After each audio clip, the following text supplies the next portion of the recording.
Ah, don't pass out. Hey, don't pass out now. Come on, next time, don't pass out now.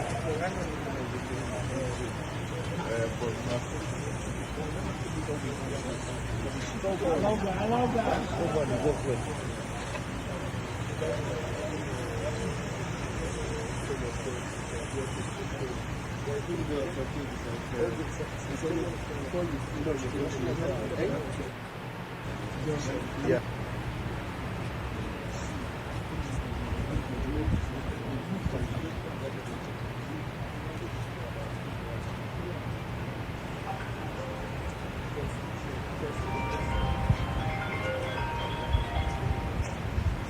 Addo, sir. Sir? I can hear you, sir.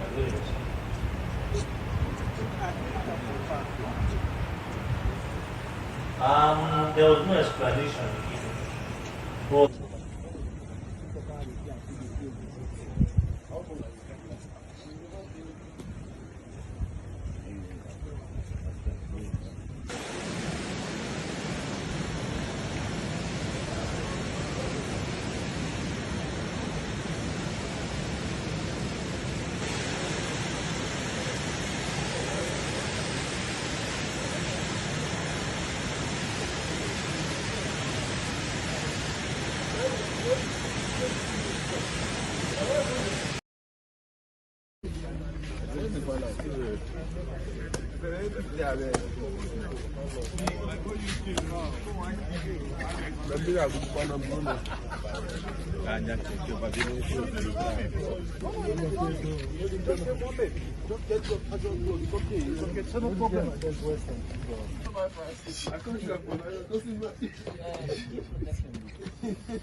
Oh, now the one in club won't fuck them up. Not be said they won't fuck them. They don't fuck them up. But I read it.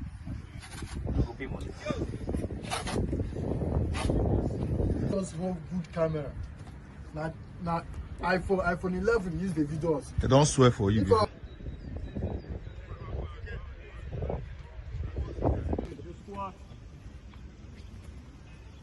And shoot. You don't go good. You don't like that one. Oh, this one. Yes.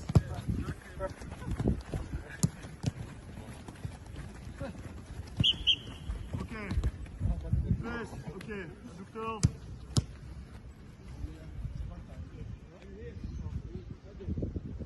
Okay. Next side. Come back. I give the ball. I go outside and come back. Okay, perfect. Okay, perfect. Okay, guys, look over there. Look over there. Okay, use your arm. Look far.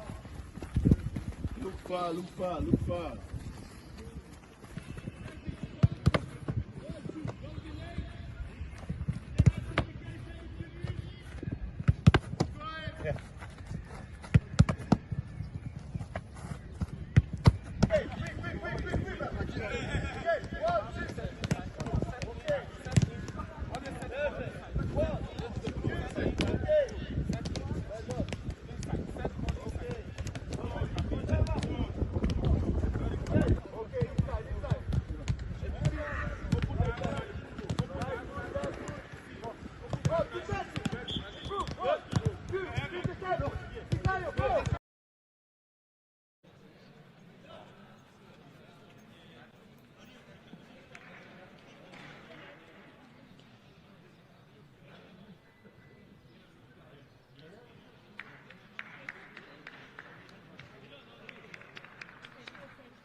واسه کوتاهش یه لحظه جامون سامان قدوس فضا ایجاد شده برای بازیکن نیجریه، خیلی خطرناکه اگه بخوان کار سرعت بدن. بازم سایمون یه بازیکن از پیش رو برمیداره، پاس ارزیش مقابل دروازه، دفع توپ مناسب از شجاع آدم زاکور، ویلفرد اندیدی، الکسی ووبی و سامان قدوس که یه لحظه اومد و رو توپ تاثیر.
Goal for Nigeria, scored by number 9, Eagles Gerald.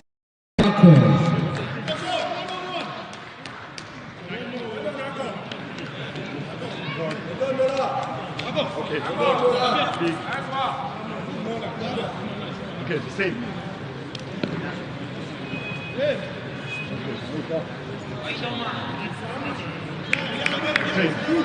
This game again, and a lot of people have questioned why he's staying on board, that he's not good enough, that we should get a more high-profile coach to probably gaffer the Super Eagles and push them forward. But be deliberate. You have to build infrastructure. You have to whet their appetite, because a lot of people have complained that when last did the Nigerian fans have 3 major points together, and there are people who I believe have marketing experience now in the saddle. Let's see if they will come out with fresh ideas. And also Fisayo Dele Bashiru on the bench with the hopes. Fantastic save there, and the rebound ends up in the back of the net. I mean, they've been hovering, and that's good. Azira's number 9, Teremi, has actually drawn one back for the Iranians. Mediterranean plays for Olympiacos. So pretty impressed. Yes, 33 years of age, and this is his 11th goal of the season in all competitions. He's got 10 in the Super League in Greece. So probably this is an opportunity to bring in fresh legs by the coach, as you can actually see there. Bruno Chukwueze coming in for Dele Bashiru. Then we're also having this goal scorer talking about Moses Simon also coming off there, which is fine. Then no, but that was a beautiful, good play, brilliant score. That was the striker's goal. Lovely. Of who will get that slot. Normally it should go to another team from Asia. Iraq should be that team. However, Iraq are already in the intercontinental playoffs and are likely to qualify for the World Cup through that route. The next line was Italy, being the highest ranked team that has not qualified for the World Cup. And Italy are in the European playoffs. If Italy eventually qualify for the World Cup, then they don't need the slot anymore. And the next line was, it could be Nigeria. So that's where this twist came from. I don't know. That's where the twist came from, my brother. I don't know if it's going to come down to that. I don't know if... But it's all been hopes and hopes and hopes and hopes for Nigeria. Ever since not picking that first ticket in that group stage where they had South Africa, Zimbabwe, and the rest of them. It's always been hope getting into the playoffs, hopes playing against Gabon hopes, being knocked out by DR Congo. Still hoping that you're going to use some, I don't know. So the Congolese said it was they want to go in through the back door. Crazy. To get into the World Cup. It's and now you're telling me this again about Iran. It's just you just keep raising Nigerians' hopes. But for me, I've given up hope whether Nigeria is going to the World Cup. I have to, man. I lost it immediately. They lost that penalty shootout against the DR Congo. I think I lost hope there. Even when there were hopes about the controversy surrounding the DR Congo players, nationality issues, and the rest of them. I really wasn't putting hope in my hopes on that, but hey, it's come, it's gone, and now you're trying to raise hopes again, Chuma. Hey, I hope you don't disappoint people again, because for me, I'm not hoping on that hope, man.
Against Ghana, international friendly match.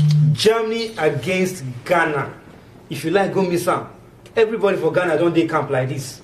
Charlie, you self be there because it's gonna be hot. Ghana go win Germany. I talk am. You say what? Ghana go win Germany. I talk am. Ghana go win Germany. Let me talk am. So he said.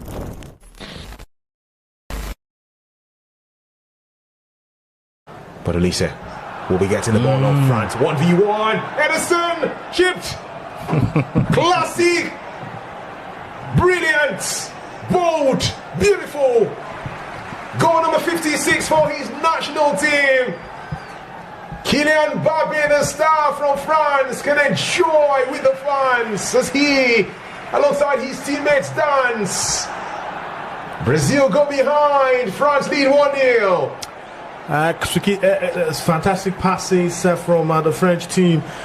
You've got to give it to them. They've had this game by the scruff of the neck from the beginning, and definitely Kylian Mbappe making sure he buried that one, showed how fast he is when he's latching onto balls like that, getting to bring out Edison Moraes. Edison had to commit himself, but also you have to talk about that chipping and that cheap ball into the back of the net from Kylian Mbappe. Knowing that, hey, Edison Moraes was going to go down, he just had to chip that ball over the goalkeeper, who stole enough to have at least handled that ball with his hands. But then he was going down, the ball was going up, and Kylian Mbappe celebrating the first goal in this match. Like I predicted, yes, France definitely deserving lead for them in the first half of this game.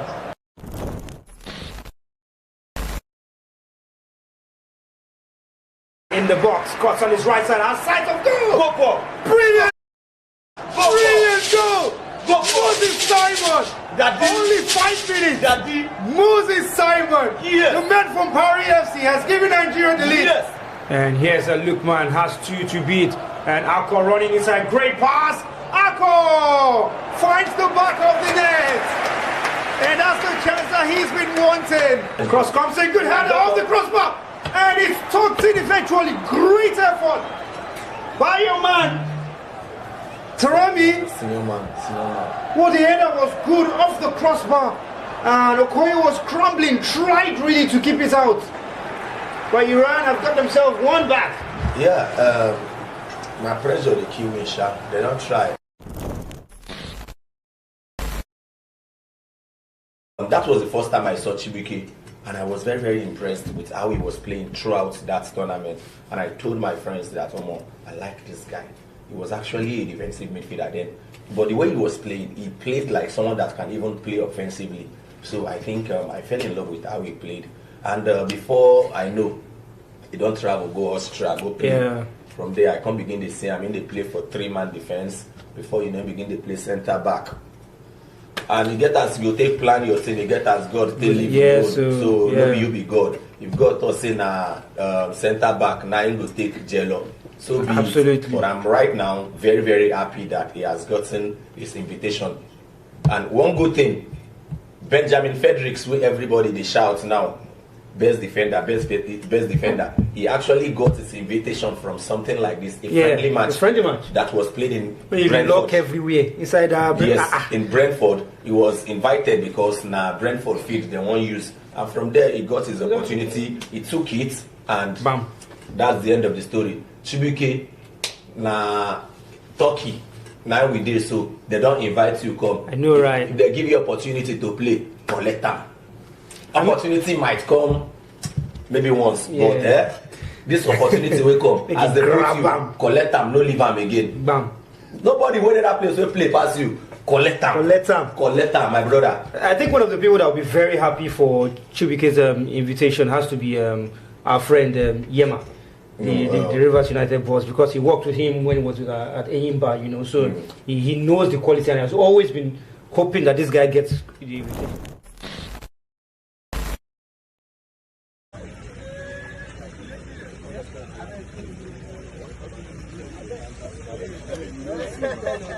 Don't pass on. Don't pass on now.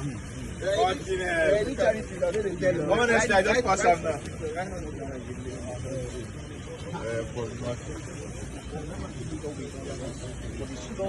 I love that.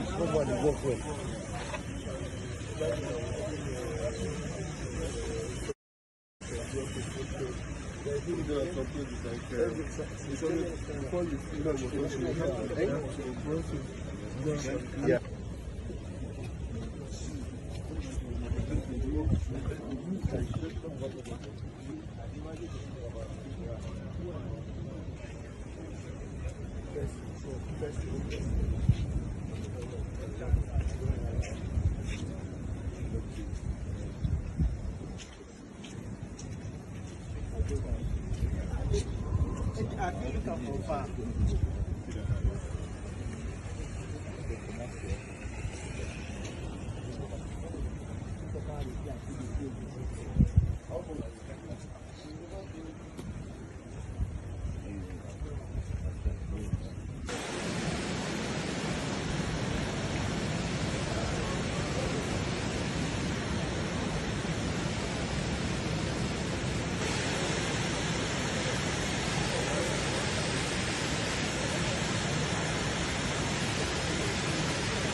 Oh, now the one in club won't fuck them up. Not be said they won't fuck them. They don't fuck them up. But I really do that.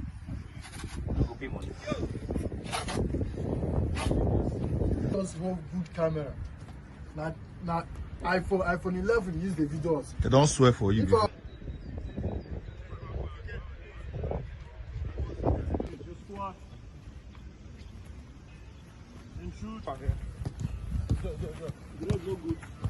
You don't like that. This one. Yes.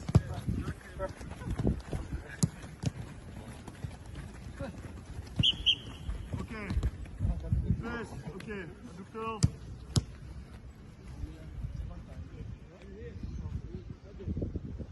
Okay.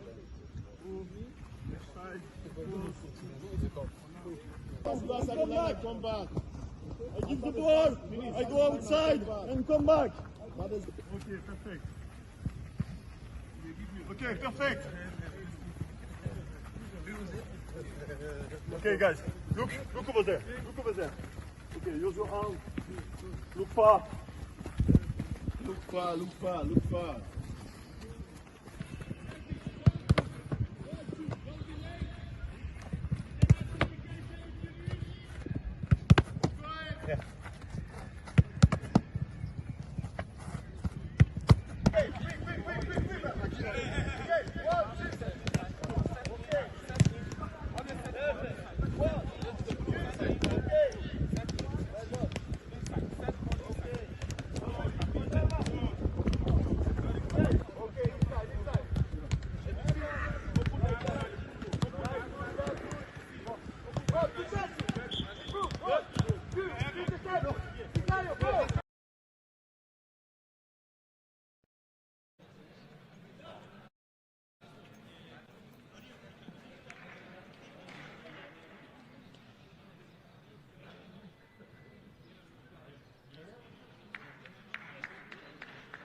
واسه کوتاهش یه لحظه جامون سامان قدوس فضا ایجاد شده برای بازیکن نیجریه، خیلی خطرناکه اگه بخوان کار سرعت بدن. بازم سایمون یه بازیکن از پیش رو برمیداره، پاس ارزیش مقابل دروازه، دفع توپ مناسب از شجاع آدم زاکور.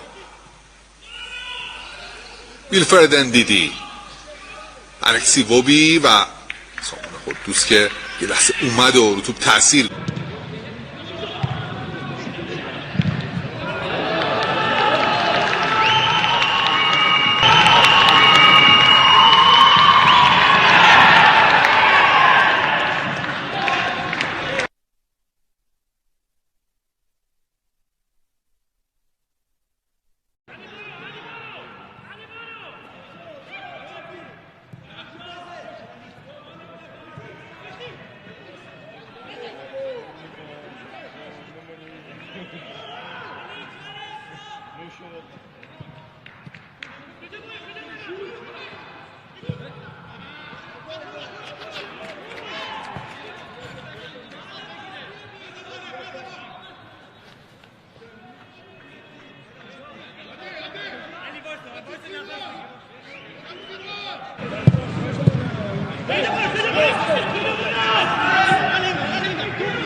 Goal for Nigeria, scored by number 9, Addo Addo.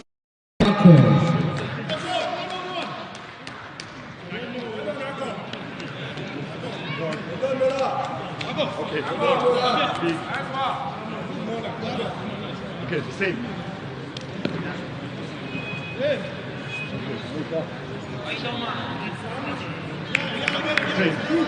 This game again, and a lot of people have questioned why he's staying on board, that he's not good enough, that we should get a more high-profile coach to probably gaffer the Super Eagles and push them forward. But be deliberate. You have to build infrastructure. You have to whet their appetite, because a lot of people have complained that when last did the Nigerian fans have 3 major points together, and there are people who I believe have marketing experience now in the saddle. Let's see if they will come out with fresh ideas. And also Fisayo Dele Bashiru on the bench with the hopes. Fantastic save there, and the rebound ends up in the back of the net. I mean, they've been hovering, and that's good. Azira's number 9, Teremi, has actually drawn one back for the Iranians. Mediterranean plays for Olympiacos. So pretty impressed. Yes, 33 years of age, and this is his 11th goal of the season in all competitions. He's got 10 in the Super League in Greece. So probably this is an opportunity to bring in fresh legs by the coach, as you can actually see there. Bruno Chukwueze coming in for Dele Bashiru. Then we're also having this goal scorer talking about Moses Simon also coming off there. Which is fine. Then but that was a beautiful, good play. Brilliant score. That was a striker's goal. Lovely. So the coach has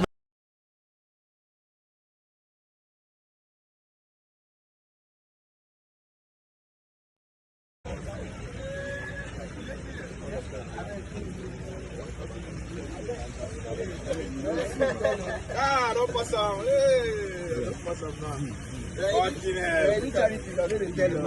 Just pass on now.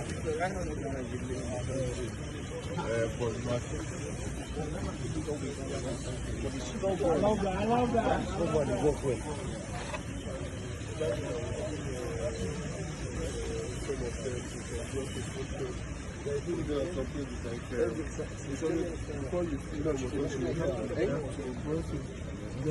Yeah.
Between the team going to the World Cup and the one not going to the World Cup. Pick your poison, pick your choice. You already know what I'm talking about. It's almost match time, and it's Jordan up against the Super Eagles of Nigeria. And you definitely know who's going to the World Cup in about 2.5 months from now, and the one who definitely has to wait till 2030 again. And it's the final international friendly that the Super Eagles were playing in this international break. Remember, we're coming off the 2-1 win over Iran. That was last week Friday, and Eric Chell's side will be open and aiming to stay unbeaten under the manager, who is going in for 20 not out against the Jordan right there in the city of Antalya in Turkey. Ladies and gentlemen, boys and girls, welcome to our watch along right here on vivxsports for the international friendly game that kicks off in some minutes from now between Jordan and the Super Eagles of Nigeria. And I've got the very best of analysis to go with you from my colleague right here on the on the watch along. But first of all, don't forget you can subscribe to our channel. That is vivxsports. Remember to subscribe, don't forget. And we also have another big night coming up, and that's the Leopards of DR Congo up against the Reggae Boys of Jamaica. So hey, it's a very, very loaded night. Mandem is with me here. Yeah. What's up? How you doing? I'm all right. I feel excited. Well, I mean, you said something about a team going to the World Cup and the other not going to the World Cup. And surprisingly, Jordan going to the World Cup and Nigeria, the team not going to the World Cup. It's quite sad, but I mean, that's where we find ourselves in. But I mean, the game has set up to be one interesting one. I saw the first game Nigeria played against the Irani side, and they did well, played well in that game. Jordan also held their own against Costa Rica, and you know, they tried to pull one or two things, an amazing job for them, that they controlled the game in large parts of that one, and they got a draw from that one. But sad thing for them, I mean, they would have hoped that this game or these games were played in Jordan, in Amman. It would have been better for them. They would have their fans, you know, behind them, fans at the stadium supporting and rooting for them. But it's not the case. It's a neutral ground, so we expect the game to be, you know, so to speak, on the balance, because no side is coming into this one with you know, fans supporting and backing them. But I'm expecting to see a good game. I've seen the lineup. You've talked about some of the players before we came live from the Jordan side. I've also seen the Nigerian lineup, which is a strong lineup, you know, with guys who want to prove themselves. Urasaw, I'd want to see what he can bring on the right-hand side. Eric Shell has trusted him to start in this game, and I would love to see what they bring to the table. So fantastic one. Let's see what happens with this one. All right, let's get straight into it. The lineup for the Super Eagles of Nigeria. Remember that the Super Eagles camp has also suffered a couple of withdrawals and injuries as well. But this is how Eric Chell's team line up for the game that kicks off in about 7.5 minutes from now. Francis Uzoho is in goal. Maduka Okoye has been ruled out because of a thigh injury, we understand. Bright Osai Samuel. There's Emmanuel Fernandez, who gets his first full start. Remember, he came on against Iran in the second half. Igor Ogbu continues to get the nod from Eric Chell. And there's Zaidu Senusi. We've got Frank Onyeka, Rafael Onyedika. One of the goal scorers from the last game, Moses Simon, also gets the start alongside Atletico Madrid forward Ademola Lookman, and the man that Mande mentioned, that's Urasaw, who plays in the Belgian Jupiler Pro League, starts, and we've also got Akko Adams as well. Before we analyze the lineup, what did you make of our performance against Iran on Friday last week? Well, it was, I think it was just give and go. You know, one moment we have possession, we're controlling the tempo of the game. The next moment you saw Iran building up and, you know, having a few chances of their own. I wouldn't sit here and say that it was a outright great performance from the Nigerian team. Like I said, some things worked out fine, other things didn't work out fine. But where I think I would like to lay my analysis on is the fact that when we build up to score those goals, we actually played like a football team. And, you know, it was good on the eye to watch the connection between Samuel Chukwueze and, the guys that played up front in that match. Now, for today's game, I'd love to see what Akko Adams would do down the middle, because that's where he plays for Sevilla, his club side. He has been used mostly on the left-hand side for the Nigerian side, but let's see what he brings to the table as a number 9 in this game. But speaking about the last game, like I said, it was, here and there, not entirely, I wouldn't say it was an entirely great performance from the Nigerian side. We also have some things to improve on, and we also missed some players through injury in that first game, and you saw some substitutions made in that one. So a better performance here would be nice, but it is good that we've beaten Iran. I want to believe that Iran, so to speak, are a better side compared to Jordan. Did you see Iran today against Costa Rica? Yeah, that's why I said it was a plastering they offered Costa Rica. So if we can beat Iran with their team and how good they are, I think that it wouldn't be far-fetched to say that Nigeria should get a victory against Jordan today. And, regardless of whatever happened in that Iran game, if we win this one, then we've won the, 4-team mini invitational tournament, so to speak.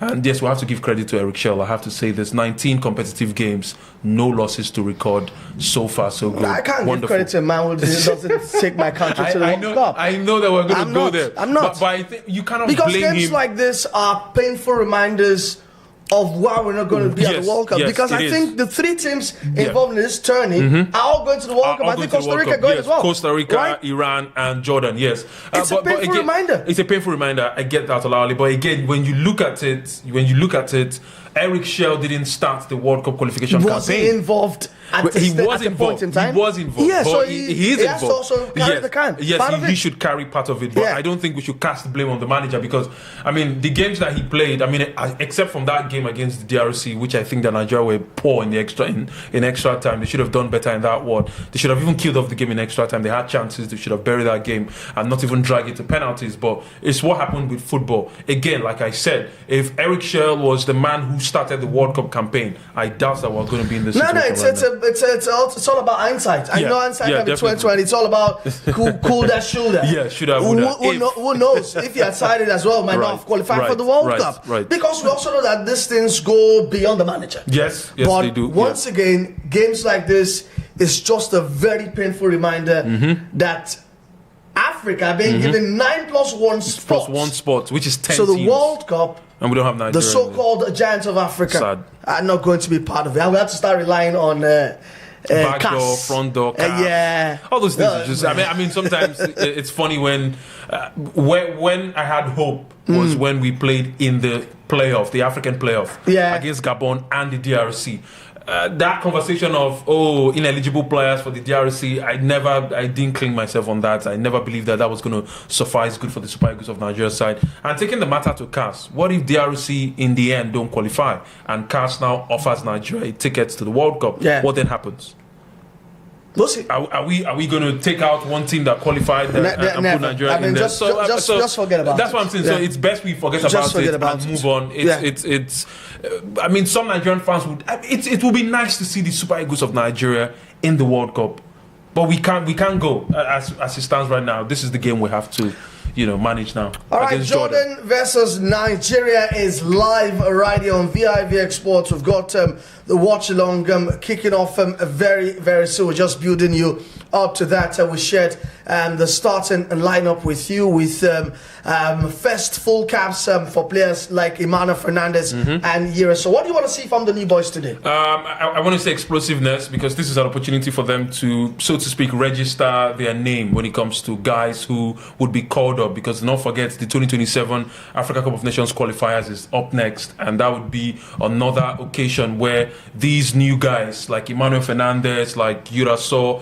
who have all been called up to the national team, can get an opportunity to showcase themselves. Like I said, I want to say explosiveness. I want to see the players should be daring, so to speak, because this opportunity may not come again. This could be the only chance that we have. It's just like the Chan Eagles, that I thought that many of those boys in the Chan tournament should have just impressed Eric Schell, and that would have given them maybe a slot in the national team. It may not be a starting shirt, it may not be a starting slot at the national team, but it could give you something, to be called back in the national team setup. But I think they all disappointed the manager. So for Uraso and what's his name now, Emmanuel Fernandez, who starts his first official game for the Nigerian side, I want to see them, do well in this game, and I think I'll be keeping a keen eye on those two.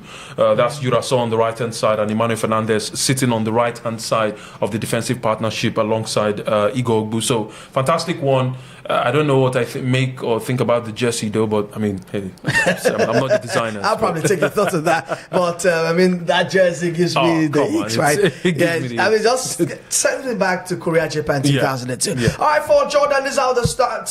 There's Abu Laila, there's Nasib Al Arab, Abu Al Nadi, Asaf, there's Al Arababade, Abu Taha, Al Rashdan, there's Al Tamari, I've got Sabra and Al Mardi. And get used to this tongue twisters as we take you through the game. But if you're just stopping by, good luck. I mean, you've just struck gold, because we're about to kick things off right there in Antalya, Turkey, where the Super Eagles are up against the Jordan, and the live watch along is right here on vivxsports. Remember to press that subscribe button so you can continue to get all the notifications once we are live. And trust me, there is still more from where this one came from. Remember, the World Cup is about 2 months from now, and the stakes are very much high for the African teams who are very much involved. Got a couple of them who are playing today. I think Ivory Coast are in action today. Morocco in action against Paraguay. Algeria against Uruguay. Egypt against Spain. We'll be bringing you all the updates right here, right now on VIVX Sports. We'll talk Ghana as well, the biggest story of the day continentally. But as we prepare for kickoff in a bit, Moses Simon is the captain of the day for the Super Eagles of Nigeria. I noticed that there is no Alex Iwobi. Yeah, he's on the bench. And the lineup. Yeah, no Alex Iwobi. Well, I think it just makes sense. Maybe give the new boys a chance. Imagine if you put Alex Iwobi in that team, you would have dropped Uraso and maybe added someone else. So I think Eric Schell is trying to rotate, try to see what he can do differently in this game. The midfield partnership of Frank Onyeka and Rafael Onyedika is something that can be experimented on and can work. And do not forget Ademola Lookman playing a different position in this game, playing as a number 10, just behind Akwa Adams. So it's a different feel. I think he wants to test the attacking abilities of the wingers, Moses Simon and Uraso on the right hand side, and that's the reason why Alex Iwobi has been dropped for this game. He would get his chance, definitely so, in the second 45. But like I said, Eric Schell is trying to experiment one or two things. Iwobi has been immense. I mean, we'll have to talk about his great contribution to the Nigerian side, especially in the AFCON. Like his 97th cap. 97th cap, which is amazing for a guy who is not even 30. When you look at that, so fantastic one that the manager has trusted these other guys to start the game. Iwobi's on the bench. Let's see what happens in this one. All right, the game has kicked off with Jordan making some attacking inroads, but that should go out for the first corner kick of the game. Great start coming from the Jordanian side, coached by Jamal Salami, and they seem to be the one that will be asking the first set of questions in this game. We're just some 35-36 seconds into this fixture. Jordan are dressed in all red, while the Super Eagles are still in their all green or neon colored Nike kits for 2026. But the corner doesn't go past the first man, as the Super Eagles will try to attack, but that's been snuffed out by Jordan. Could be Al Rashan, could be Al Madari, could be anyone. But apologies, I will do our best to identify those players. But if Eric Schell was looking for stability and say, you know what, if it's not broke, don't fix it against Iran, because that team was almost a team you would start an AFCON game with. Game, yes. Yeah, yes, today is more of, okay, Yeah. it's time to chop and change. And this is no disrespect to Jordan. I think, like I said, the manager has looked at Iran and looked at Jordan. Iran, so to speak, you know, in every sense of what football, of what we know international football to be, are rightly a bigger team compared to Jordan, and they would provide more threats to you than a Jordan side would provide threats to you. So I think that's where the manager has looked at it from. This is a game that you can experiment, not too much, just a little, switch one or two things, and that's exactly what he has done for this one. So I mean, bearing in mind, with no disrespect to the opposition, it's just that this game offers you that opportunity to experiment, and I think that's what he has done for this one.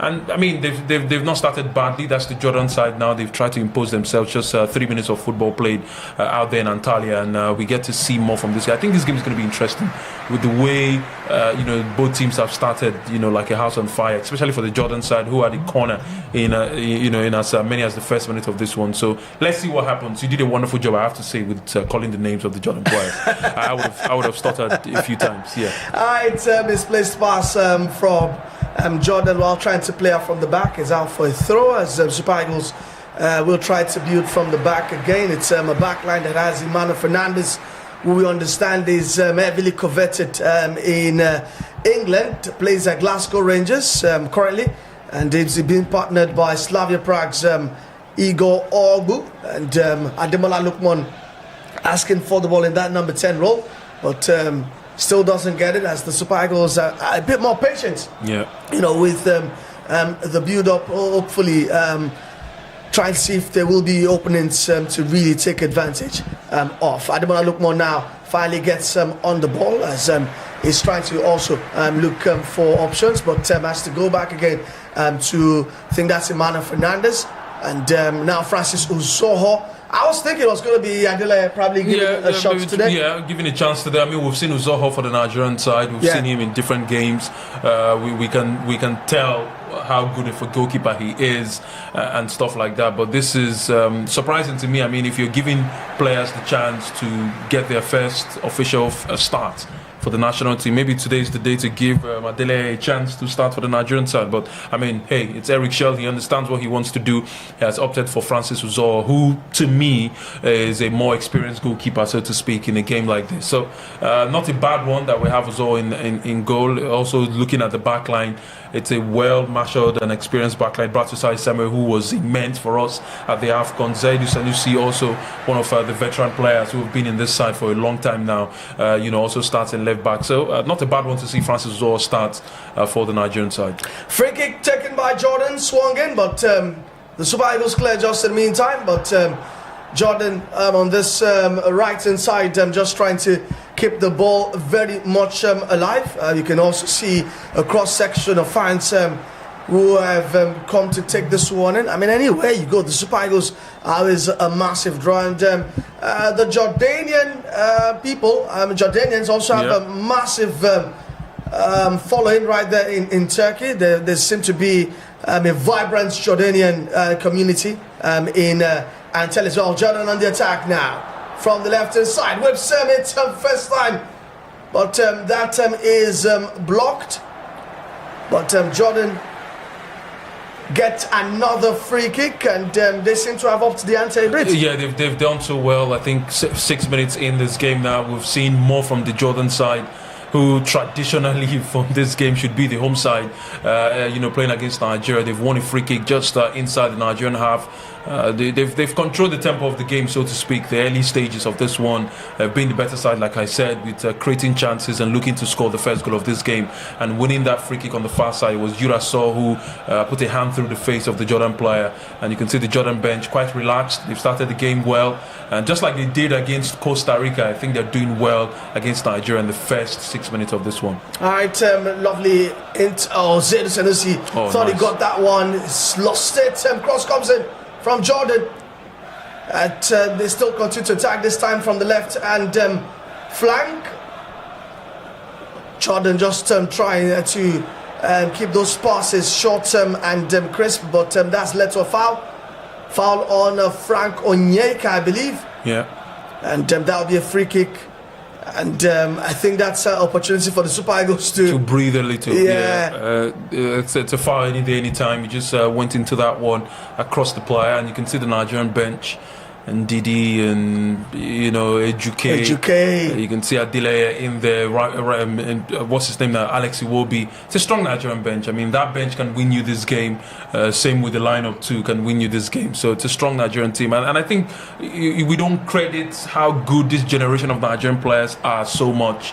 It's a great, wonderful generation of players who I think should be at the World Cup, so to speak. I mean, we've stressed that so much, and do not forget some players are missing through injury, like the Victor Osimhen of this world, and do not forget also Benjamin Fredericks, who I think in this backline alongside Calvin Bassey would lock up this backline for the next 10 years in Nigerian football. So fantastic one to have this crop of players. It's just sad that we're not going to see this green, white, green jersey at the World Cup much later, in the United States, Mexico and Canada. But free kick to the Jordan side. They've had their third free kick already, third corner rather, in this game in only 8 minutes of this one. Al-Mahdi will take it again. That's the captain of the Jordan side. He swings it in, and Francis Uzoho makes a mess of that. That was poor goalkeeping from the Omonia Nicosia. Second choice, if I could let that sting, as Eric Chell and Daniel Ogumodede and the foreign assistant look on. But that won't cost us because it's halfway through. Jordan still with the ball as they try to recycle things. They've looked the more dangerous of the two sides here as they win another free kick deep. And that free kick has gone by Al Rawab there. And we have to be very careful. The capture of that Jordan inside, very dangerous. That's Al Mahdi. It's been at the heart of everything they've been doing so far. Wonderful player. The tempo, the ease when he gets onto the ball. And you can see anytime he gets onto the ball, the Jordan players are confident that he's going to do something amazing. No wonder they're in the World Cup. I mean, this is a very good side. They play the ball on the ground. They try to play their own way. And look at how they're playing against the Nigerian side. It's wonderful to watch. What a performance in the first 9 minutes of this one. Lovely cross comes in, but this time around, Francis Uzoho is very much authoritative with the save or with the catch. But that was another dangerous piece of play from Jordan, who have looked the better of the two teams in this opening 10 minutes. As Zaidu Sanusi comes forward, trying to force the issue, and wins a free kick. And that's some good work from the FC Porto left back, and the foul was by Tamari.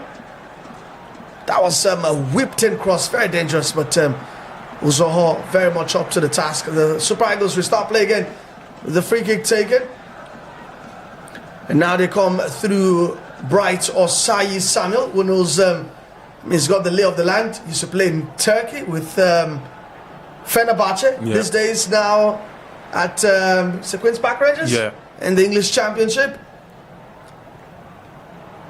Super Eagles trying to also, show that they are a dangerous side equally, but that's halfway through. Lots of concentration there. Yeah, lots of concentration there for Bright Osayi Samuel. I thought he controlled that ball, but the assistant referee on that far side have also judged that one to have rolled out of the line for a throw into the Jordan side. Well, Nigeria they're picking up themselves now. Some moments ago we saw Zaidu Sanusi run through space, but I was surprised that he was running through space with that ball, and there's no Nigerian player to open space for him to maybe connect to it in that instant. So not so good when you look at a left back running from deep inside his own half to the opposition half, and there's no player opening up to receive the ball. So I think they should do better in that in that type of play when situations like that start up. But Nigeria, I think, are starting to build momentum in this game little by little. 10 minutes gone.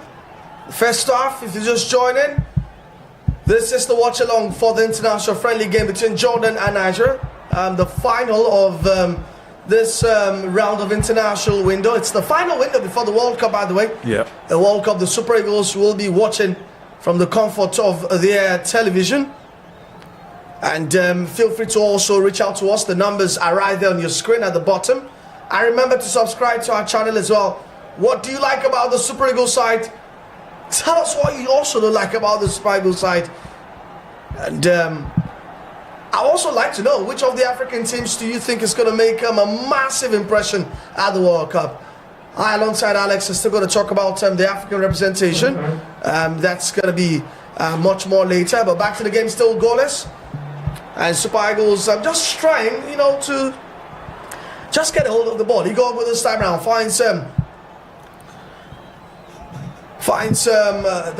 right back, Bright Osai Samuel, back to Emmanuel Fernandez. Big, strong, looks like a typical centre back, Emmanuel Fernandez. Yeah, towering figure, big player, and I think he's also fast. That's the surprising thing. Gives you the Virgil van Dijk feel. Yeah, very exactly. calm. Doesn't rush into tackles. Yeah, he's one for the future, and I think that since he started playing out for the Rangers side, there are lots of links to big clubs around Europe. Everybody wants Emmanuel Fernandez as we speak, so he's that kind of player, and I wish him all the best, because you have a quality player like this. You hope that he's well taken care of, club and nation, and he does amazing when he gets the opportunity to play for the Nigerian side. Imagine a guy like that type of experience he had garnered already as a young defender, alongside Calvin Bassey and Benjamin Fredericks in the Nigerian defense. That looks like a very good defense. That would that should last us for the next 5 to 10 years. Yeah, so it's wonderful to watch, and it's also good that the manager picks out these players from different leagues across Europe. Yeah, the scouting has been really good. Been really good, with the players that have been called up since Eric Shell became the manager of the Super Eagles of Nigeria.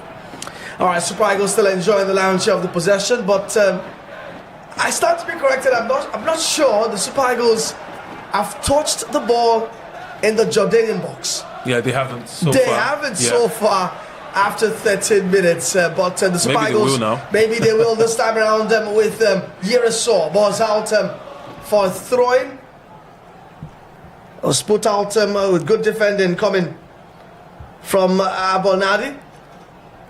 Throwing to the Super Eagles on that right-hand side, the far side of our screen. Bright side, Samuel will take. Just looking for options, finds one. Now Yereso with the ball, but it's been dispossessed. But Frank Onyeka mops it up easily. Lovely shimmy from the now Coventry player on loan at Coventry, right? Yeah. And Coventry on the verge of gaining promotion back to the Premier League. And guess what? Frank Lampard likes him. Loves him so much. Yeah. I've always said it. Frank Onyeka is one for... It's a battering ram. Yeah. I mean, it's a classic championship player, right? Yeah. And he went there and started flourishing immediately. I mean, some players just go there. They don't need to adapt or whatever. They just, go with the flow. Exactly. Ball back to Jode goalkeeper, launches it, but that will go from goalkeeper to goalkeeper. That's from Abu Laila to Francis Uzo. Tempo of the game seems to have slowed a bit. Now Ademola Lookman still dropping deep to receive those balls. Still struggling to also, have a meaningful impact on the game. But looks like Emmanuel Fernandez might be in trouble here. Very calm. Well, finds a way to wriggle out of it as he gets the ball back to Zaw. But that was some show of calm. Very calm. I mean, when you see a player, pressuring you, some defenders would have panicked and maybe played the ball to the side or tried to run forward with the ball. But he was just very calm there, guided the player and just played the ball back to the goalkeeper. Simple defensive clearance, wonderful. He's impressed me so far. 60 minutes on the clock, and Emmanuel Fernandez is that guy. Lovely work coming from Al Rawab there. And the referee says there's nothing there. I thought it was foul there after he dispossessed Ademola Lookman. But Jordan on the attack once again. This time around, the referee is also... I thought was heading for the yellow card, but it's just a free kick after a foul on Sabra. That was from Frank Onyeka. And it's a free kick in a very, very dangerous area for the Super Eagles of Nigeria. And no prize for guessing, it's the captain standing over it. It's Almadi, who will be aiming to hopefully I'm not sure about our first shot on target in this game, right? No, we haven't had any shots, even the one off target, no shot so far. But yeah, I won't be surprised if they make something out of this one. That's the Jordan side. They've been, so to speak. Could you see how tall Emmanuel Fernandez is? Very tall. I mean, it's almost the same height with the right back we took Blackburn Rovers to the AFCON. What's the name again? The name I can't remember his name. Yeah, quite tall too. Jordan has scored! What a goal! What a goal! Jordan have taken the lead. Well, I'm not surprised. And who's done it? Number 10. It's number 10 shirt. Tamari has given Jordan the lead. Moussa Tamari, the Rennes player in French Liga. What a shot! What an effort! NHL is left unfounded, Alex. Yeah, and looking back at that goal, it was a wonderful piece of display from the Jordan side. They lay off the free kick. I mean, I looked at the position of the free kick and I looked at how many Jordan players rounded that ball, and I knew that something dangerous was coming from that one. Look at that again on replay. They have 4 players on the ball, so one player kicks the ball to one side, 2 players to the other side, creates that confusion, and then that shot there straight into the back of the net. I think the goalkeeper maybe should have done better. That's Francis Uzoho, because that wasn't a direct free kick. It was a touch to another player before he hits the back of the net. But wonderful one for the Jordan side. They've taken the lead just like they did against Costa Rica. All right, so 2 things can be true. Yeah, I think the wall could have been stronger. The wall just collapsed. Yeah. Then I think easily. maybe Francis Uzoho should have done better. Yeah. So Jordan in the lead. Jordan 1, Nigeria 0. I don't know if this was part of the script, but just when I was asking Alex, where will the first shot on target come from, not knowing it was going to even land on the net of the Super Eagles of Nigeria. Jordan asking for more, but that was Super Eagles back in trouble again. Lovely ball to Tamari once again. Jordan asking for the second. Lots of confidence having through their play this time. And I mean, the way they are slicing through the Super Eagles. So easy for them. And I think the passing with the Nigerian side have been quite poor so far in this game. And you have to look at what Frank Onyeka and Rafael Onyedika are doing in the midfield. Rafael Onyedika gave away possession to almost give Jordan the opportunity for a second goal in this game. The Nigerian side should ease the tension by relaxing and playing their way. I think that when we have possession, we kind of kill the tempo of the game. When the Jordans have possession, they lift the tempo up and try to play faster. So Nigeria should maybe emulate that. So far, it's been Jordan side leading this line, and look at that again, another That's another pass. Very bad coming from the defender who we've praised so far in this one, Emmanuel Fernandez, who sends the ball back to the Jordan side. So they should be doing better. Look at that. Lovely pass, floated from the back. But Francis Uzoho quickly arrives to the scene. But the warning signs have been there for the Super Eagles of Nigeria, just have not heeded this warnings from the Jordanian side, who have looked dangerous from every part of that offensive line, from the left, from the center, and even from the right as well. Yeah. Another floated pass again. Look at that. Beautiful. Lovely one. Wow. Jordan are definitely playing some good stuff now. Look, they make it 2 right now. But Francis Uzoho makes self-made, but the rebound has just sailed over the bar. That should be 2 for Jordan. That should be 2 for Jordan. That should be 2 for Tamari. Now, Tamari did well there. The outside of the left foot pass across the face of goal. And look at that. The shot blocked by Francis Uzoho. The rebound fell kindly for him. I think he should have done better. What do they call that pass from Tamari? Yeah. It's called the Trivela, the Trivela pass. Wonderful Trivela pass across the face of goal. The goalkeeper was already scrambling across to get to that one. But when he got the rebound, maybe he should have done better. To put that ball in the back of the net. It's yet another huge chance for the Jordan side. Like I said, when they get the ball, they up the tempo and they move so quickly. That's what the Nigerian side are not doing, and that's why they are down by 1-0. Has it gotten that bad that Jordan are now trying Trivelas against us? Well, it is what it is. It's a wonderful player. I mean, he plays in the French Ligue 1, and plays for one of the top teams, so to speak. So I don't expect anything less from a player of that quality, and he starts week in, week out for them. So, wonderful one. He scored the first goal here.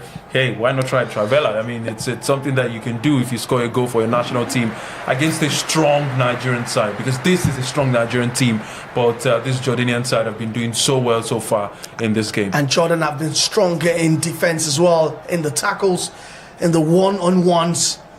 The Super Eagles have just been all pass, and really no penetration at all, no intensity, no creativity. And just minutes ago, a poll went up on YouTube.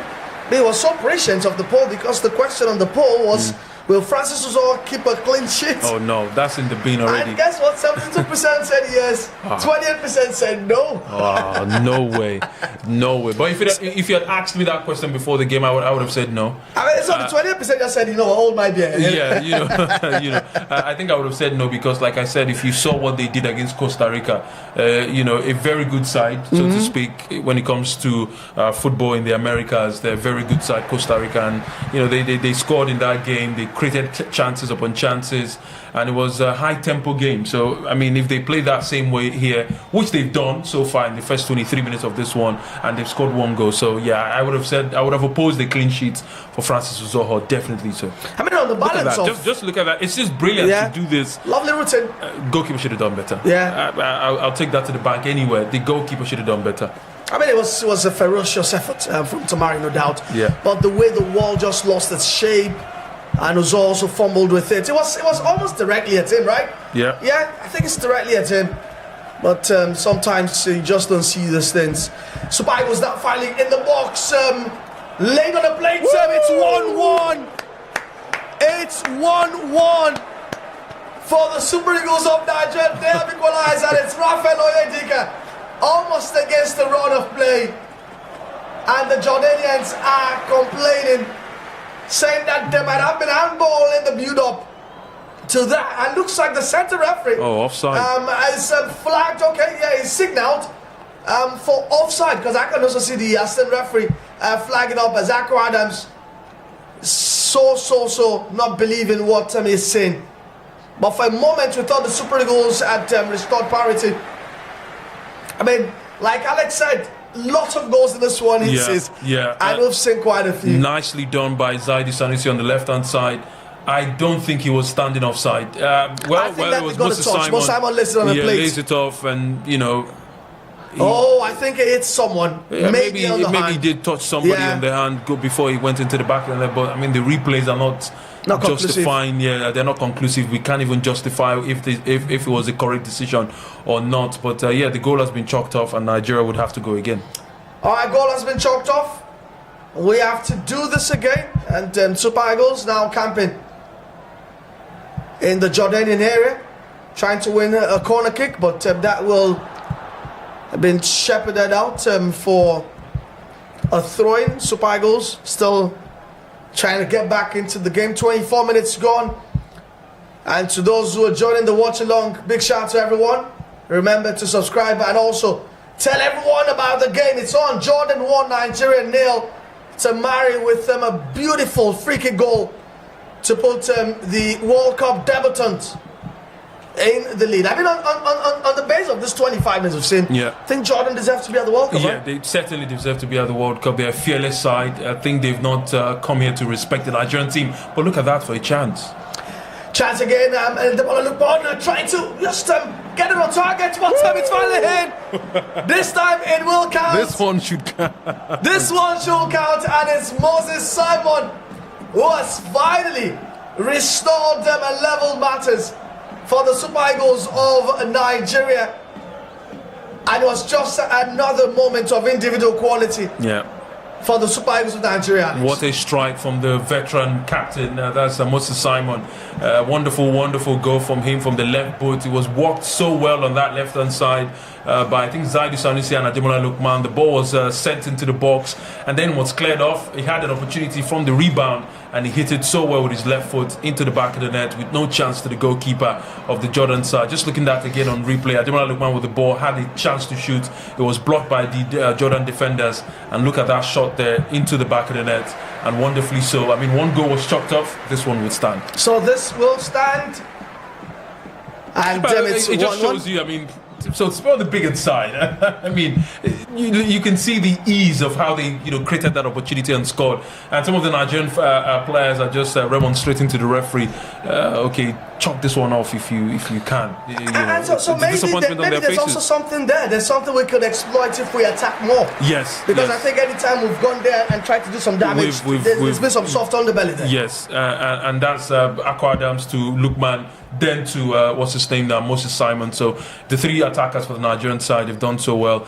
Still waiting to see what Uraso would do in this game, but here he comes down the right hand side. All right, Super Eagles on the attack once again. It drops off on the ball, but doesn't get there real quick.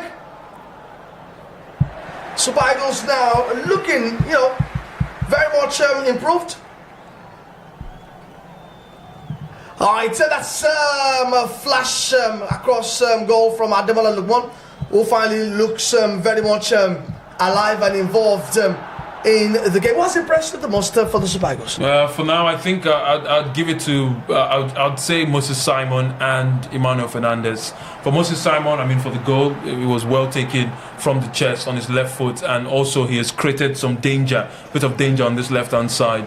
So I'd say Moses Simon alongside Emmanuel Fernandez for the Nigerian side. So far, I mean, in the 30th minute of this game, as we see some of the Jordanian fans, I don't know what they're celebrating. They seem to be happy, but the game is still 1-1. They win a free kick now. Free kick again. Another good position. Maybe that's why they're happy. Position. Maybe almost the same position they got the first goal. And the two French league players, they know themselves. Yeah, probably speak a couple of French words to each other. But this is a free kick to Jordan. If he hits the back of the net, I would be disappointed that they've gone to do it again from a free kick opportunity. But again, I think the Nigerian side should understand the first one hit the back of the net because the wall, I think, was weak, and again the goalkeeper should have anticipated the ball faster. So this one, maybe they'll set the wall better to see if they can clear their line. All right, don't forget we still have our poll very much up there on our YouTube channel, so you can join that poll ASAP. It's Jordan 1, Nigeria 1. How many goals will Nigeria score today? Yes, let's have your thoughts on the YouTube poll. So far, so good. 40% are saying 3 goals. We're just 1 or 2 away from that. 31% are saying that we only scored twice. And more than 19% are saying we score more than 3%. That's 90%. And 10% are saying that this one we have scored. It's the last one. I doubt that very much. Anyways, so you can join the poll, and we're looking forward to your thoughts and your comments as well. It's still Jordan 1, Nigeria 1. And 2 lovely goals we've seen in this opening half, where we've got 29-30 minutes gone already in Antalya, Turkey. Remember that Antalya also has a club in the Turkish Super League. Antalyaspor, if I'm not mistaken. I mean, it's easy to just add a sport. Put sport behind it, and you're good. Boluspor, Antalyaspor, it's a sport league. I like it though. I like it. Just add a sport there, and you are just very much correct. I mean, except for Fenerbahce, Besiktas, and Galatasaray, the rest of the teams are basically spores and spore. Down to the league, the first league, that's the second division. The League One. You see all of that sport in there. It's a football crazy country, no doubt. Turkey. They love football over there. Yeah, and they love their legends. I mean, I remember 95-96 Fenerbahce against Galatasaray. The Turkish Cup final. Yeah, it's always a bloodbath when the two sides meet, and This was the game that made Grimes Souness a legend. Yeah. At Galatasaray. Fantastic player, legend, and they still respect him to today. And that's how beautiful it is. After they won the Turkish Cup final at the home of Fenerbahce, that was when Turkey was separated. One part of Turkey was Asia, and that was Europe. So Fenerbahce was Asia, and Gala was Europe. And guess what? They win the cup final in Fenerbahce. And you know what Grimes Souness does? It goes to the center of the pitch, grabs the Galatasaray flag, and plants it there. All the hell was let loose. I think we had that kind of back and forth with football players and fans, the disrespectful ones. And he made it quite interesting. Now, it's kind of watered down now. Yeah, You do something to the fans, they tell you banter. you can't do. It was banter era. The 90s, the 80s didn't care about those things. Even in the early 2000s, I mean, you could see those banter coming there. Players were fearless. Fans were also apparently, Graham Souness said the reason he did that was before he came to Galatasaray, he was coaching in Liverpool, I think at Aston Villa. And he had a open heart surgery. Yeah. And Fenerbahce, when Gala announced him as the coach, one of the officials said that Gala had appointed a cripple to come manage Galatasaray. Which was a very audacious thing when to they say. won that cup and they saw that man who said that, he said, get me a flag. That's petty. But that's the kind of petty I would support. Until now, he's still a legend. Right. He is a legend right there at Galatasaray. All right, and it's still 1-1 with almost 32 minutes played in Antalya. Jordan 1, Turkey, Nigeria 1. Well, let's quickly talk about the other African sides that we've seen in the last couple of days, especially those who have been involved or who are going to the World Cup. Yep. Let's start with the African champions, depending on who's your champion. Who's your champion? My champion, Senegal. I don't want to go into whatever CAF said. Nah, I'm not doing that. Senegal is my champion. Let's start with the people's champions. Yeah, Senegal. the people's champion. Yeah. Because we have CAF champion with Morocco. David Peru and they also paraded the trophy as well. Yeah. I think they're in action tonight against the Gambia as well. How expected? What are your thoughts? What are your aspirations about Senegal going to the World Cup? I think they would be one of the African teams that would impress. For this 2026 World Cup, for obvious reasons, they got to the final of the AFCON. They were fearless. They played a very direct kind of football game. They scored goals, and even when Peru came to Senegal to play in that game, I thought Peru would have maybe given them one or two issues, but they won, and they won in grand style. I think also they will get the victory against the Gambia tonight in that game. So strong expectation. I expect them to go in there and maybe be one of the African teams that would get to the knockout stages. Could be the round of 16 or the quarterfinals of the World Cup in 2026. Do not forget it's a 48-team World Cup. It's an expanded World Cup. More games, more teams to play, and I expect Senegal to be one of the African teams alongside Morocco, who have been FIFA and CAF's champion. Yeah, FIFA and CAF's champion. Makes sense, right? But the people's champion should go all the way to go as far, like I said. But so you're not worried that Senegal have found themselves in a group that's got France? Yeah, difficult group. I think has got who else again is in that group? I'm trying to look it up. Yeah, it's a difficult group. It's got Norway. Yeah, France, and one more team that's yet to be decided, especially from Europe. And I think tonight. it's a difficult group. But then again, what do you have to lose? You don't have anything to lose. You have to go into those games expecting to play your best, because it's against teams that are well known in world football. I mean, and do not forget they can draw inspiration from the 2002 Senegalese team that beat France, if you remember. That can be something that can happen. But again, it's going to be difficult to play against Erling Haaland and Martin Odegaard's Norway, and also playing Kylian Mbappe and Barcolas, the Bodo Glimt guys, and also play against France. It's going to be difficult. But again, like I said, if I'm looking at African teams that would impress, I would outrightly go for Morocco. I'll also go for but Morocco also has a difficult group. Scott Brazil. I don't think any of the African teams. Norway. Scotland. Sorry. Yeah. If we look across the groups, I don't think the African teams have easy teams in their groups.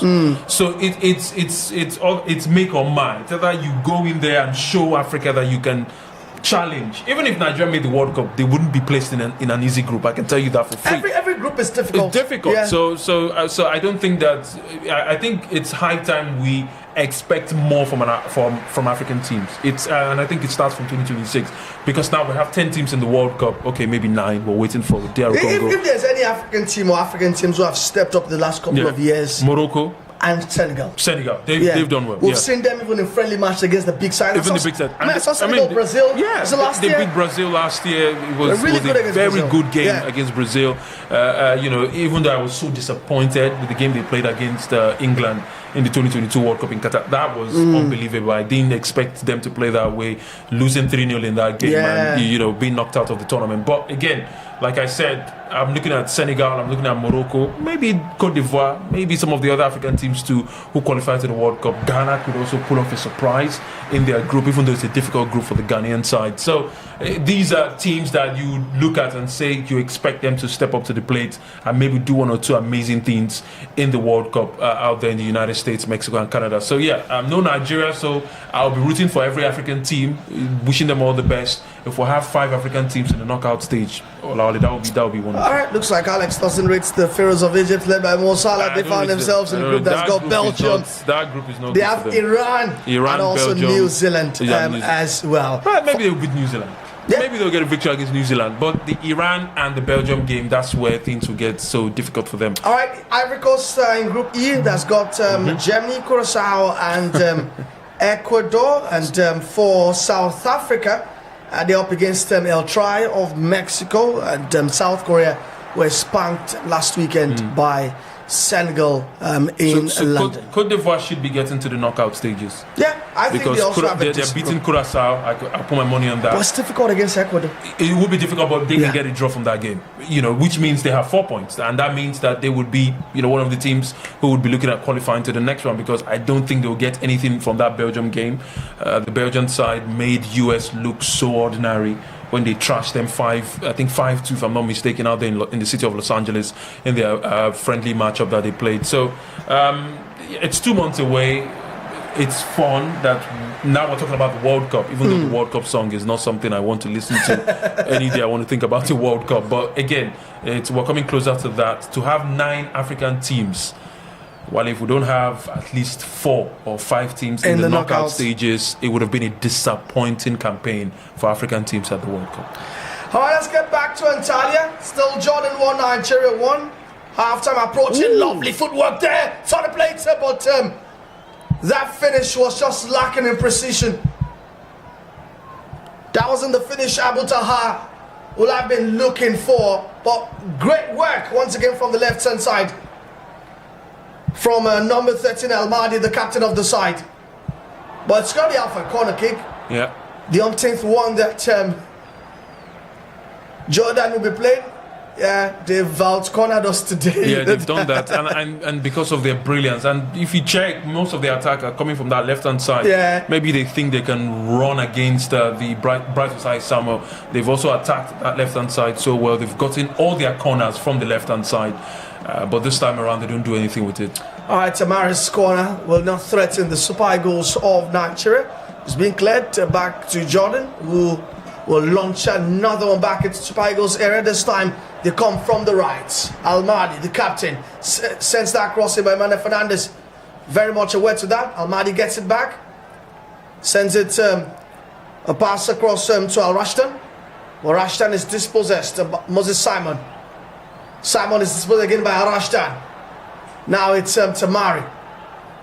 Tamari has seen a lot of the ball alongside them, the captain Al Mahdi, being very much active and dangerous all through. That should be a pull, but referee says play on as Super Eagles try to benefit him. No, that's a loss of concentration from the captain. Should be doing better, Moses Simon. A promising attack has been snuffed out by his lack of concentration there. And these are the little things that, the tiny margins. It's really things the managers are looking for too. Yeah. But Moses Simon seems to have become a very prominent guy on the NHL, right? Yeah, he has become that. And is it because both of them speak French? I wouldn't want to. that would be nice if that's the reason. But again, I think that he has shown that he can be one of the leaders of this team. Regardless of the fact that he has been here for a while, he's been with the national team set up for a while now, but I think that he's been given that opportunity, and again, the trust from the manager to always go out and showcase what he can do. Do not forget the involvement of the new guys. Some players would have just opted to leave the national team. I mean, when you have guys like Ademola Lookman, Akwa Adams, Samuel Chukwueze, Chidera Ejuke, who are coming up the ranks, I mean, a guy like Moses Simon would have thought, okay, let me just give way for these new guys to, operate in the national team. But he has decided to stay, and he has also been given that faith of being recalled to the national team setup. I think the manager just likes him and trusts him to, play well when he gets the opportunity to play. I don't think it has anything to do with speaking French, so to speak. All right, Super Eagles have a corner kick. It's been taken by Ademola Lookman. There seemed to be some scramble there, but it's been cleared finally. But Super Eagles through from cross comes in. It's controlled into the net, and Emmanuel Fernandez nonchalantly makes it 2-1 in favor of the Super Eagles of Nigeria. If you're asking to define nonchalance, even Eric Tell is dumbfounded. He's surprised that how has he scored that? It was a wonderful strike. And I have no idea what he's trying to explain to his players, but I mean, players like to do these things. They score a goal and then they start to talk about tactics. Celebrate your goal. It's your first for Nigeria. Yeah, but it also fits into the narrative of his persona, right? Yeah, very, very calm. You know, the way he controlled the ball, he had time, he had space. And it was a very good cross from Frank Onyeka from that right hand side. And look at that, the control. And he just passed it into the back of the net. That was nicely done from Emmanuel Fernandez. What a player. He has done so well. And now, outrightly, I would like to say Olali, he is my best player for this game now. All right, it's Jordan 1 Nigeria to Emmanuel Fernandez on his full debut for the Super Eagles of Nigeria. Has gotten his first ever goal for the Super Eagles as Eric Chell is now speaking to the captain of the team, the original captain of the team. Yep. That's Wilfred Ndidi. Looks like he's preparing to come on, maybe for the second half, we don't know. But you also know that the managers also don't risk players here, so especially precautions being taken. But Emmanuel Fernandez, trust me, tomorrow morning the Nigerian media will be waxing lyrical about the Glasgow Rangers defender. Don't forget, you can join us tonight. Let's have your thoughts. Call us. The numbers are right there at the bottom of our screen. And let us have your thoughts on the Super Eagles and what you're saying so far so good, or what you're listening so far so good. We want to hear from you as the Super Eagles are aiming to take this lead into halftime in Antalya. Jordan 1, Nigeria 2. Jordan is stunning here. They don't know what has hit them. And just like I said after we equalized, Alex, that if we do attack with purpose, maybe there's something to exploit there. Yeah, there's something to always exploit. And with the kind of quality that the Nigerian players have, you can see them breaking the Jordan line so easily when they go forward. And it happened once again. That cross was a deep one from Rafael Onyedika to set free Emmanuel Fernandez on the far left-hand side. And yes, he took it so nonchalantly, but I mean, he still found the back of the net regardless. So it's a wonderful one. And I think that the way Nigeria started the game, you suspected they were trying to maybe size the Jordan side up, trying to understand them, warm themselves into the game. And that's really what they did. Now they're fully warm. And now they understand what to do, and now they've done so well, and they've turned this game on its head from 1 goal down. Now they lead by 2-1, and we're just minutes away from halftime. All right, looks like Rafael Onyedika. I think he will be taking off for Wilfred Ndidi. Maybe. Once again, precautions have to be taken. Don't forget that all of those players have gotten to crucial stages in their season professionally. Yeah. Is it they're chasing titles, or they're trying to chase European qualification, or they're trying to stave off relegation? That is if you play for Remo Stars. But there's no Remo Stars player here. There's no Remo Stars. But we have the manager Remo Stars there, right? I'm not throwing any shades. But it's Jordan 1, Nigeria 2. Half-time's looming. Ademola Lookman now on the ball. Lays the pass to Frank Onyeka. Onyeka finds Yiraso. I've not seen much of the Belgium-based winger. So far, so good. It's not been fully really involved for the Super Eagles in this first 45 minutes. Hopefully, he gets a chance to do more in the second 45. Moses Simon now. Back to Frank Onyeka. Onyeka gets it back to Igor Ogbu. Ogbu to Emmanuel Fernandez, the goal scorer. Second for Nigeria. Super Eagles enjoying a spell of possession. Yeah, Ademola Lookman still with the ball, but it's been misplaced, the pass. As Jordan sent it, long one, but that should be offside. Yes, it is. And it's Tamari Musa who has been caught offside. That was almost a dangerous situation for the Super Eagles of Nigeria. Left to be seen how many minutes will be added on. Oh, the referee says, no, I can't take it anymore. Let's save the best for the last. It's halftime in Antalya. Jordan 1, Nigeria 2. Our halftime thoughts are coming through in a bit, but we need to just take a break. And after that, Alex will be sharing his halftime thoughts with us. And we'll be talking about the big news that has come from the Blacksters of Ghana. Make sure you stay with us right here on vivxsports, because we'll be right back just in a few moments. Don't go anywhere. That question of who will get that slot. Normally you should go to another team from Asia. Iraq should be that team. However, Iraq are already in the intercontinental playoffs and are likely to qualify for the World Cup through that route. The next line was Italy, being the highest ranked team that has not qualified for the World Cup. And Italy are in the European playoffs. If Italy eventually qualify for the World Cup, then they don't need the slot anymore. And the next line was, it could be Nigeria. So that's where this twist came from. I don't know. That's where the twist came from, my brother. I don't know if it's going to come down to that. I don't know if... But it's all been hopes and hopes and hopes and hopes for Nigeria. Yeah. Ever since not picking that first ticket in that group stage where they had South Africa, Zimbabwe, and the rest of them.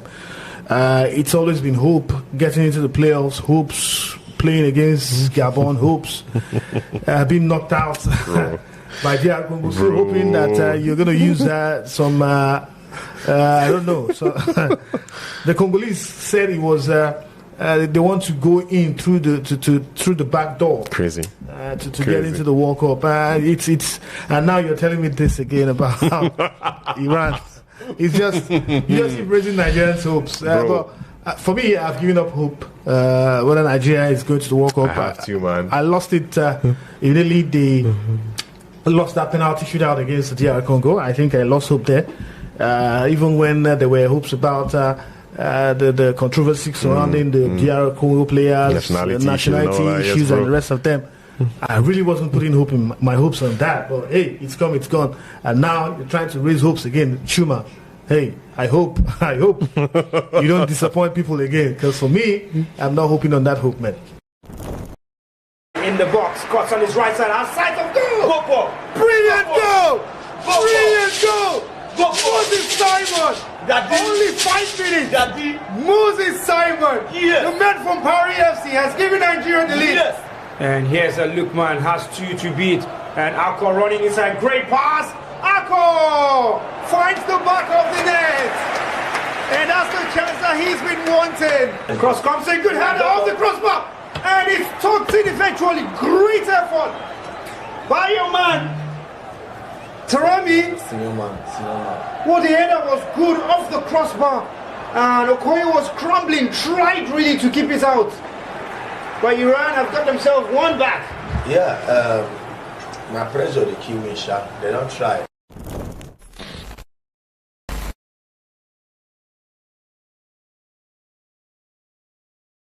I think that was the first time I saw Chibuike. And I was very, very impressed with how he was playing throughout that tournament. And I told my friends that, I like this guy. He was actually a defensive midfielder then.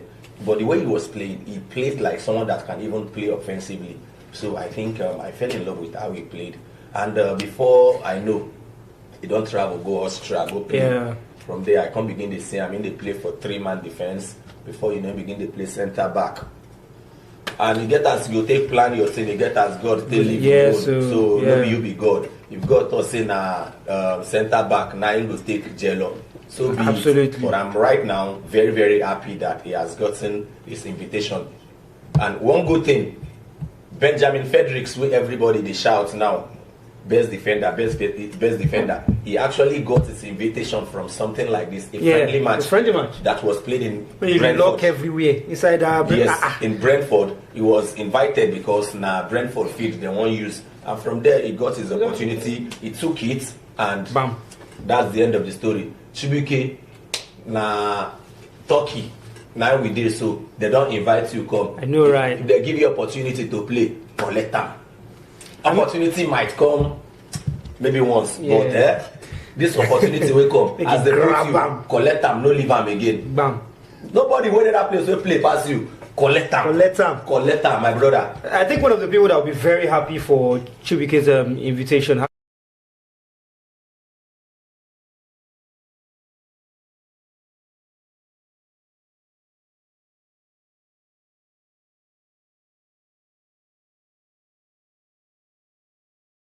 But Elise will be getting the ball up front. 1v1. Edison chipped.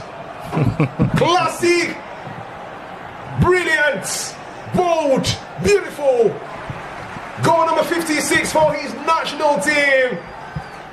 Kylian Mbappe, the star from France, can enjoy with the fans as he, alongside his teammates, dance.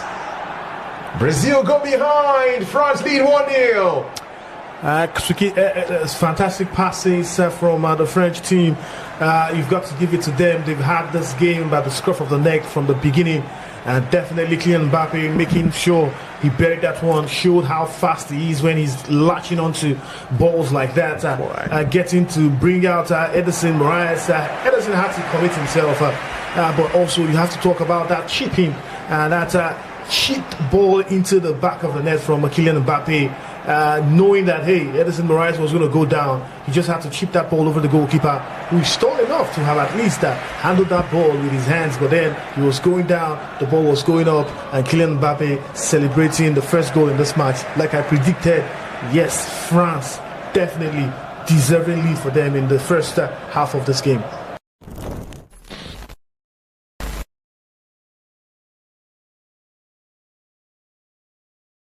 In our vivxsports studios, but we are live on YouTube. Make sure you subscribe to this channel and get all the notifications for the very best of African football as we build up to the World Cup. But tonight, it's all about Jordan versus Nigeria, and it's halftime. Jordan won, Nigeria 2. Don't forget, later tonight, we've got the Leopards of DR Congo up against the Reggae Boys of Jamaica for that right to be at the World Cup, and it's going down right there in Mexico. Kickoff is 10 p.m. and all the action from the watch along is live right here on vivxsports, and it's a one-man show. It's one-man solo with Baba joining us for that one. So make sure that even once you're done with this game, you stick around for DR Congo versus Jamaica. Alex is still here for company. We'd love to hear from you as well. The numbers are right there at the bottom of your screen: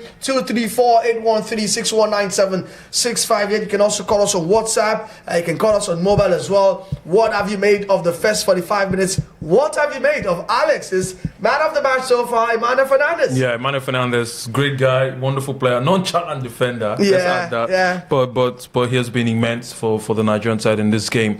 I've seen some defensive qualities that I like, and I've also seen that he can also probe forward and maybe get on the end of crosses from set pieces or corner kicks, if you may.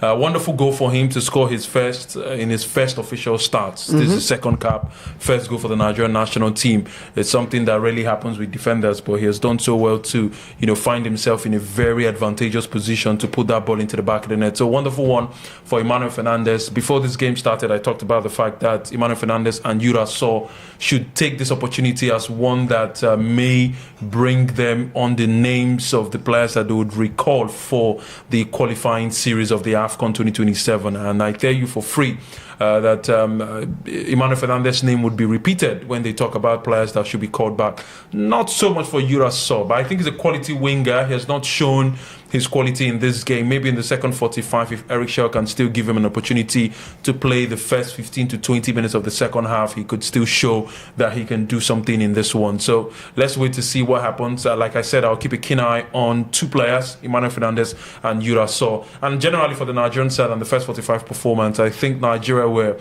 jaded a bit in that first 15 to 20 minutes of the game. They start to grow in confidence, start to dominate the game, start to play their own way much later Jamaica in the first 45. I would love to see more from Ademola Lookman Doe in the second half, alongside Akko Adams, who I've not really seen much from those players in the first half. But fantastic one. Nigeria scored the equalizer from Moses Simon, who also scored in the first game against the Iran side. So it's he's in a rich vein of form, so to speak, captaining the Nigerian side in this game and getting that first goal to make it 1-1. And then for Emmanuel Fernandez, who made it 2-1 in favour of the Nigerian side. It was a wonderful first half performance. This is a good game for the Nigerian side. On the balance of play, they've found themselves. They've also regained their touch, and they've scored 2 goals, taking it into halftime, leading against the Jordan side. So wonderful one, and hopefully they keep up the good work in the second 45 as we wait to see what happens in that one. Hopefully they keep up with that great performance and intensity. But before we'll come back to Super Eagles, but I want your thoughts quickly on the big story that has come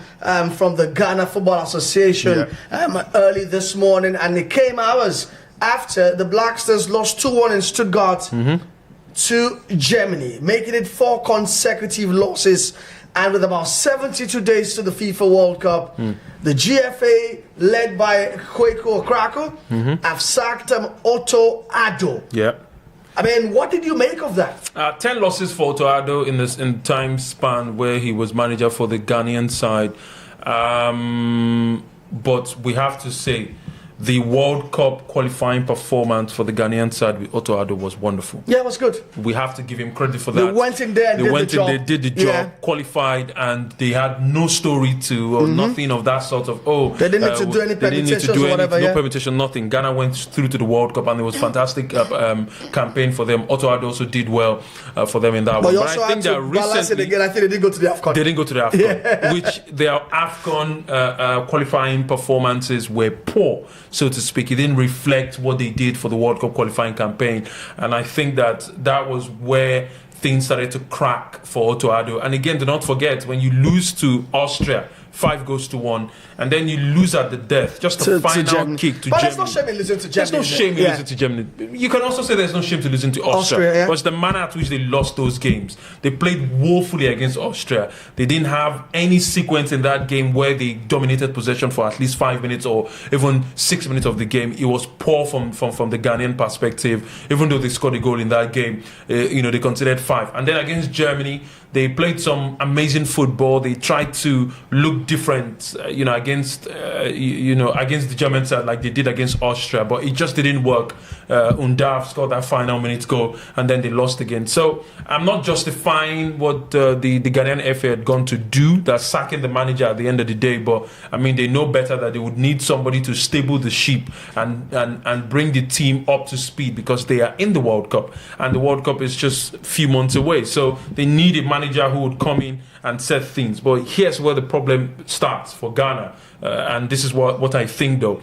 We don't have a window that this new manager who's coming in would try out the kind of players that he's going to take to the World Cup. We don't have a window for that. How are they going to play games? How are they going to, connect with the team, find a rhythm that would take them into the World Cup? We know we have a few, maybe 2 or 3 weeks before the World Cup, where the teams can some tune-ups, can tune up with some games and stuff like that. But that's not enough time, so to speak, for a manager to understand the team and also get the best out of them to take them into a World Cup. So I just think that maybe it's a harsh decision to sack Otto Addo at this time, for the Ghanaian side. But sometimes the harsh decisions are necessary. Maybe unnecessary. I'm going to give you a fantastic example here. Yeah.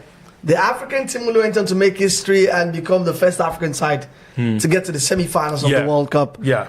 On the road to the World Cup, they sacked Vaid Halilhodzic and replaced it with, guess what? We never knew. We never knew. Walid Regragui came on, and they became monsters in Qatar. Got to the semi-finals, beat Spain, big teams. So maybe that could be the case. And sometimes, I also think that pre-World Cup form.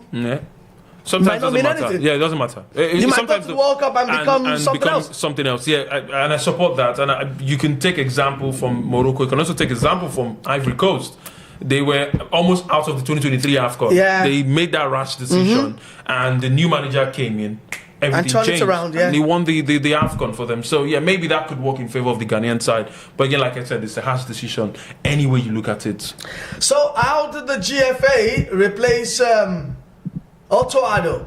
Rumor mills have it that former Morocco coach Walid Regragui has been linked to the job. That should be very, very much interesting. Remember that Morocco also parted ways with their AFCON winning coach, right? Yeah. AFCON winning coach? AFCON winning coach. Stop. I got stop. it there. Yeah, I was thinking, I was like, AFCON, no, stop. Yeah, it's an AFCON winning coach. Okay. I mean, that's what FIFA and CAF say. So they parted ways with him and replaced him with another manager in Wabi. Yeah. And now Walid, I think if he gets the Ghanaian job, it's a chance to, just maybe stick one up to Morocco and say, I'm going to make you guys regret you guys letting me go. I mean, he's a man who's taking a team to the semi-final of the World Cup. So he understands the demands of playing at the highest level. So yeah, if he becomes the manager, I mean, still very much rumors and talks, behind the scene. But if he becomes the manager of the Ghanaian national team, I think that he can get the best out of the players because he's a guy who demands the absolute best from his team. And we've seen that, already with the Moroccan team, the way he did take them to the final of the AFCON. Yes, I don't know about him winning it though, but yeah, took them to the final of the AFCON, took them to the semi-final of the World Cup, and they've been impressive since he became the manager of the Moroccan side. So yeah, I think that if Walid Regragui sees that opportunity and takes Ghana to the World Cup, Ghana are going to the World Cup, but I mean, manages Ghana in the World Cup, maybe he could get something out of the Ghanaian side. I will see about that one, but that's the big story that Ghana have sacked Otto Addo. They've told him, you know what? You're based in Germany. You have a house in Germany. Just stay back. Stay back. Make that trip from Stuttgart to Dortmund. Stay there, and we'll think about another manager who is going to take us forward. All right, second half upon us. Nigeria 1, Jordan 2, and the second half has kicked off already. We can confirm that to you right there in Antalya, Turkey, and we're hoping that the Super Eagles can get more goals and wrap up this international window with some confidence. In as much as we're not going to the World Cup, I think doing well in this friendlies will fill the manager with a lot of confidence as we approach the AFCON qualifiers. I mean, one win against Iran, another against Jordan, two teams who are going to the World Cup. That should tell you that Eric Shaw still continues to impress as a Nigerian manager. And again, you can look at these two games and say, okay, I know what I can do with the team. I can also get the best out of them. And maybe in the AFCON qualifiers, we qualify without having to calculate any point difference or try to do anything funny, all right? So that would be the assessment from these games. I think that they've done so well so far against Iran. Like I said, it was here and there anyways in that performance, but they still did well to win that one by 2-1, and they lead by 2-1 with 45 minutes left to play in this game. So Eric Shaw has a lot to ponder on and has a lot to take from these two games that we've seen the Nigerian side play in this invitational tournament. All right, Super Eagles on the attack now. Cross comes in and what a finish, but that could not find solace at the back of the net. Frank Onyeka coming close, but that was good link-up play between Akko Adams and Frank Onyeka there. Goalkeeper was rooted to the spot, but the ball was just inches wide. And that was a signal of intent from the Super Eagles that they want to consolidate on their position in the early stages of the second half. But I want us to be hypothetical here. Now, if DR Congo qualify tonight, I hope they do, it will be their first qualification since 1974 in Zaire. They will be in Group K alongside Portugal, Uzbekistan, and Colombia. Now, picture the Super Eagles in this group. We wouldn't have qualified for that group. Why do you think so? Because Colombia and Portugal are way better sides than the Nigerian side. I think we'll struggle against Colombia, same way we're going to struggle against the Portuguese national team. I mean, some people would say things like, oh, Ghana played against Portugal in the last World Cup, they did well, they held their own. I think we played Portugal in the friendly as well, did well. Portugal in the friendly and we did well, but that's a friendly game. They didn't have some of their star and quality players in the ranks. So it would have been, maybe Uzbekistan, yes, we probably should get 3 points from the game, against Uzbekistan, but because of the Colombia and Portugal in that group, that it would have spelled maybe doom for the Nigerian side. Wow, there you go. Yeah. Alex doesn't give us a chance. Being real, just being honest, yeah. All right, back to the game, Jordan. Get an effort on target after lovely work from... But here's the funny thing though, Lali, just taking you back to that World Cup for the Nigerian side, if we were the ones who were going to the World Cup, it's 3 games for these players to show the world how good they are. It's 3 games. and it's games against Colombia. The world is going to watch the game. I It's think we've games got a chance Portugal. against Colombia. I'd want to believe that. I think you're just looking at it's the like name. Nigeria playing a traditional South American team. Yeah. We always struggle against Argentina. We never do well against Brazil. I mean, apart from 1996, we never do well anytime we face Brazil, be it in a friendly game or or maybe an age grade football, under 20, under 17.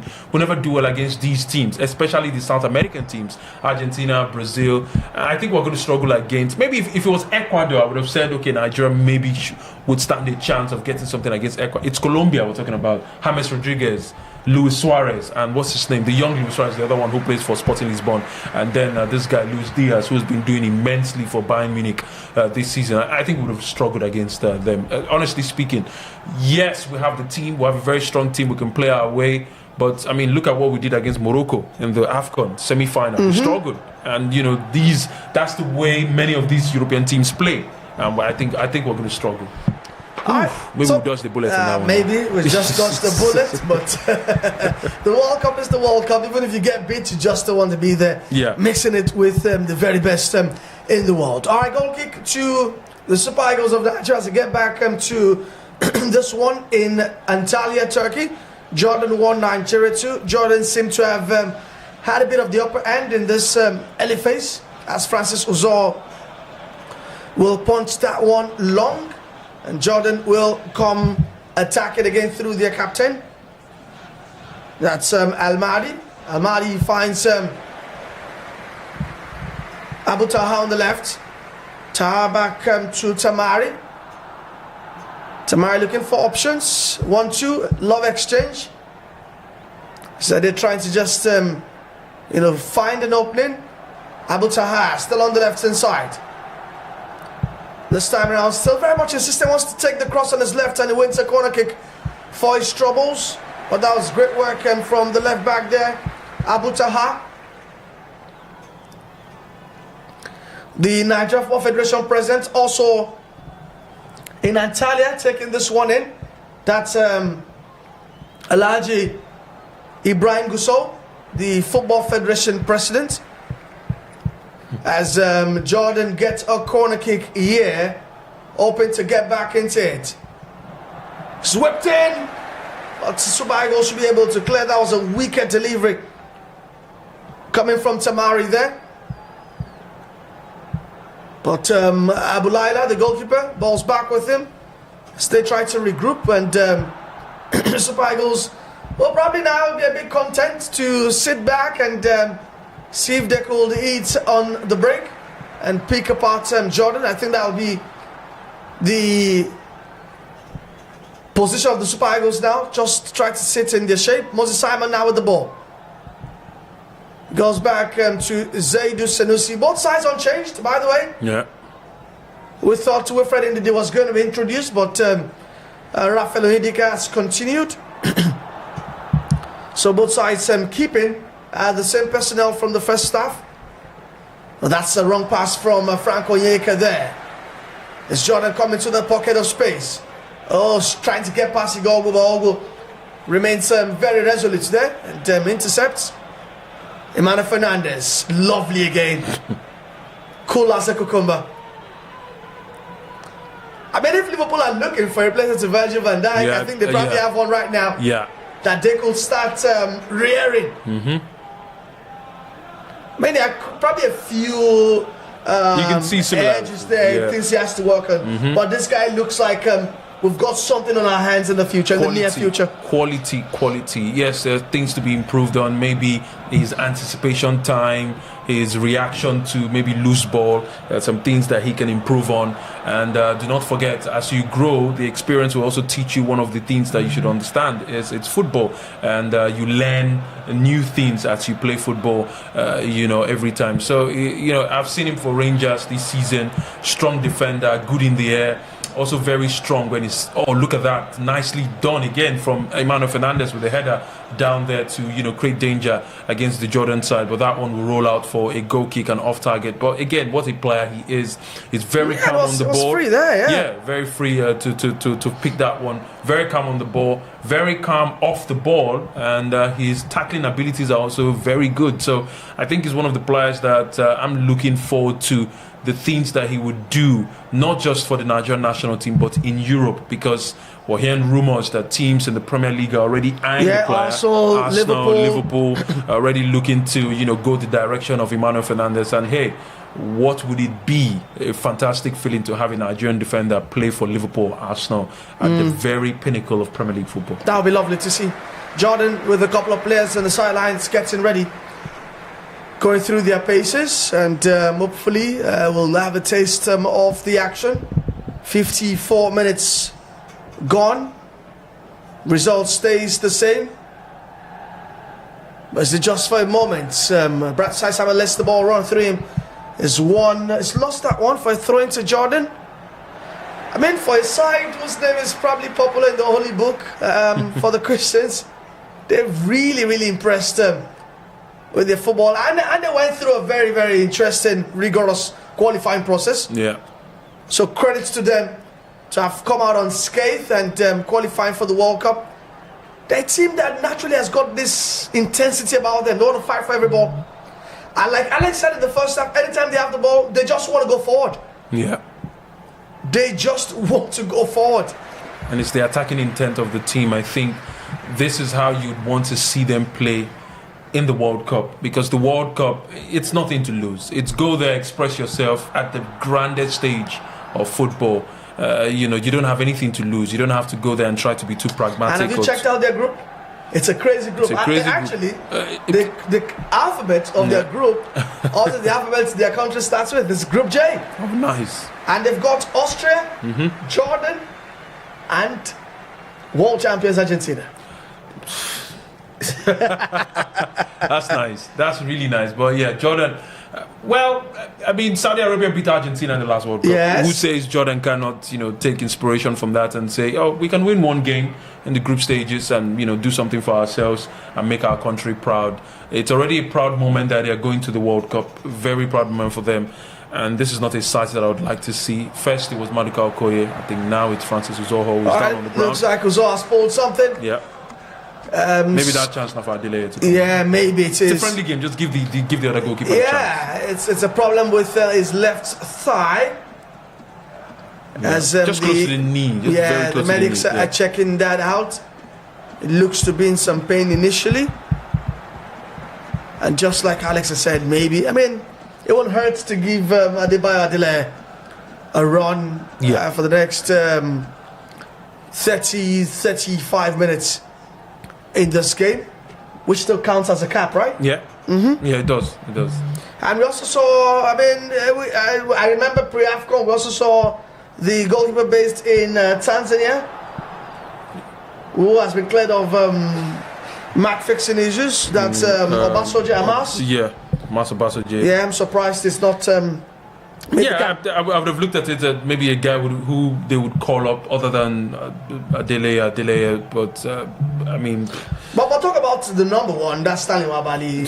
What are your thoughts on his inaction? Because he's left what's the name of that club again in South Africa? Chippa United. Chippa United. But so far, I think it's going to the first or second month now. Yeah. He's still not gotten a club. We know he's a free agent, so can join any club that he wishes to. But so far, so good. Nothing has happened for him. As we see, Adebayo Adele and Wilfred Ndidi preparing to come on. But looks like when you go through 2 international windows and you are not involved, you are still without a club, you have to quickly find a club and get back to being number one and get back to the thick of the action. Yeah, so here's my thing. And we don't know what maybe has transpired between Stanley Wabali and the club. That's Chippa United now. This guy looks like Onana. Oh my goodness. Yeah, well, they call him the Nigerian Onana. Nigerian Onana. I don't know what's happened between the two. But again, I have this to say. If you have 6 months left in your contract, why are you terminating your contract to leave the club before the end of the contract. Now you're clubless. Yeah. It will be difficult to find a team. And even if you get a team, even if you get a team, for goalkeepers, it's difficult to go in there and say, I'm number one. You can't be number one because the team already has maybe a number one or even a number two. You need to get a lay of the land before you. I think it was a decision made out of maybe frustration, maybe annoyance, maybe anger or something. I don't know, because it was after the AFCON we were hearing rumors about how South Africans may treat Stanley Wabal if he goes back to Chippa United. And like I said, we don't know the internal story, the internal story or what maybe has transpired between the club and the player for him to decide to leave 6 months before the end of his contract, knowing fully well that teams may not look your way when you're clubless. And listen, that means those who are bubbling under should be making performances and staking a claim. Yes. So far, so good. You look at this international window. Could you say one goalkeeper has sent a message to Zoho, has made a sent a message to Zoho, to Mwabali? I don't think so. No, I don't think so. He has gone injured. Uzoho. Much right. But again, we now have two goalkeepers out injured, Francis Uzoho and Maduka Okoye. So that indicates that if their injury lasts for so long, the next set of call-up, maybe Mwabali will be called back to the national team to just give him maybe something to do, because right now he doesn't have that match fitness. He has that rustiness now, because that has to be said. This guy also plays like Onana. Doppelganger. Just wants to play from the back. He's also not your classic goalkeeper who is tall. Yeah. I think he's still maybe 6'1" or thereabout. Yeah. Yeah, I think he's 6'1", but very good with his feet. Very good with his feet. And let's see if in this 30 minutes, that's another lapse in concentration. What's happening? Wilfred loses, is out of the ball, and that should be a foul. Yeah, it's a free kick to Nigeria. Free kick to Nigeria, foul on Emmanuel Fernandez. And players need to be very careful. Who's taller, though? Emmanuel Fernandez and Paul Onacho. I think Onacho is taller. Maybe. Yeah, I think Onacho is the tallest player. Tallest player in the team, yeah. It's the tallest player in the team.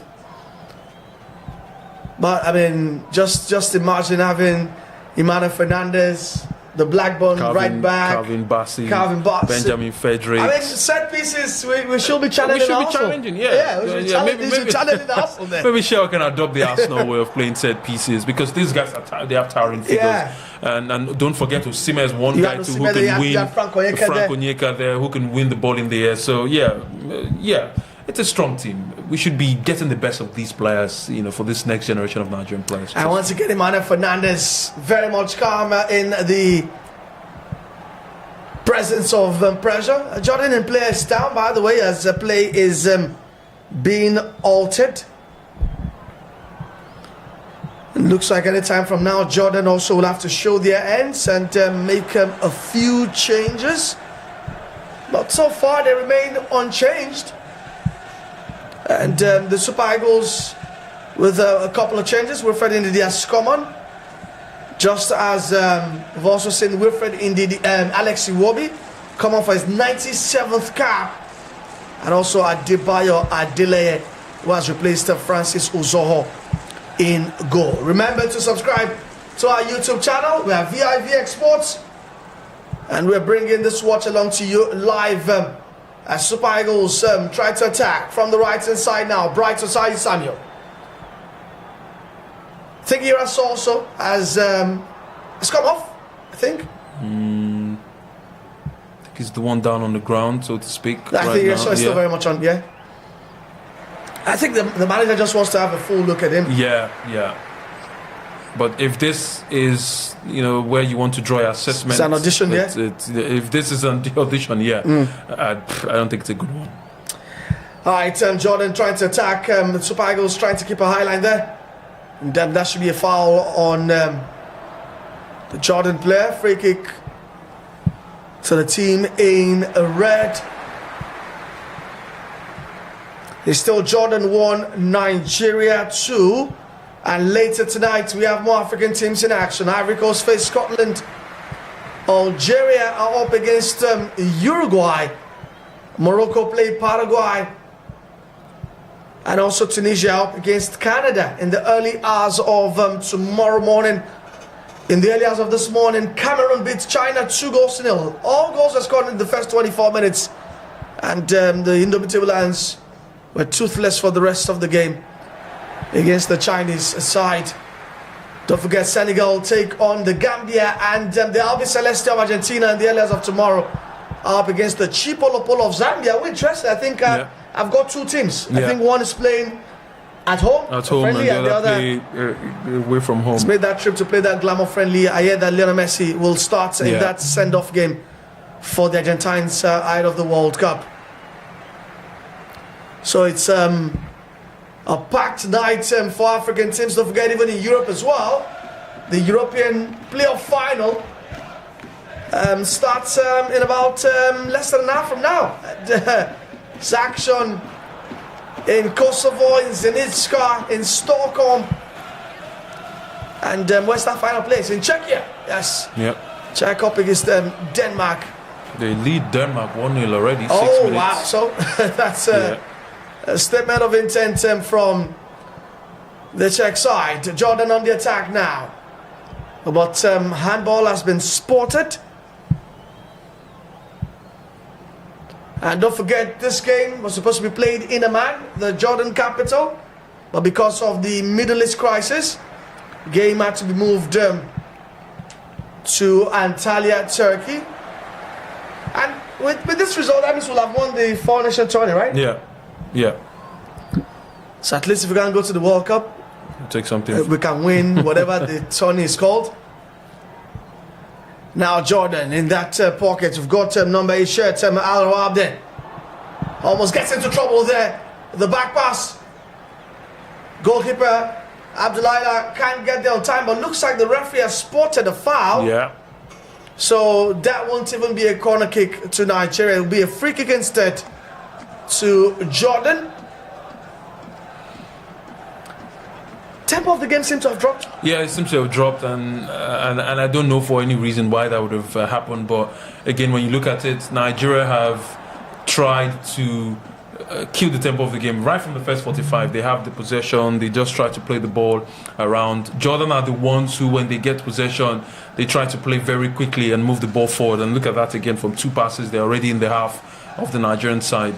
I know you have to credit Adele for doing that. Yeah, in that position. I mean, that's the difference between him and probably someone like Uzo's definitely going to struggle.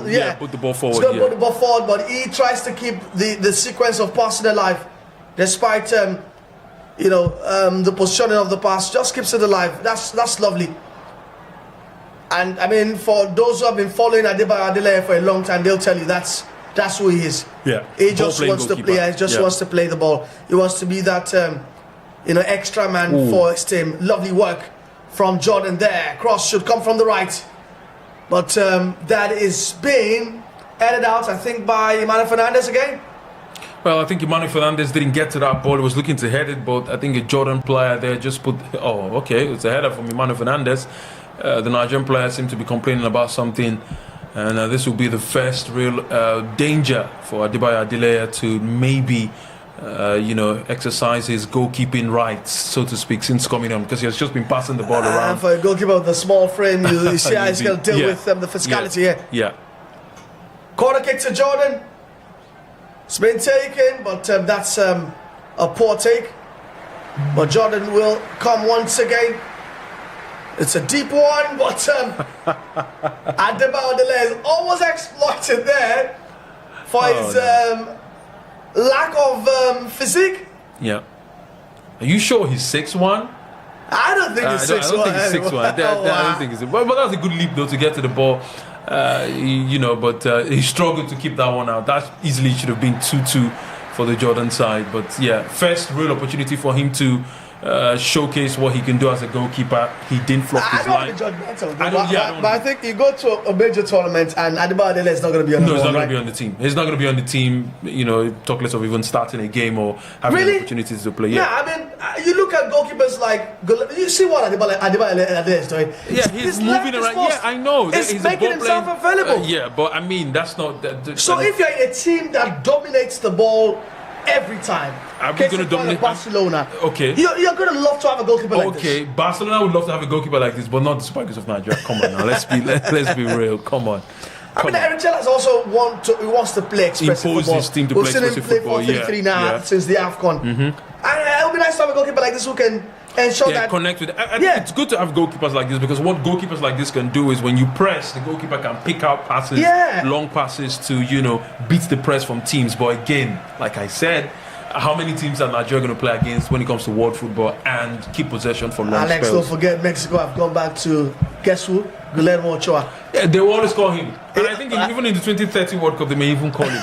This is like, let the it's man going to be be like Ochoa's 6th World Cup. Let the man breathe. And Ochoa and Adebadele are almost the same height. Yes, almost the same height. Yeah, not so tall, but I mean, they try to do their job.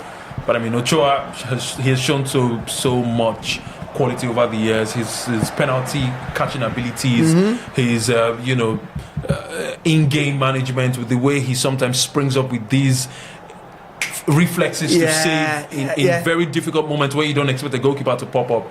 That's why Mexico would always go back to Ochoa to come play for the national team in a World Cup game. And it's not surprising that he gets to play again. I mean, they host part of the World Cup. They're a co-host nation where we get to see some games at the Azteca Stadium and also see some games also in the other cities in Mexico. So, yeah, it would be nice to see what Mexico do in this one. And Canada, I don't think the hosts are strong teams, except for Mexico, though, who traditionally a football nation. They play football. But I mean, Mexico also have been struggling with a lot of injuries. They have had to go back to Avi Aguirre. Aguirre is in his third stint as manager. They've had to rely on players for the first time. Mexico also have to rely on players who were not born in Mexico. Yes. Just to help out with the injury crisis. USA will always be USA. Right, very funny side. The soccer guys, right? Very funny side. They got hit for 5 against Belgium a couple of days ago. More they played Portugal in the earliest of this morning as well. It's crazy. But we know that with America, all you get is intensity. You just get the intensity and the flow. A lot of energy. Yeah. Now that you've got Mauricio Pochettino, with Canada, you just don't know what you do get. I mean, Canada just reminds me of Gino Hoylett and maybe true. The Bayern Munich Alphonse Davies. You don't know what to expect from a team like that. That's what they bring to the table, so to speak. Canada. Alphonse Davies, I mean, their captain, Bayern Munich, very not a bad team. I've seen them surprise some nations, even when they play the North America Gold Cup. They tend to rise up to the occasion. But I mean, like I said, the 3 teams hosting the World Cup, I don't think they'll cross. Interestingly, they are still the 3 strongest teams in North America, in their confederation. In North America, yes. And that is why when countries like Suriname, countries like Curaçao, if you cannot qualify for the World Cup now, except countries like Suriname, you're not going to do that anymore. Why? You're only in with a chance because these 3 co-hosts did not play qualifiers. Yes, they didn't play qualifiers. So by the time the next qualifiers come around, it's done and dusted. Yeah, you guys are not going to have strong any. Guys would always exactly. Qualify, So that's I'm happy like countries like Curaçao, and also you've had maybe Jamaica, but I'm trumping for Congo. I think Jamaica have not been here since 1998. Yeah. I think the DRC would.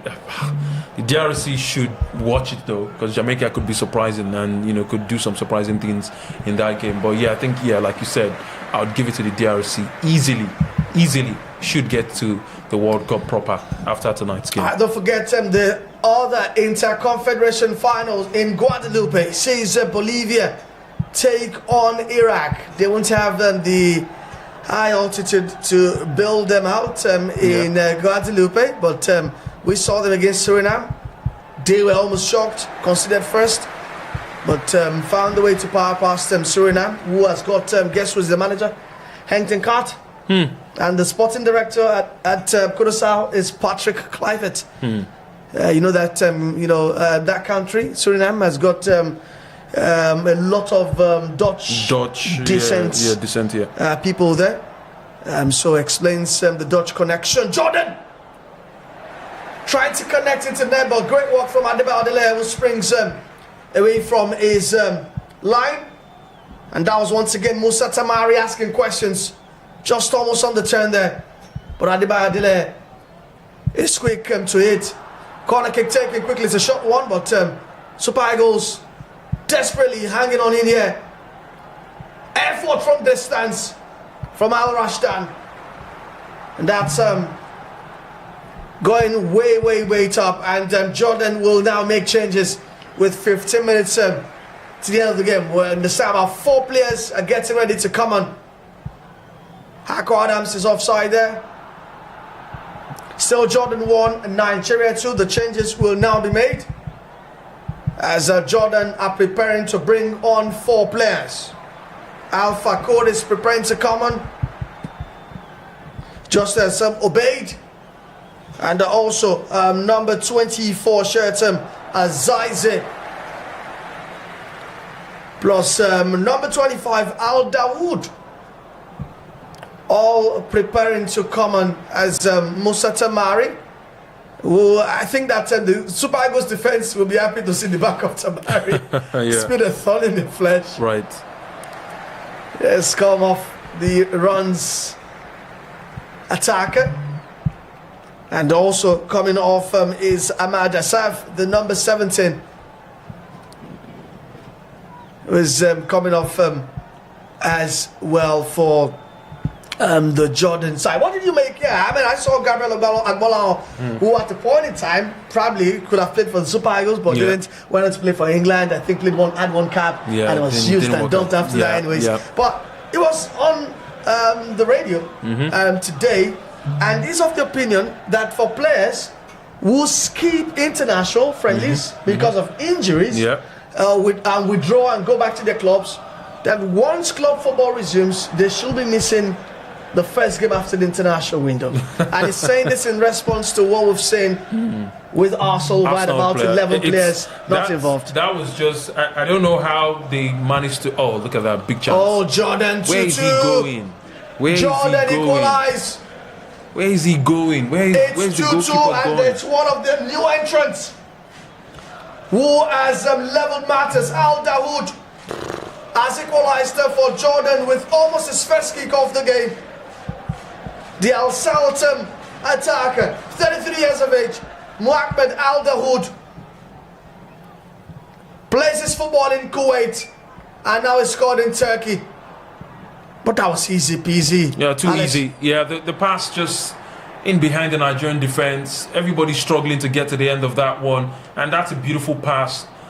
I don't know where Adebayo Adele was going to that. He wasn't going to get to the end of that one. The player was first to the ball and he just rode it between the legs of the goalkeeper into the back of the net. There was some sliding challenge coming from Emmanuel Fernandez, but he was never going to stop that. Jordan have their equalizer late into this game, 77 minutes on the clock. And that's some funny goalkeeping, I have to say, from Adebayo Adele. I don't think he should have rushed out of his line that early. You should have trusted your defenders to maybe try to get to the end of that one before making that run outside the post. And Jordan, rightly so, they've I think been the better side in the second half. Yeah, they've upped the tempo anytime they had the opportunity to go forward, and it's a wonderful goal, well taken by the man who just came on. 2-2. With 10 to 12 minutes left to play. I don't think we're going to get too much when it comes to added time. So you just get the feeling that we're going to play the next 30 minutes of this game, and hopefully the Nigerian side can get something off this one. Lovely pass from Al Rawabde to set up, but Eagles can equalize. Alex Wabi comes close there, but his side-footed effort is well off the mark. Won't trouble Jordan, who have they'll feel that they deserve to be back in the game. They've been the better side in the second half. Yeah, and it's still game on. I mean, a lot could still happen in this final 12 minutes of normal time. Jordan 2, Nigeria 2. Remember to share your thoughts with us. Drop your comments on YouTube. Drop your comments.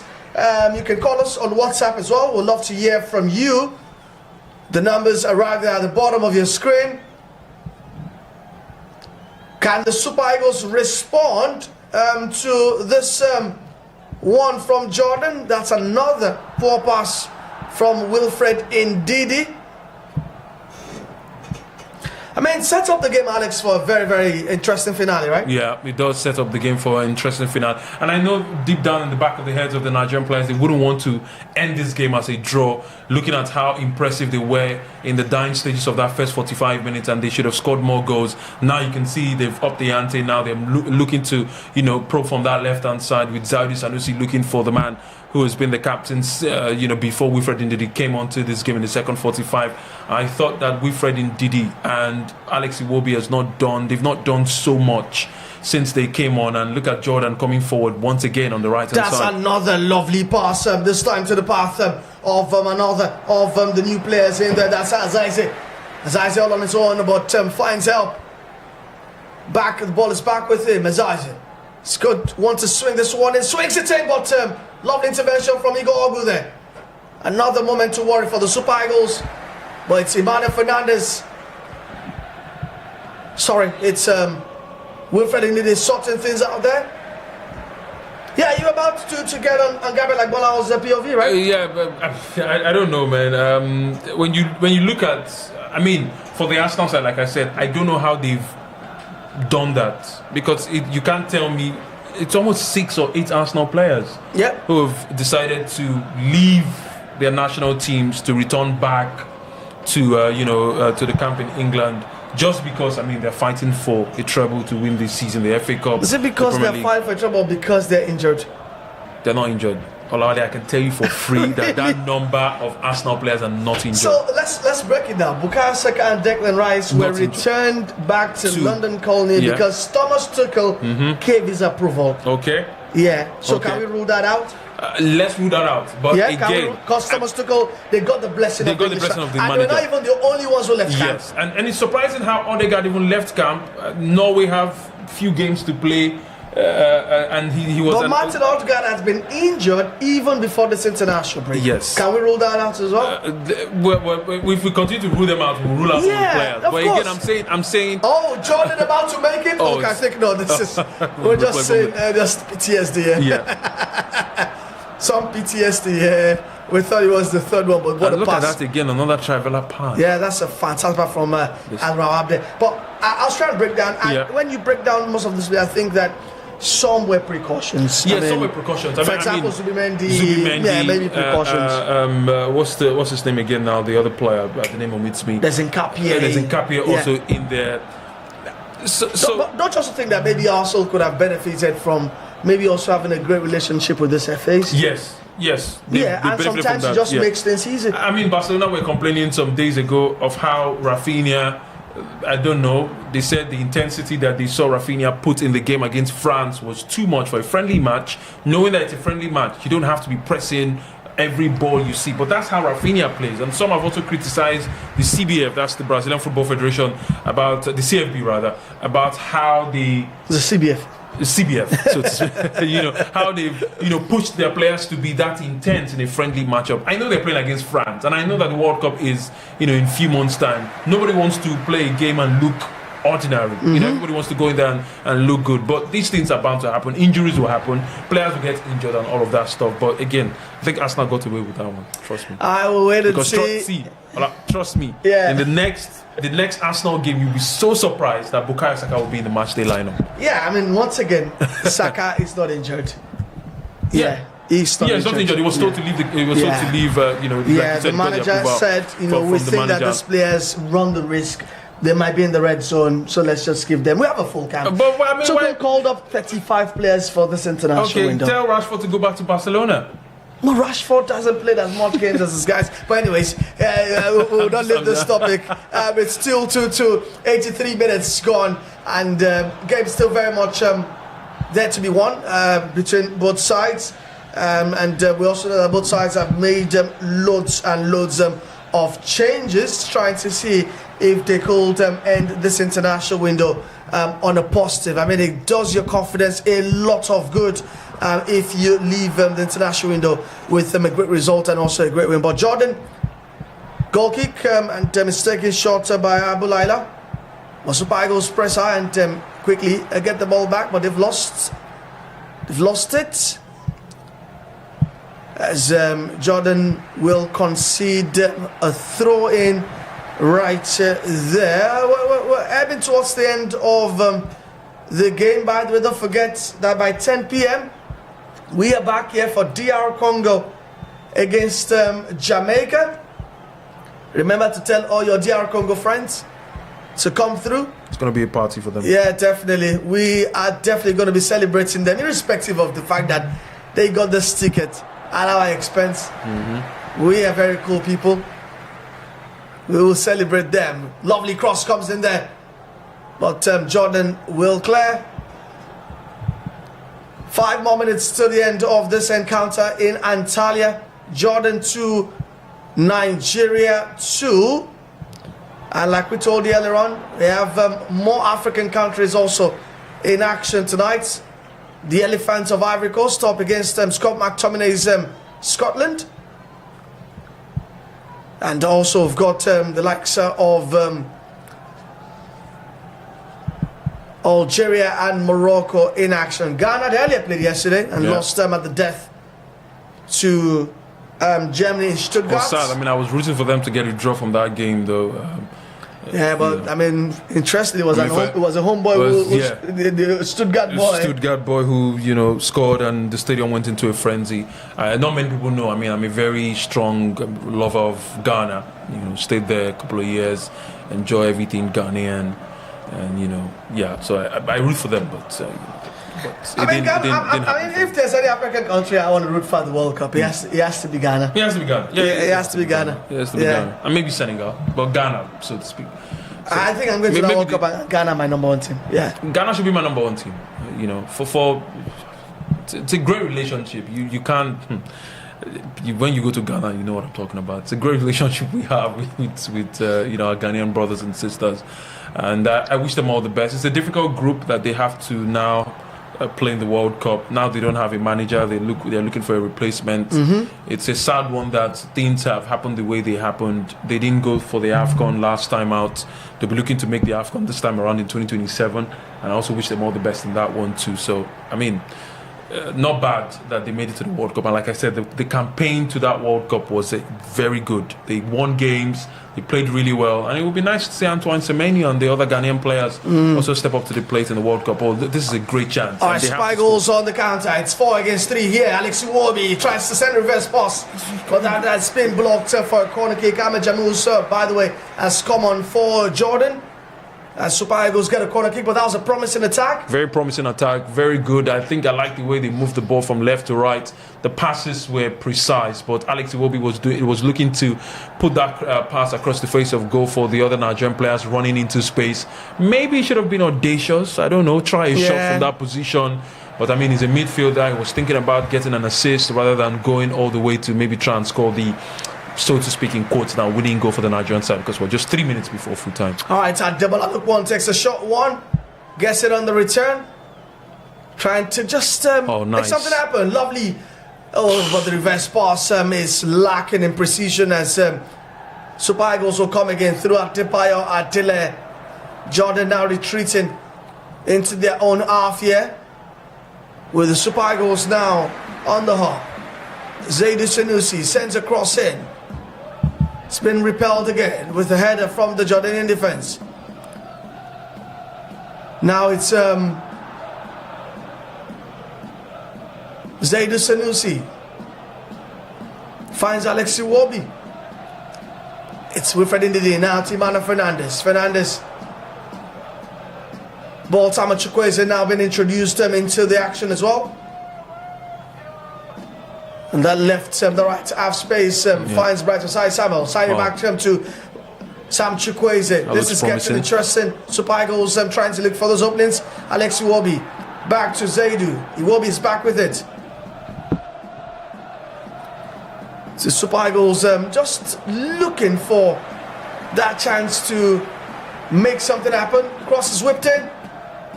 There comes. But that's almost going in, but goalkeeper Abdullaila is very, very much aware of what's happening, and it tips that one away for a corner kick.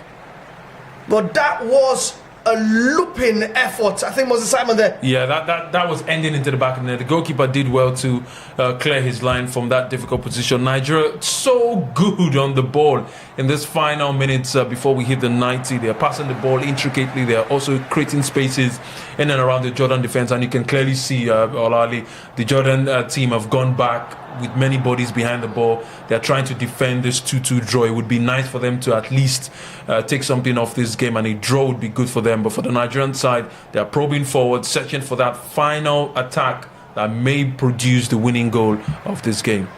Super Eagles now prodding forward. Samuel Chukwueze on that right hand side, but it's been dispossessed as always. It's been reborn at Fulham. We even hear that Fulham are about to commit to sign him on a permanent deal from AC Milan. As we see the Nigerian contingent watching on. And now, I think 4 minutes will be added on. That was a very funny minute board. Yeah. It had zero on it. Zero somewhere there.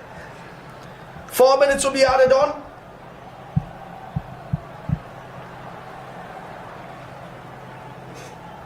And they will see if the Super Eagles can make something happen here. Alex Iwobi.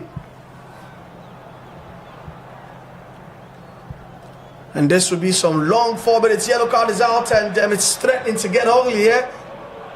With Alex Iwobi, Wilfred Ndidi, man. This says... this is the... Nah. This is a friendly match. You shouldn't get to this point. Everyone has gotten involved. As you can see, members from each other's bench come to the center of the pitch to diffuse the tension. Yeah. But I'd love to see what happened on replay, and... Well, just to look at that again, Alex Iwobi...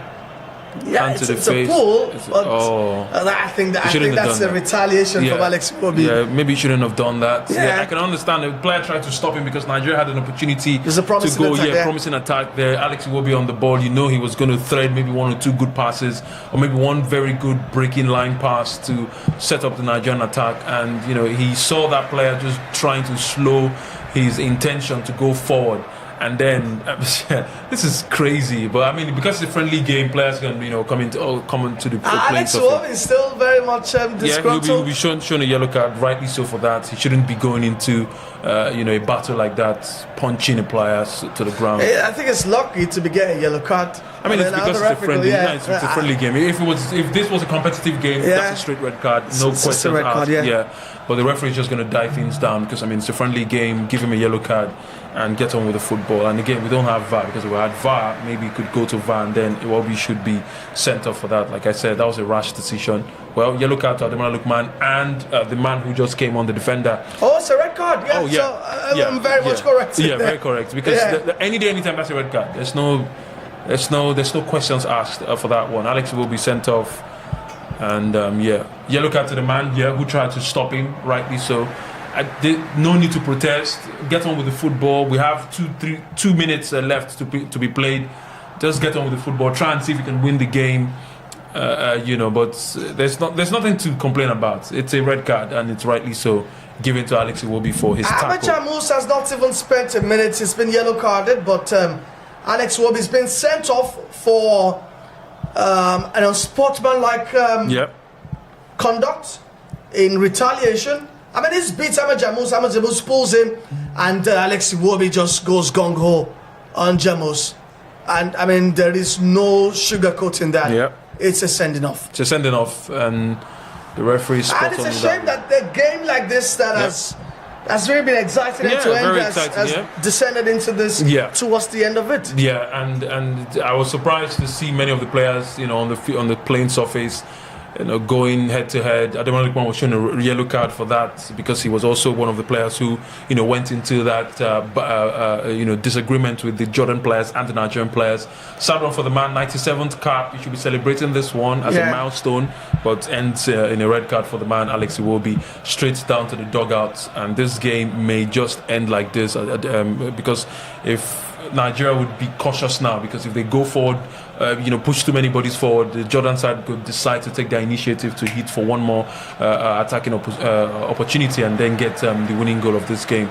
But like you said, it's surprising that a friendly match will bring this to the table. But again, we have to say this March international window has seen some friendly games played at a very high level. I mean, the France-Brazil game, the France-Colombia game, the England-Uruguay game, it didn't feel like a friendly match. I mean, at the Wembley Stadium, it felt like I was watching a semi-final World Cup match, and it meant everything to Uruguay in that one to score that final penalty to equalize, before full time. So yeah, Jordan may just be looking at this as an opportunity to find one more opportunity to win this game. It's full time in Antalya, Turkey.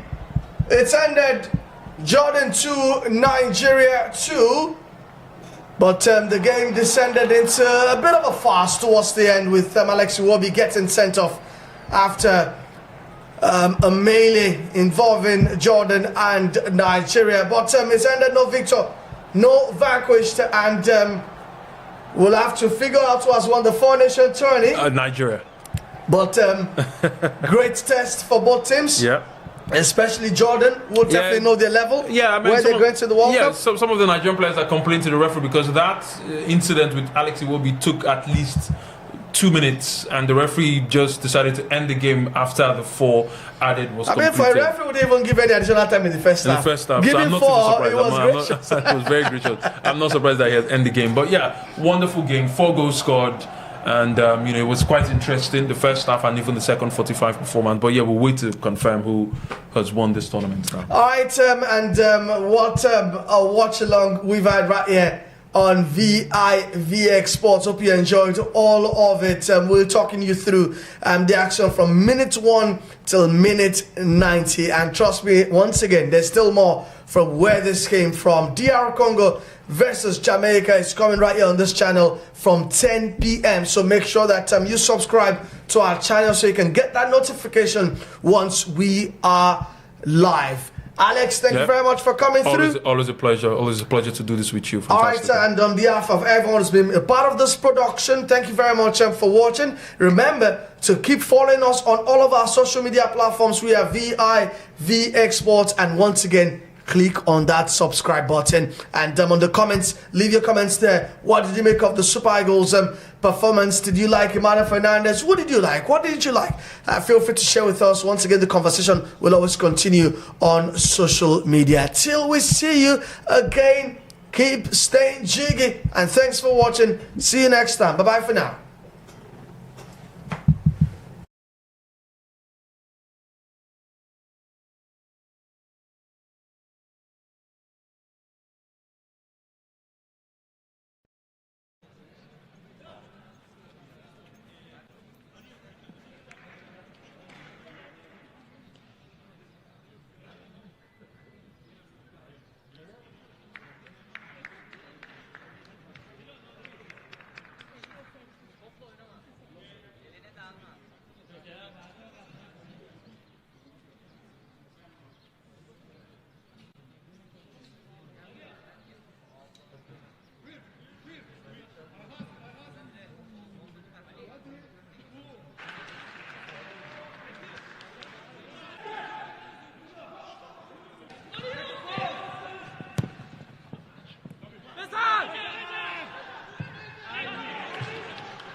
واسه کوتاهش یه لحظه جامون سامان قدوس فضا ایجاد شده برای بازیکن نیجریه خیلی خطرناکه اگه بخوان کار سرعت بدن. واسم سایمون یه بازیکن از پیش رو برمیداره، پاس ارزیش مقابل دروازه، دفع توپ مناسب از شجاع آدم زاکور. ویلفرد اندیدی، الکسی ووبی و سامان قدوس که یه لحظه اومد و رو توپ تاثیر.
Against Ghana, international friendly. Team match. Germany against Ghana. If you like, go miss some. Everybody for Ghana don't they camp like this. Charlie, you say be there because it's gonna be hot. Ghana go win Germany. I talk am. You say what? Ghana go win Germany. I talk am. Ghana go win Germany. Let me talk am. So he said.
واسه کوتاهش یه لحظه جامون سامان قدوس فضا ایجاد شده برای بازیکن نیجریه، خیلی خطرناکه اگه بخوان کار سرعت بدن. واسم سایمون یه بازیکن از پیش رو برمیداره، پاس ارزیش مقابل دروازه، دفع توپ مناسب از شجاع آدم زاکور، ویلفرد اندیدی، الکسی ووبی و سامان قدوس که یه لحظه اومد و رو توپ تاثیر.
Goal for Nigeria, scored by number 9, Addo Addo.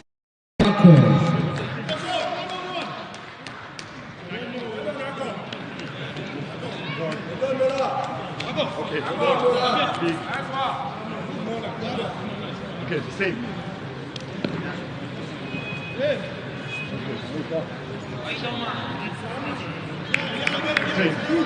This game again, and a lot of people have questioned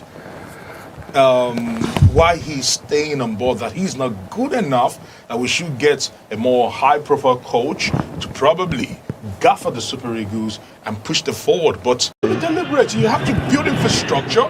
You have to whet their appetite, because a lot of people have complained that when last did the Nigerian fans have 3 major points together, and there are people who I believe have marketing experience now in the saddle. Let's see if they will come out with fresh ideas. And also Fisayo Dele Bashiru on the bench with the hopes. Fantastic save there, and the back ends up in the back of the net. I mean, they've been hustling, and that's good.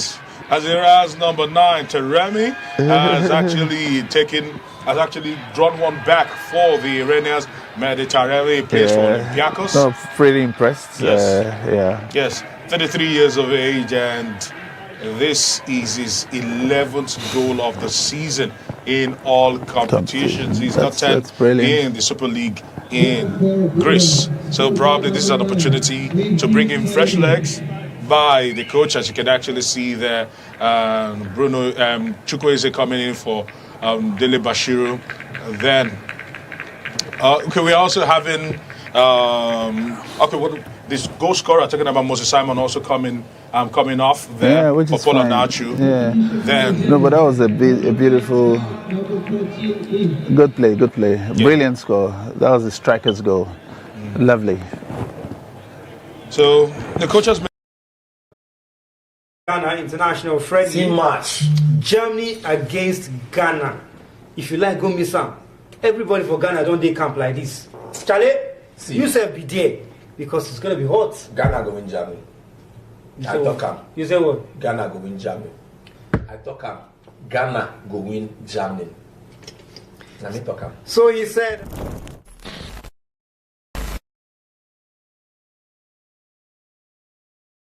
International friendly match. Germany against Ghana. If you like, go miss some. Everybody for Ghana don't they camp like this. Charlie, you say be there because it's gonna be hot. Ghana go win Germany. I talk am. You say what? Ghana go win Germany. I talk am. Ghana go win Germany. Let me talk am. So he said. But Elise will be getting the ball up front. 1v1. Edison chipped. Classic. Brilliant. Bold. Beautiful. Goal number 56 for his national team. Kylian Mbappe, the star from France, can enjoy with the fans as he, alongside his teammates, dance. Brazil go behind. France lead 1-0. Fantastic passes from the French team. You've got to give it to them. They've had this game by the scruff of the neck from the beginning. And definitely Kylian Mbappe making sure he buried that one, showed how fast he is when he's latching onto balls like that. Getting to bring out Edison Moraes. Edison had to commit himself, but also you have to talk about that chipping and that chipped ball into the back of the net from Kylian Mbappe.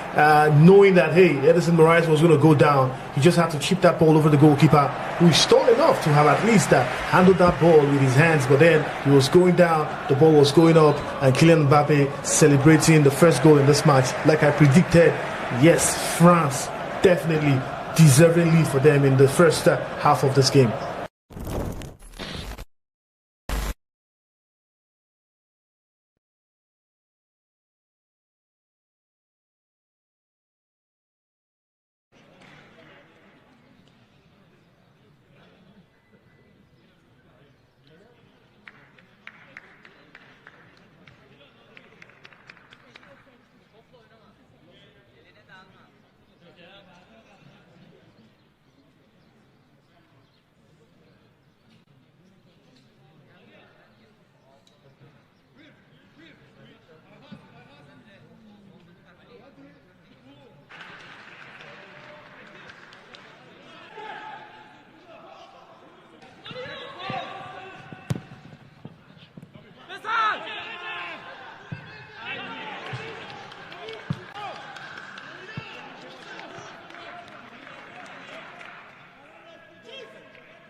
واسه کوتاهش یه لحظه جامون سامان قدوس فضا ایجاد شده برای بازیکن نیجریه، خیلی خطرناکه اگه بخوان کار سرعت بدن. بازم سایمون یه بازیکن از پیش رو برمیداره، پاس ارزیش مقابل دروازه، دفع توپ مناسب از شجاع آدم زاکور.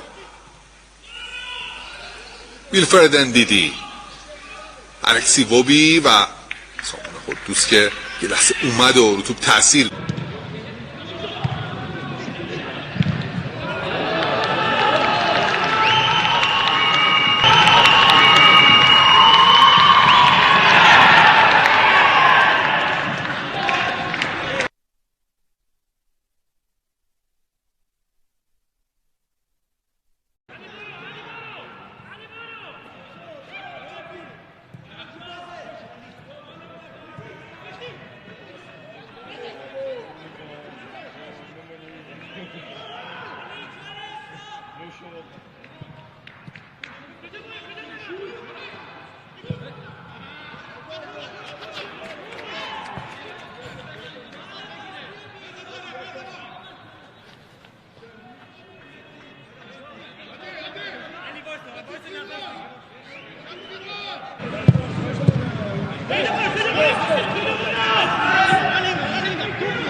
Goal for Nigeria, scored by number 9, Addo Addo.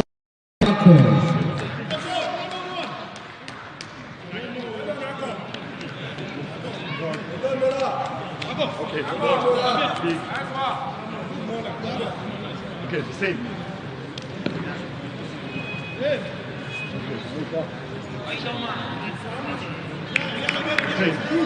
This game again, and a lot of people have questioned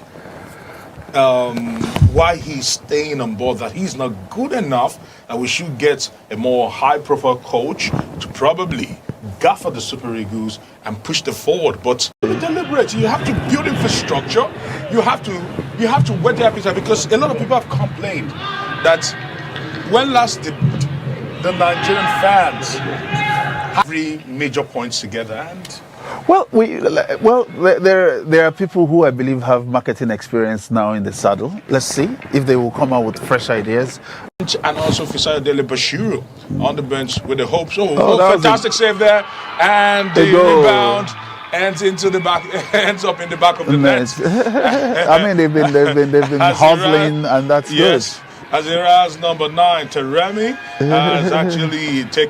has actually drawn one back for the Iranians. Mediterranean plays for Olympiacos. No, pretty impressed. Yes. Yes, 33 years of age, and this is his 11th goal of the season in all competitions. He's got 10 in the Super League in Greece. So probably this is an opportunity to bring in fresh legs by the coach, as you can actually see there. Bruno Chukwueze coming in for Dele Bashiru. Then, we're also having this goal scorer talking about Moses Simon also coming off there, which for is Paul fine. Anachu. Then no, but that was a beautiful, good play, brilliant score. That was the striker's goal. Lovely. So the coach has been.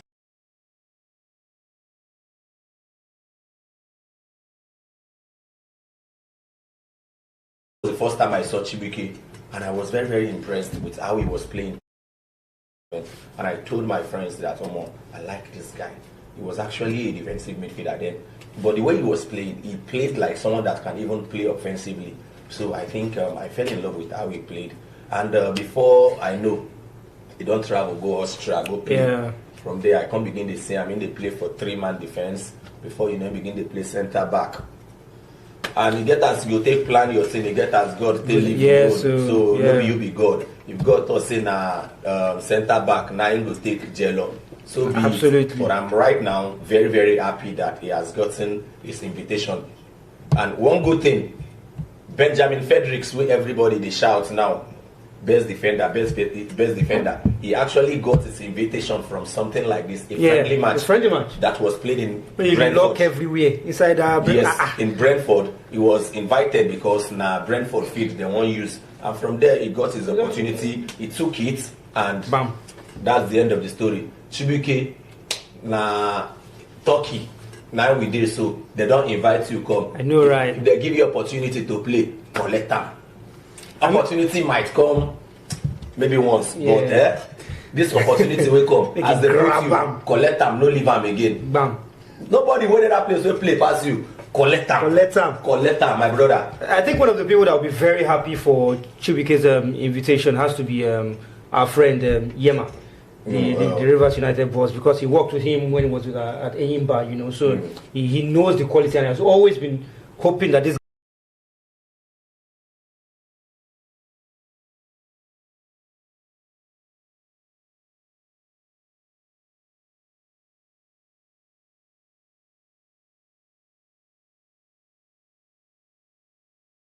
Just 7 minutes for Galatasaray to open the scoring here.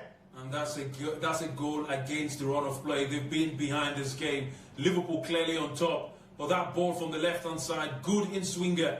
And the header from Victor Osimhen finds Mario Lemina, one African player to another. Ends up in the back of the net. And Liverpool have considered the first goal of the round of 16 in the Champions League. And you can see the face of Mamardashvili. Disappointment. It's only 8 minutes of football played out there at the Rams Park. It's Galatasaray 1, Liverpool 0. Well, that's exactly why they need Victor Osimhen. He's got towering leap when it comes to balls in the air. And to just be able to send it back across the face of goal, it's just what they needed. But I was just talking about African players. And guess what, Sammy? It was from one African player, the cross, to another African player, Osimhen. And the header from Osimhen to another African player, Lemina, and into the back of the net. So a sweet African connection, Senegal to Nigeria. It feels good to know that these players are connecting well for their respective clubs. And for the Galatasaray side, this may just lift their mood as they look forward for maybe yet another goal in this game. Against Ghana, international friendly match. Germany against Ghana. If you like, go miss some. Everybody for Ghana don't they camp like this. Charlie, you say be there because it's gonna be hot. Ghana go win Germany. I talk him. You say what? Ghana go win Germany. I talk him. Ghana go win Germany. Let me talk him. So he said, guy gets the invitation.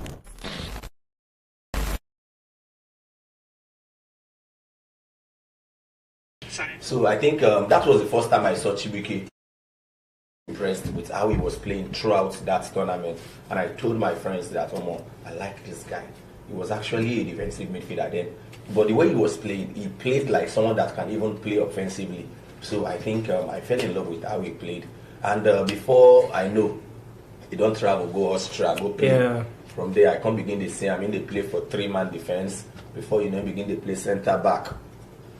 And you get as you take plan your thing, you get as God tell you. Yeah, so maybe you be God. If God to say center back, now he will take Jello. So be absolutely. It. But I'm right now very, very happy that he has gotten his invitation. And one good thing, Benjamin Fredericks, where everybody they shout now, best defender, best defender. He actually got his invitation from something like this, a friendly match that was played in Brentford. Lock everywhere inside. In Brentford, he was invited because Brentford field they won't use, and from there he got his opportunity. He took it, and bam, that's the end of the story. Chibuike, Turkey. Now we did so they don't invite you come. I know, right? If they give you opportunity to play, collect them. Opportunity might come maybe once, but this opportunity will come as they root you, collect them, no leave them again. Bam. Nobody where that place will play past you. Collect them, my brother. I think one of the people that will be very happy for Chibuike's invitation has to be our friend Yema, the Rivers United boss, because he worked with him when he was at Enyimba, you know, so he knows the quality, and has always been hoping that this guy gets the invitation. That question of who will get that slot. Normally, you should go to another team from Asia. Iraq should be that team. However, Iraq are already in the intercontinental playoffs and are likely to qualify for the World Cup through that route. The next line was Italy, being the highest ranked team that has not qualified for the World Cup. And Italy are in the European playoffs. If Italy eventually qualify for the World Cup, then they don't need the slot anymore. And the next line was, it could be Nigeria. So that's where this twist came from. I don't know. That's where the twist came from, my brother. I don't know if it's going to come down to that. I don't know if... But it's all been hopes and hopes and hopes and hopes for Nigeria. Yeah. Ever since not picking that first ticket in that group stage where they had South Africa, Zimbabwe, and the rest of them. It's always been hope getting into the playoffs, hopes playing against Gabon, hopes being knocked out by DR Congo. So hoping that you're going to use some. I don't know. So the Congolese said it was. They want to go in through the back door. Crazy. To get into the World Cup. It's and now you're telling me this again about Iran. It's just you just keep raising Nigerians' hopes. But for me, I've given up hope whether Nigeria is going to the World Cup. I have to, man. I lost it immediately. They lost that penalty shootout against the DR Congo. I think I lost hope there. Even when there were hopes about the controversy surrounding the DR Congo players, nationality issues, and the rest of them. I really wasn't putting hope in my hopes on that. But hey, it's come, it's gone. And now you're trying to raise hopes again. Chuma, hey, I hope you don't disappoint people again. Because for me, I'm not hoping on that hope, man. But Elise will be getting the ball up front. 1v1. Edison chipped. Classic. Brilliant. Bold. Beautiful. Goal number 56 for his national team. Kylian Mbappe, the star from France. In the box, cuts on his right side, outside of goal. Brilliant goal! Brilliant goal! Moses Simon! Only 5 minutes. Moses Simon, the man from Paris FC, has given Nigeria the lead. And here's a Lookman, has 2 to beat. And Akko running inside, great pass. Akko finds the back of the net. And that's the chance that he's been wanting. Cross comes in, good header off the crossbar. And it's tucked in eventually. Great effort by your man, Tarami. Senior man. Good off the crossbar. And Okoye was crumbling, tried really to keep it out. But Iran have got themselves one back. Yeah, my pressure, they kill me, Sha. They don't try. I think that was the first time I saw Chibuike, and I was very, very impressed with how he was playing throughout that tournament. And I told my friends that, I like this guy. He was actually a defensive midfielder then. But the way he was playing, he played like someone that can even play offensively. So I think I fell in love with how he played. And before I know, he don't travel, go Austria, go play. Yeah. From there, I can't begin to say, they play for 3-man defense. Before you begin to play center back. And you get as you take plan your thing, you get as God tell you. Yeah, so maybe you be God. If God to say center back, now you go. Absolutely. But I'm right now very, very happy that he has gotten his invitation. And one good thing, Benjamin Fredericks, where everybody they shout now, best defender. He actually got his invitation from something like this, a friendly match that was played in Brentford. Lock everywhere inside. In Brentford, he was invited because Brentford field they won't use, and from there he got his opportunity. He took it, and bam, that's the end of the story. Chibuike, Turkey. Now we did so they don't invite you come. I know, right? If they give you opportunity to play, collect them. Opportunity might come maybe once, but this opportunity will come as they grab you, collect them, no leave them again. Bam. Nobody went to that place will play past you. Collect them, my brother. I think one of the people that will be very happy for Chibuike's invitation has to be our friend Yema, the Rivers United boss, because he worked with him when he was at Enyimba, so he knows the quality and has always been hoping that this guy gets the invitation. In the box, cuts on his right side, outside of goal. Brilliant goal! Brilliant goal! Moses Simon! Only 5 minutes! Moses Simon! The man from Paris FC has given Nigeria the lead. And here's a Lukman, has 2 to beat. And Akko running inside, great pass! Akko finds the back of the net! And that's the chance that he's been wanting. Cross comes in, good header off the crossbar! And it's tucked in effect.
واسه کوتاهش یه لحظه جامون سامان قدوس فضا ایجاد شده برای بازیکن نیجریه، خیلی خطرناکه اگه بخوان کار سرعت بدن. واسم سایمون یه بازیکن از پیش رو برمیداره، پاس ارزیش مقابل دروازه، دفع توپ مناسب از شجاع آدم زاکور،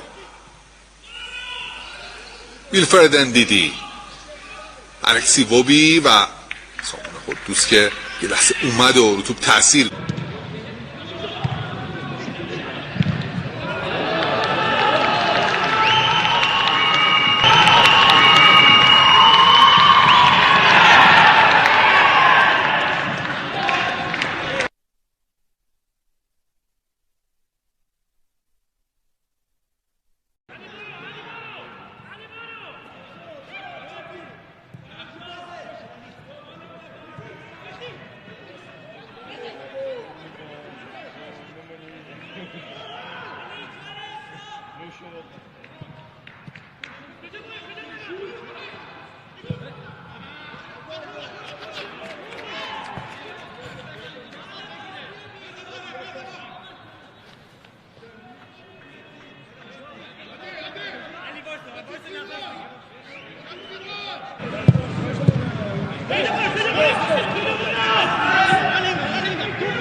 Goal for Nigeria, scored by number 9, Edos Gerard.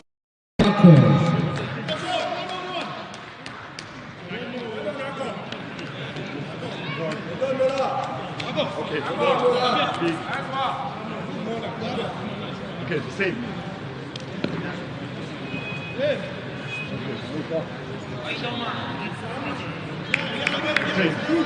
This game again, and a lot of people have questioned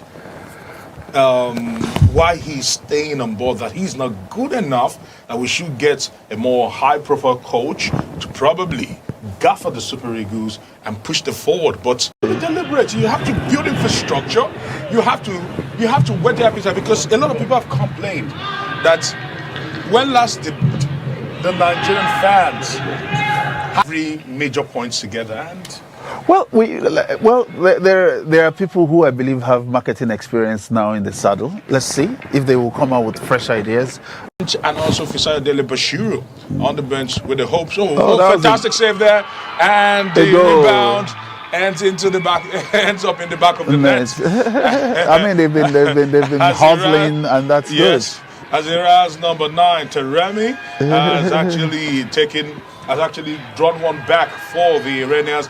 Mediterranean plays for Olympiacos. So pretty impressed. Yes. Yes, 33 years of age, and this is his 11th goal of the season in all competitions. He's got 10 in the Super League in Greece. So probably this is an opportunity to bring in fresh legs by the coach, as you can actually see there. Bruno Chukwueze coming in for Dele Bashiru. Then, we're also having this goal scorer, talking about Moses Simon, also coming off there. Which is fine. Then, no, but that was a beautiful, good play.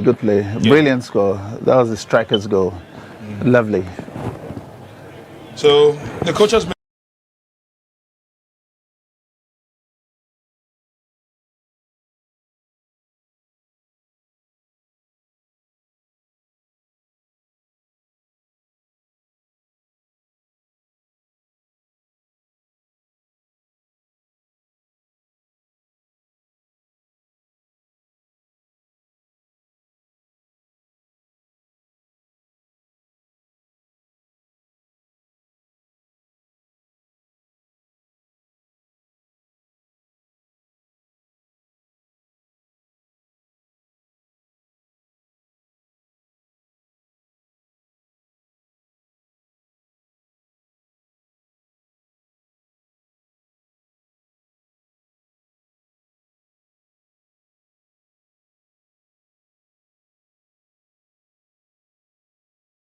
He's got towering leap when it comes to balls in the air. And to just be able to send it back across the face of goal, it's just what they needed. Well, I was just talking about African players, and guess what, Sammy? It was from one African player, the cross, to another African player, Osimhen, and the header from Osimhen to another African player, Lemina, and into the back of the net. So a sweet African connection, Senegal to Nigeria. And it feels good to know that these players are connecting well for their respective clubs. And for the Galatasaray side, this may just lift their mood as they look forward for maybe yet another goal in this game. That was the first time I saw Chibuike, and I was very, very impressed with how he was playing throughout that tournament. And I told my friends that, I like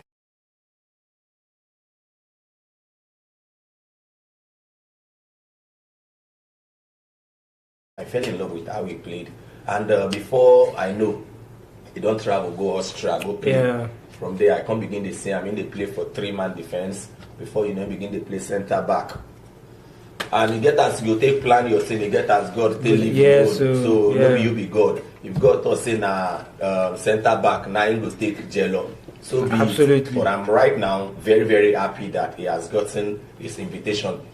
And one good thing, Benjamin Fredericks, where everybody they shout now, best defender, best defender. He actually got his invitation from something like this, a friendly match that was played in Brentford. Lock everywhere inside. Yes, in Brentford, he was invited because Brentford field they won't use, and from there he got his opportunity. He took it, and bam, that's the end of the story. Chibuike, Turkey. Now we did so they don't invite you come. I know, right? If they give you opportunity to play, collect them. Opportunity might come maybe once, but this opportunity will come as they reach you, collect them, no leave them again. Bam. Nobody where that place will play past you. Collect them, my brother. I think one of the people that will be very happy for Chibuike's invitation has to be our friend Yema. The Rivers United boss, because he worked with him when he was at Enyimba, so he knows the quality and has always been hoping that this guy gets the invitation.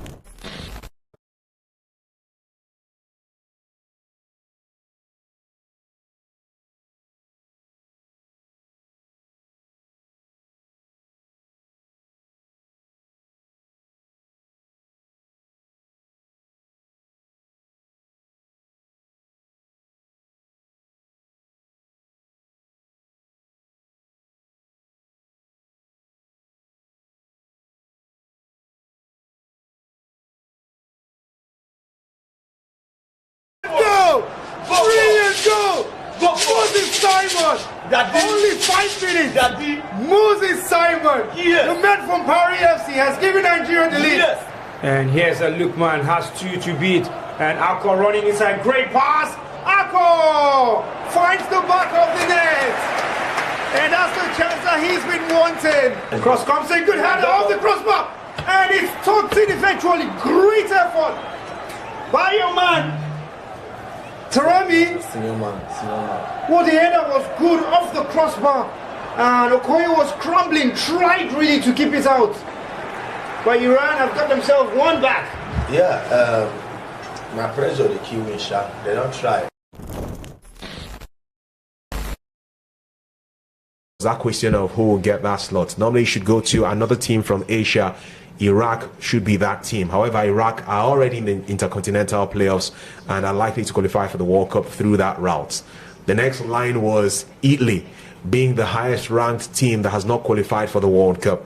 And Italy are in the European playoffs. If Italy eventually qualify for the World Cup, then they don't need the slot anymore. And the next line was, it could be Nigeria. So that's where this twist came from. I don't know. That's where the twist came from, my brother. I don't know if it's going to come down to that. I don't know if... But it's all been hopes and hopes and hopes and hopes for Nigeria. Yeah. Ever since not picking that first ticket in that group stage where they had South Africa, Zimbabwe, and the rest of them. It's always been hope getting into the playoffs, hopes playing against Gabon, hopes being knocked out by DR Congo. So hoping that you're going to use some. I don't know. So the Congolese said it was. They want to go in through the to get into the World Cup.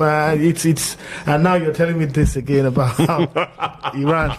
It's just you just keep raising Nigerians' hopes. But for me, I've given up hope whether Nigeria is going to the World Cup. I have to, man. I lost it immediately.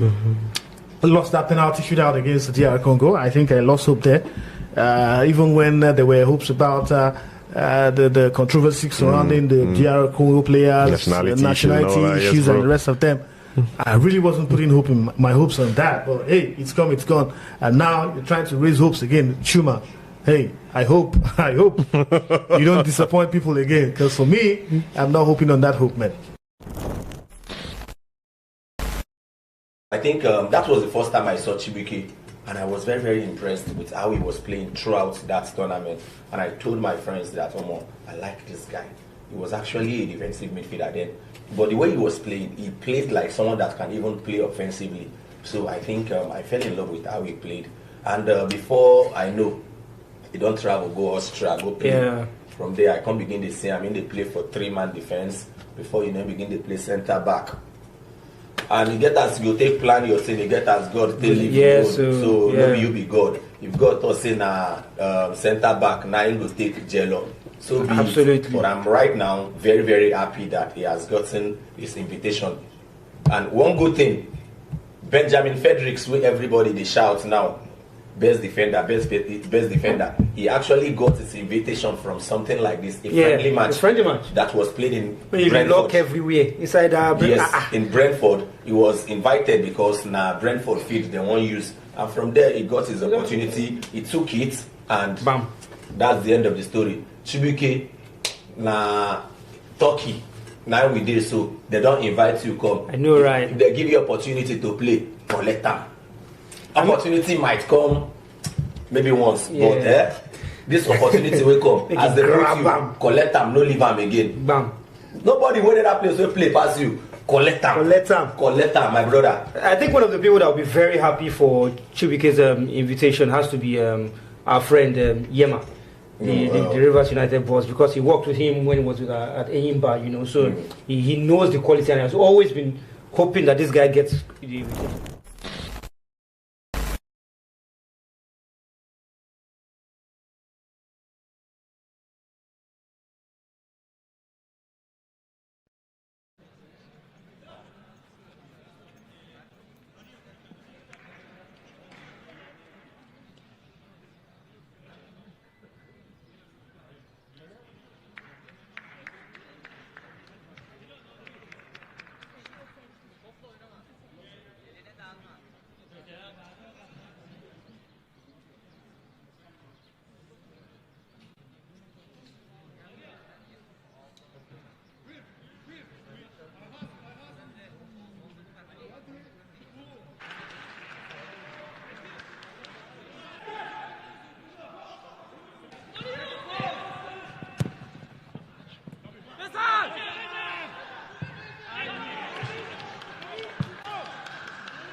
واسه کوتاهش یه لحظه جامون سامان قدوس فضا ایجاد شده برای بازیکن نیجریه بخوان کار سرعت بدن. باسم سایمون یه بازیکن پیش رو برمیداره، پاس ارزیش مقابل دروازه، دفع توپ مناسب از شجاع آدم زاکور،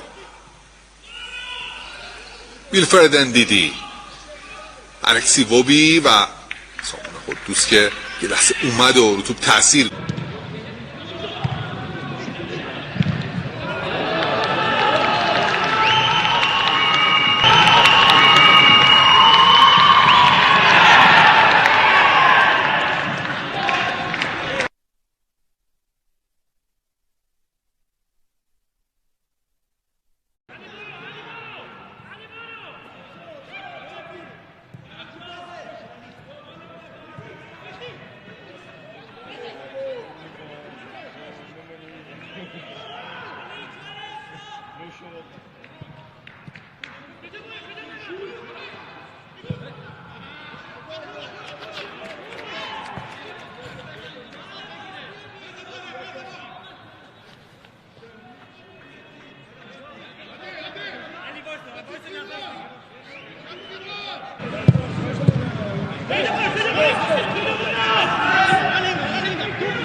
Goal for Nigeria, scored by number 9, Edos Jeremiah.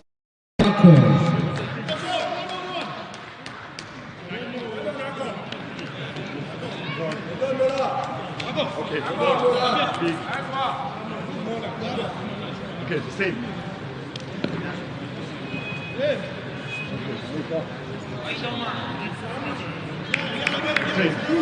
This game again, and a lot of people have questioned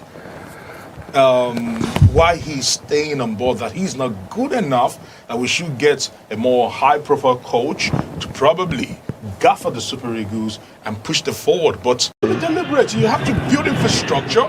You have to whet their appetite, because a lot of people have complained that when last did the Nigerian fans have 3 major points together, and there are people who I believe have marketing experience now in the saddle. Let's see if they will come out with fresh ideas. And also Fisaya Dele Bashiru on the bench with the hopes. Fantastic save there, and the rebound ends into the back, ends up in the back of the net. I mean, they've been hustling, and that's good. Azira's number 9, Teremi, has actually drawn one back for the Iranians. Mediterranean plays for Olympiacos. So pretty impressed. Yes. Yes, 33 years of age, and this is his 11th goal of the season in all competitions. He's got 10 in the Super League in Greece. So probably this is an opportunity to bring in fresh legs by the coach, as you can actually see there. Bruno Chukwueze coming in for Dele Bashiru. Then we're also having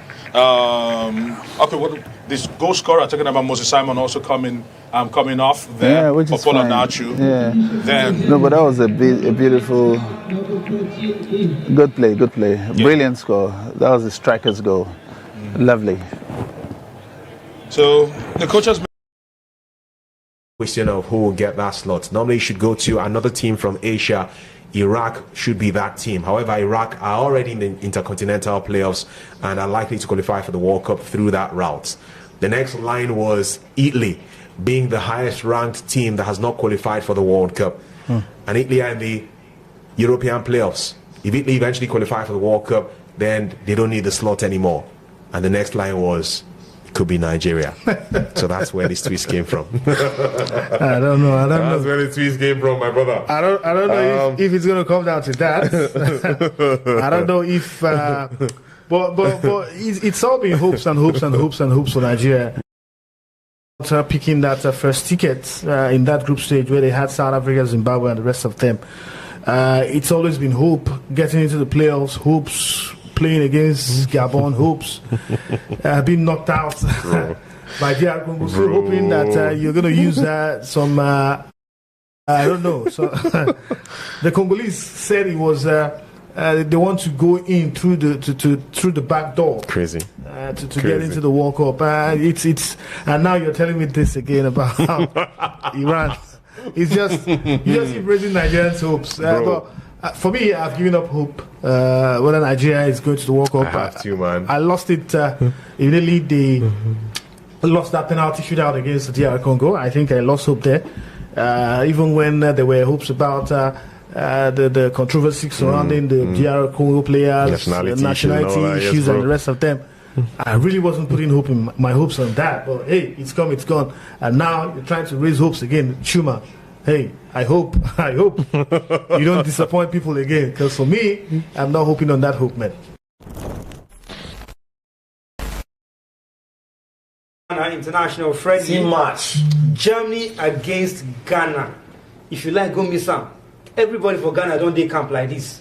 Charlie, you say be there because it's gonna be hot. Ghana go win Germany. I talk am. You say what? Ghana go win Germany. I talk am. Ghana go win Germany. Let me talk am. So he said.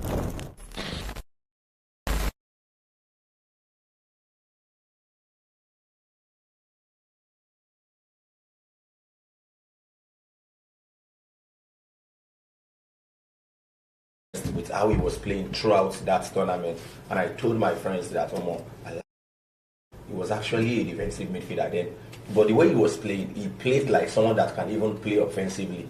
So I think I fell in love with how he played, and before I know, he don't travel, go Austria, go play. Yeah. From there, I can't begin to say, they play for 3-man defense before you know begin to play center back.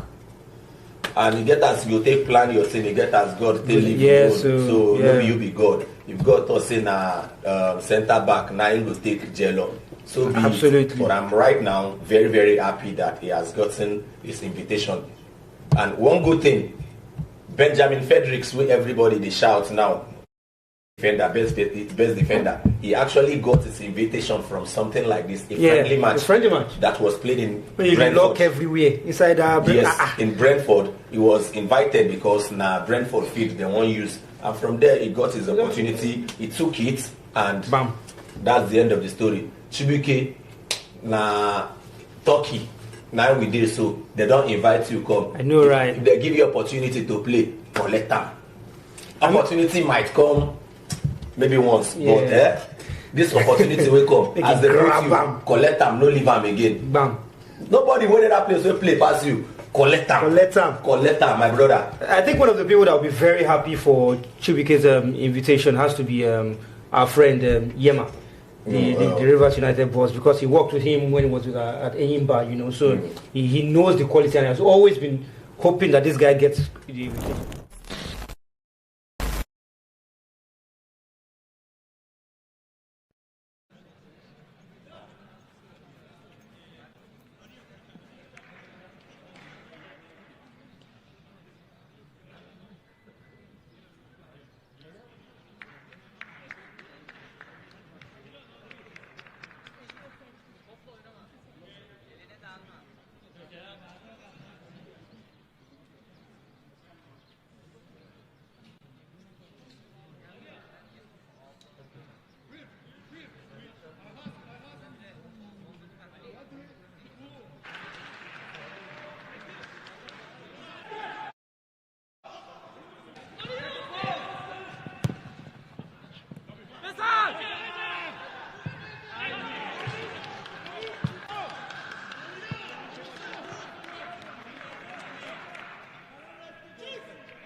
واسه کوتاهش یه لحظه جامون سامان قدوس فضا ایجاد شده برای بازیکن نیجریه خیلی خطرناکه اگه بخوان کار سرعت بدن. باسم سایمون یه بازیکن از پیش رو برمیداره، پاس ارزیش مقابل دروازه، دفع توپ مناسب از شجاع آدم زاکور. ویلفرد اندیدی، الکسی ووبی و سامان قدوس که یه لحظه اومد و رو توپ تاثیر.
Goal for Nigeria, scored by number 9, Edos Gerard.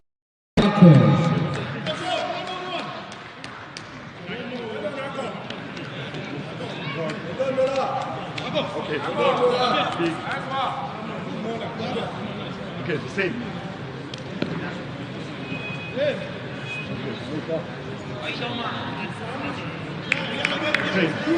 This game again, and a lot of people have questioned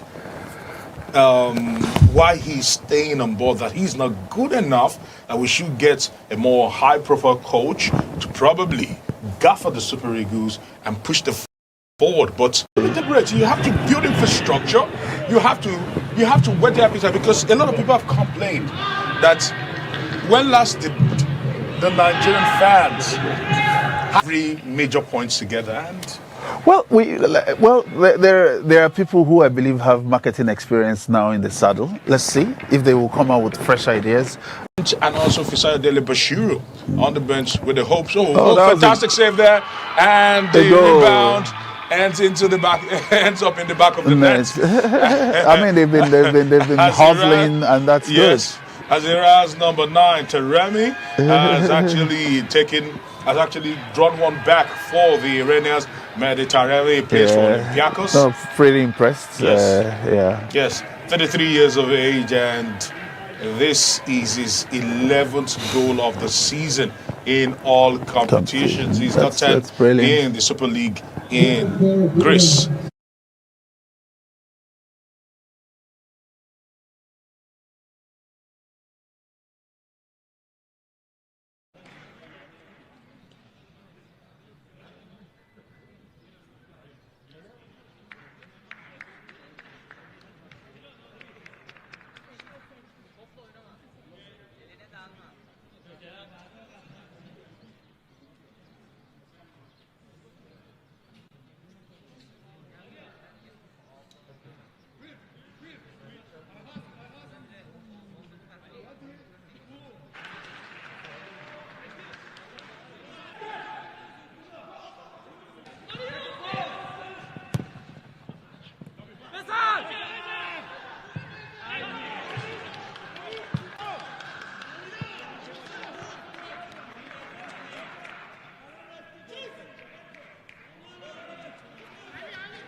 Welcome to vivxsports. It's our second game of the day. It is DR Congo versus Jamaica. In our first game, we saw Nigeria take on Jordan in a 2-2 draw, but now we are down to business. Tonight, the right to join the World Cup in the US, Canada, and Mexico. It is the Leopards against the Reggae Boys in Guadalajara in Mexico. Who is going to come out on top? Your guess is as good as mine. For us who are in Lagos, Nigeria, it is a day of sadness. It's a day that reminds us that the giants of Africa these days by number will be missing from this year's Mundial. Because guess what? DRC did a job on us in Morocco. Beating Nigeria on penalties. I'm sure everybody in Lagos, in Abuja, in Enugu can still remember that night. Nigeria was finally knocked out from this year's World Cup. But hey, we tried to do it in Morocco. We tried to knock out DRC in the boardroom. But unfortunately, FIFA has told us, guys, no World Cup for Nigeria. Some are still hoping, with Iran dropping out, that some way, shape, or form, Nigeria will be in the World Cup. But hey, for those who want to keep hoping, let's not kill their hope. But for tonight, as One Africa, we are standing behind the DR Congo, the Leopards of Kinshasa, to make their way to the World Cup. Thank you for joining us tonight. This is vivxsports. My name is Baba, and I'm absolutely excited to be doing this game with you. Wherever you're watching us from, if this is your first time joining us on vivxsports, please don't forget to hit that subscribe button. The World Cup is nearly upon us. We're going to be doing this and supporting all our African teams. For the first time in history, there are 9 African nations going to the World Cup. And we're hoping tonight, La Decima will be hit with DR Congo making it to the Mundial later this year. There's a lot of football going on tonight. The European playoffs are also on just before we get into the game. The European games are currently going on. There are 4 more slots that Europe can take up in the Mundial at the World Cup. And I'm glad to say Sweden have knocked out Poland. A last-minute goal from, you know him, the guy from Arsenal. Has seen Sweden beat Poland in Sweden. Gyökeres has seen his country, he has seen his goal take Sweden to the World Cup. So Sweden will be joining the rest of the European nations at the Mundial. Turkey have beaten Kosovo and also joined the World Cup, the teams at the World Cup. Exciting for Turkey to have made it there. Unfortunate for Kosovo. It's still 1-0 in Czechia. The Czech Republic and Denmark are still playing a 1-0 draw. And in Bosnia, Italy were thinking they were home and dry until I think they got a red card. I've forgotten. I think it was Bastoni who got a red card in that game. And Bosnia found their way back into that match and is currently 1-1 and into extra time. Coming back to tonight's game in Mexico, the Leopards take on Jamaica. For both teams, this is a chance for the 11 men who are going to be representing each of their countries to write history. Both teams are fighting to go to their second ever World Cups. Fun fact, DR Congo were the first sub-Saharan nation to qualify for a World Cup back in 1974 and have missed the Mundial for 52 years, half a century. DR Congo have not been to the World Cup for 52 years. So you can imagine what the pressure, the pride, the Leopards are going to be carrying tonight if they are able to get over Jamaica tonight. And for Jamaica, I still remember France 98, their first ever appearance at the World Cup. I still remember Jamaica playing against Argentina. I believe they lost that game 5-0 if my memory serves me right. But this is the chance for the Reggae Boys to get to the World Cup for the second time ever in their history. So we can't downplay the importance of this game in Kinshasa, in Jamaica. Everybody, I'm sure, in those countries are up, vying for their countries to make it to the final. And the right to join Portugal, Colombia, and Uzbekistan in Group K. Now, that's going to be extremely difficult for any of these teams who make it to the World Cup. That's a tough group. So some will say, oh, yes, Uzbekistan, for those who are supporting, like us, Team Africa, will be supporting DRC to be able to come out from that group. Uzbekistan, I believe the DRC, with the names, I'm just going to go through the team sheet now. I believe the DRC should be able to come out from that, at least get a win against Uzbekistan. And then against Portugal and Colombia, hey, those are two very, very difficult teams. But I'm just looking at the teams as they're getting ready to come out for the lineup. And I believe that if DRC can get over this game, they have the squad, they have the experience, they have the players to be able to put up a fight against Portugal and Colombia. But before we get ahead of ourselves, there's a key game on tonight that DRC need to get over first before they can dream about playing against Cristiano Ronaldo, Bernardo Silva, and the like. They need to get over the Reggae Boys. But before we continue, let's take a look at how the DRC and Jamaica got here. Both of them were involved in group stage games, trying to get to the World Cup. Both of them. In the case of DRC, they were in the same group as what people would say, the people's champions of Africa, Senegal. Only the Senegalese could stop DRC from winning that group and automatically qualifying from the World Cup. Unfortunately, in Dakar, DRC could only play a 1-1 draw with Senegal. And then coming back to Kinshasa, DRC were actually 2 goals up in that game before Senegal staged what was an absolutely remarkable comeback to beat DRC and book their place at the World Cup finals. So it is, CAF will tell you there are different champions of Africa right now. That's a completely different debate that we could have. But for us, most Africans, I don't want to put a percentage, we see Senegals as champions of Africa, and it was just the champions who stopped DRC from getting to the World Cup.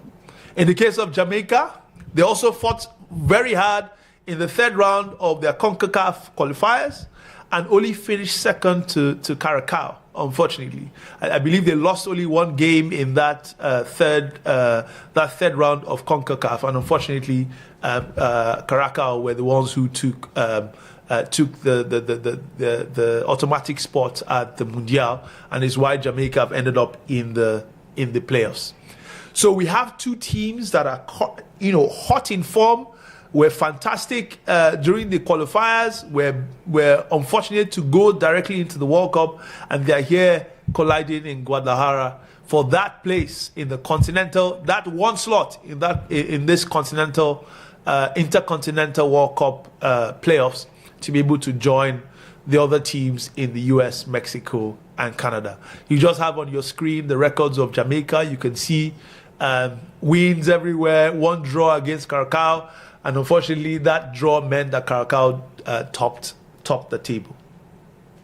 Now, if you go into the starting lineups for the day, by the way, you can see I'm in the studio on my own today. So please, let's make this as interactive as possible. Our phone lines are there. Please give us a call from wherever you are in the world on +234 81 813 6197 658, and I'll be happy to speak to you, get your thoughts. Can the DRC make it to the World Cup for the second time, or will the Reggae Boys of Jamaica cause an upset that would see just 9 countries represent Africa at today's Mundial? Going into the starting lineup, let's start with Jamaica. This is a team that is filled with players who are plying their trade in England, although most of them are in the lower leagues.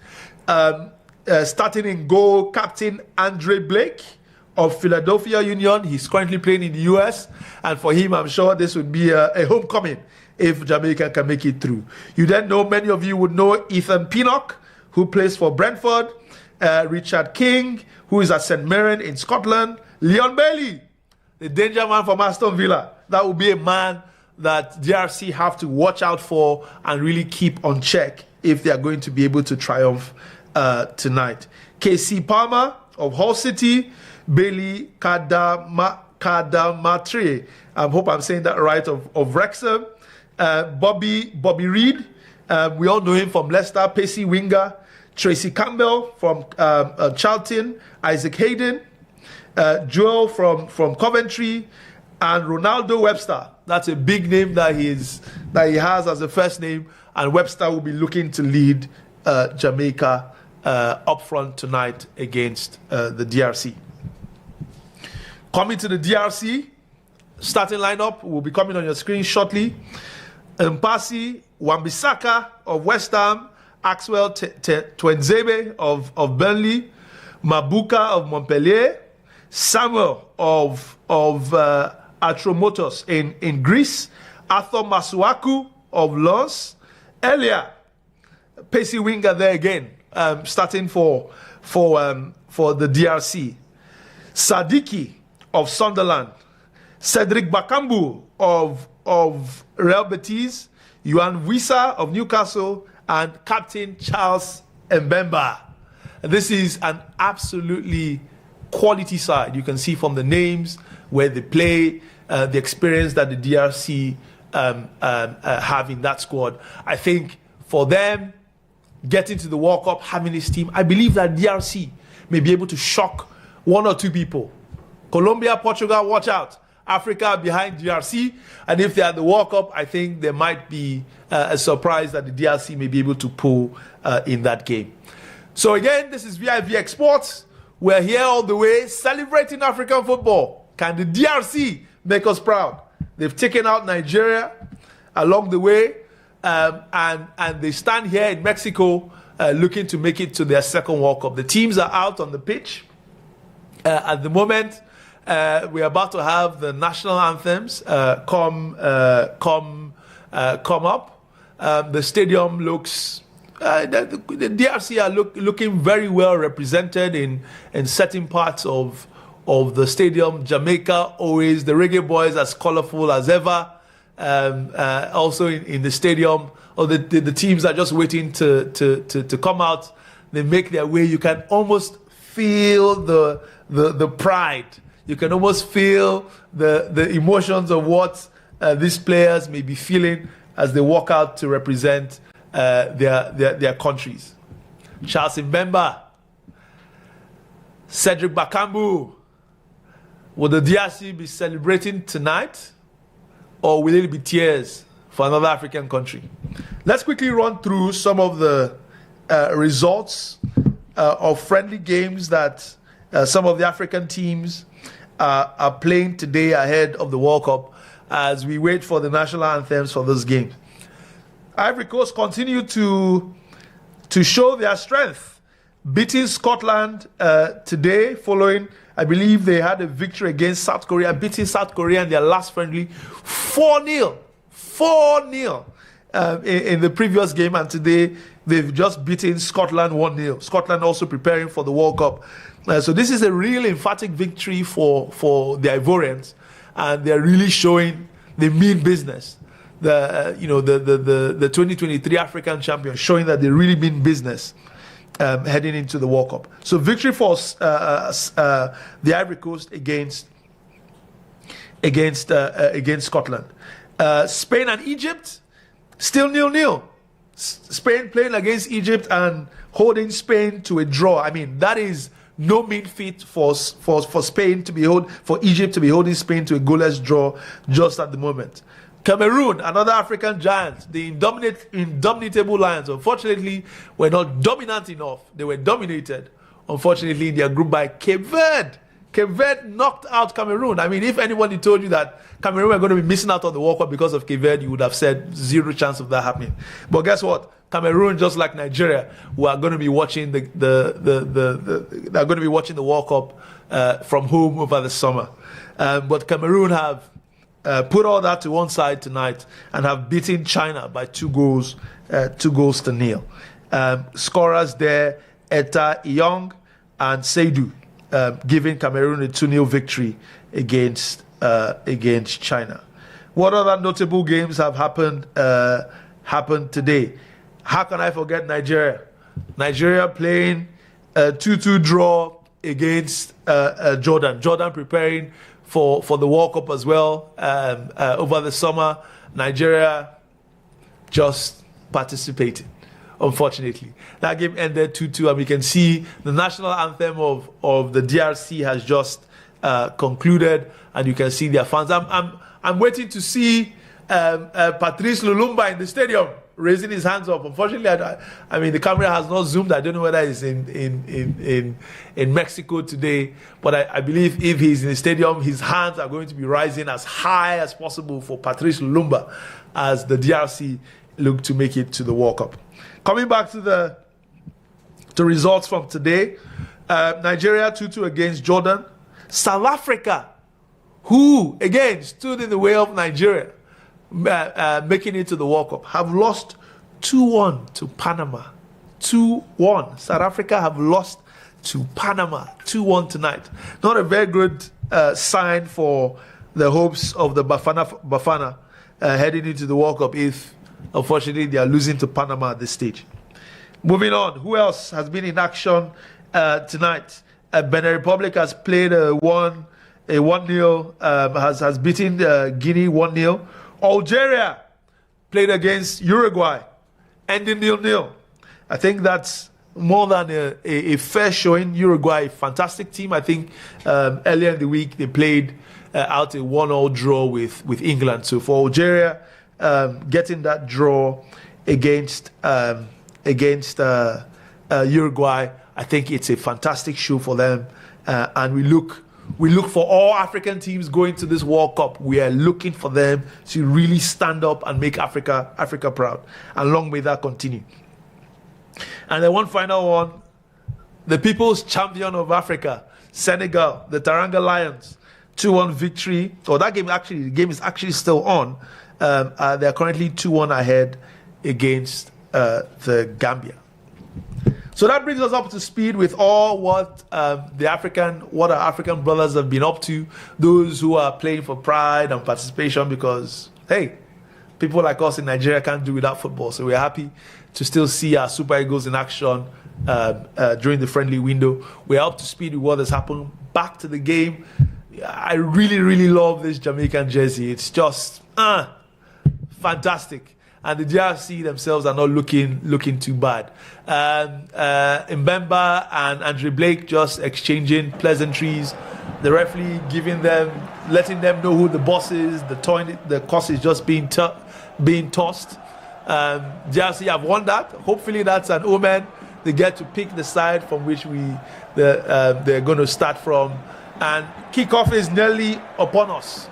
Remember, if you're joining us for the first time, please don't forget to hit that subscribe button if you want to be part of the conversation. Please, I'm here on my own tonight.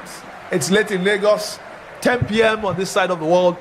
I would love to hear from you. Keep me company. What do you want to talk about? Do you want to talk about the World Cup? Do you want to talk about your country and how they're going to perform if you've qualified, if you're one of the lucky countries that are going to be at US, Mexico, and Canada during the summer?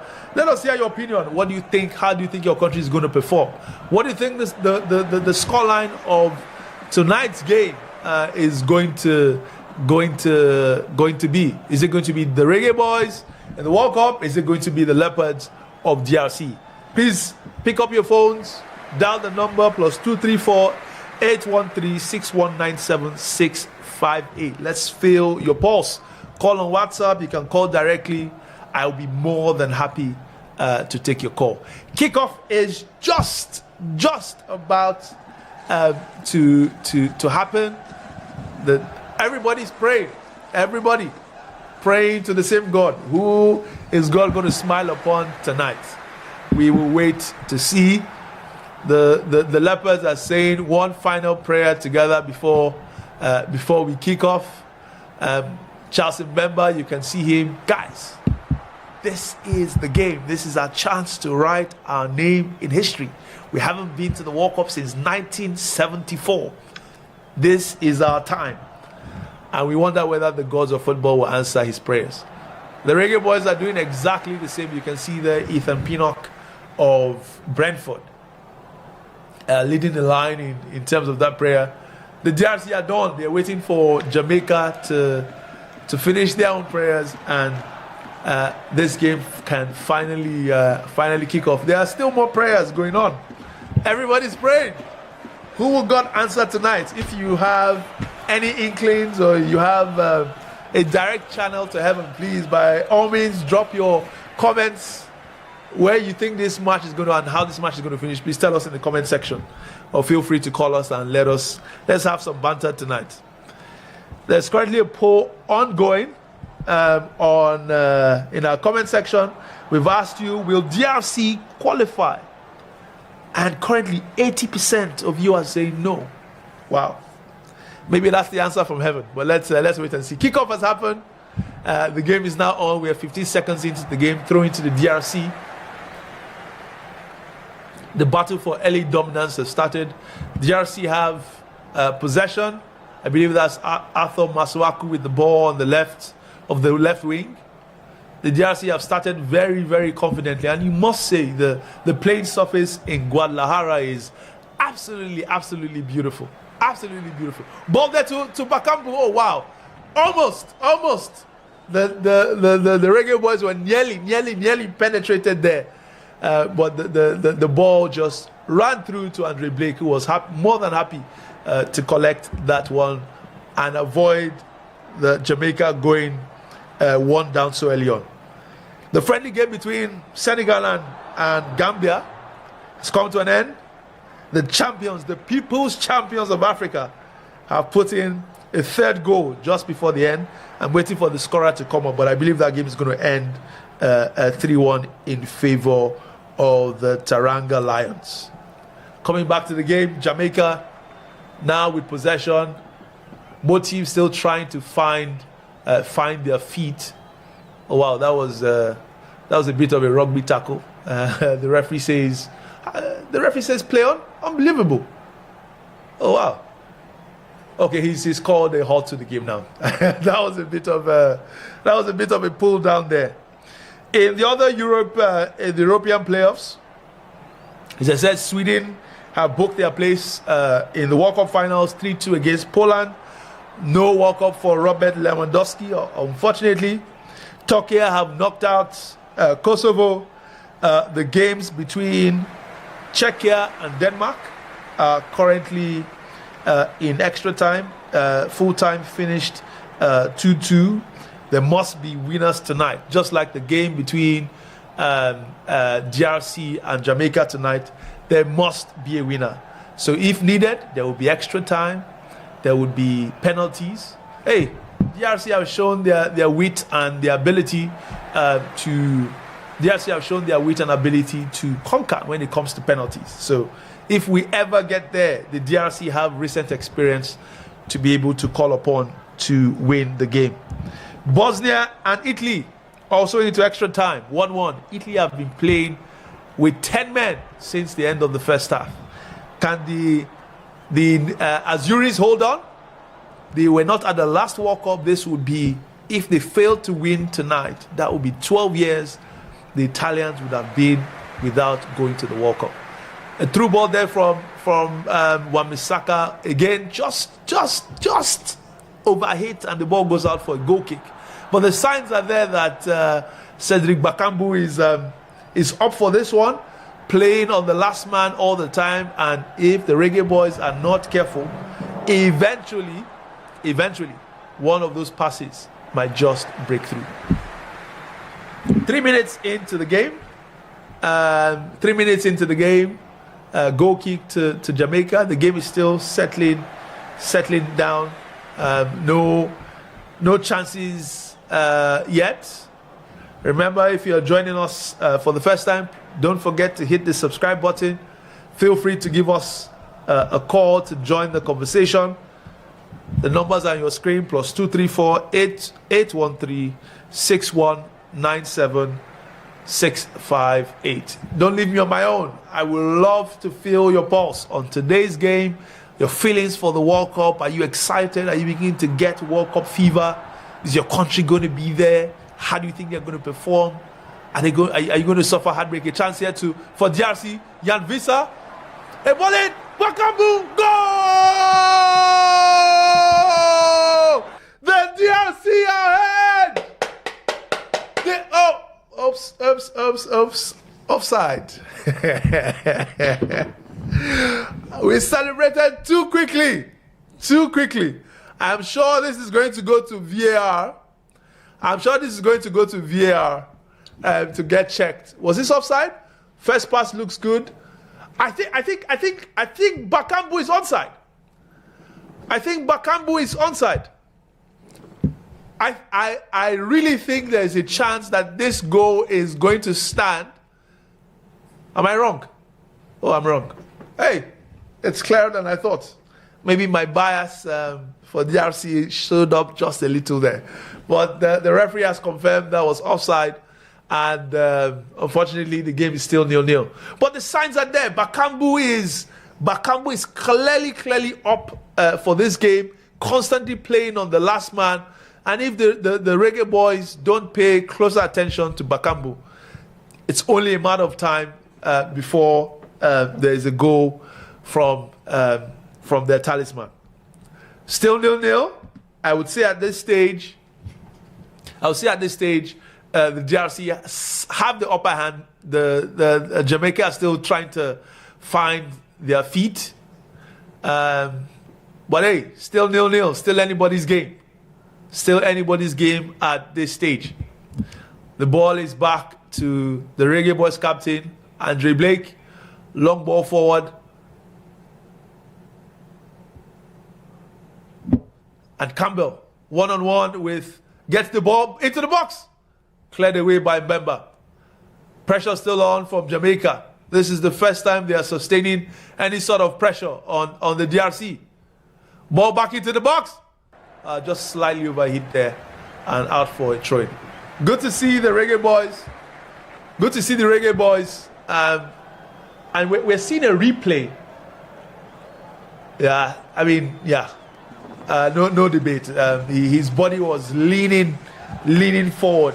In terms of, I mean, that was offside. There's no debate about it. His feet was behind the ball, but he was leaning forward, and obviously because you can score with your chest, your head, that definitely was clearly an offside. So no goals so far. Still 0-0 in this crucial game for both countries. Both of them fighting to go to their second ever World Cups. The DRC were last there in 1974 and Jamaica more recently in France 98. Who will be able to add history, add another star of World Cup appearance in 2026 to their national honors? Will it be DRC or will it be Jamaica? It's still 0-0 at the moment. Jamaica are beginning to slowly gain some control in the game, putting a few passes together, but now they've lost the ball. I believe that's Jan Visa with the ball, the guy from Newcastle. He missed the AFCON earlier in the year. So for him, I'm sure, this World Cup is an absolute must to be at. And as I said, when you look through the players that the DRC have in their squad, any team who comes up against them will know that they are up for a battle. Throw in for Jamaica.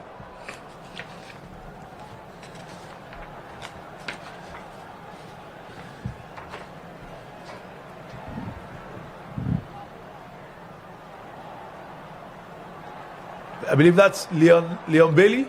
He's been fairly quiet so far in the game, and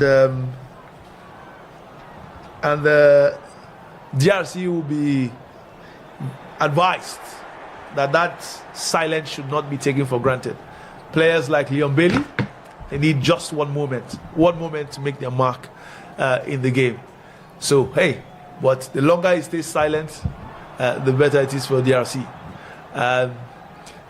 Jamaica slowly getting into the game, holding possession for longer and then eventually try a long pass forward. But unfortunately, that runs straight to the DRC goalkeeper in passing.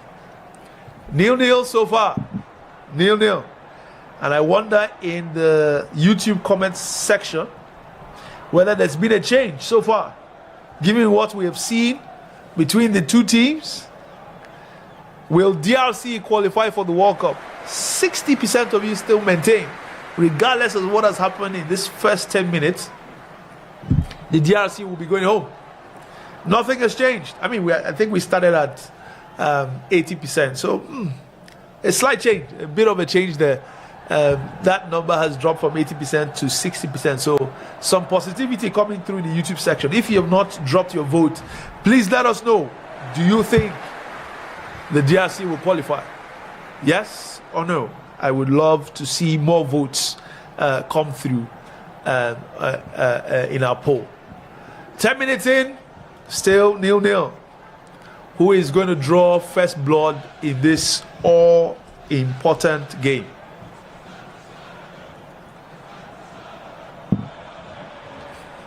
Will it be Jamaica or will it be the DRC? The game is going through a phase of a lot of stop-start at the moment, a bit of going through the phase where there are a few fouls happening and the game is losing a bit of rhythm. Wow, that was a proper slap to the face.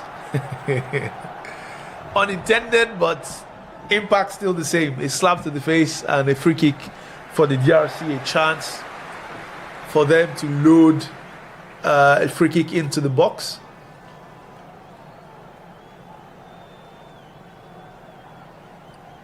Ball flies in. Bakambu! A header again. This is the third or fourth chance that Cedric Bakambu has had in 11 minutes. As I said, it's just a matter of time before he finds the back of the net. It was a free header. He should have done. You could argue that he could have done a bit better. The ball breaks to Jan Visa. Jamaica lose the ball. Visa, fantastic tackle there. I can't see who. Bakambu again in the box. Bakambu tries to get a shot away, blocked by the defense of the Reggae Boys. But the signs are there. The signs are there that the underbelly of the Jamaicans are a bit soft. And if the DRC continue to punch at them, eventually, one of those punches is gonna land a knockout, and the back of the net is going to be hit. Bakambu clearly is on form. Clearly is searching for goals. The keeper has been called on twice already.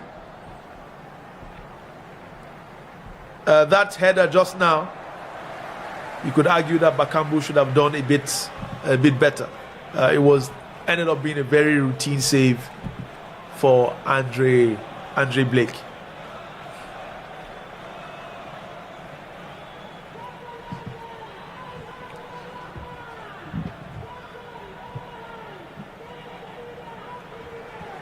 "12 minutes in, still 0-0. I don't believe the DRC goalkeeper Impasi has had any saves so far to make in the game. It's been all DRC up till now. Will Jamaica find their way?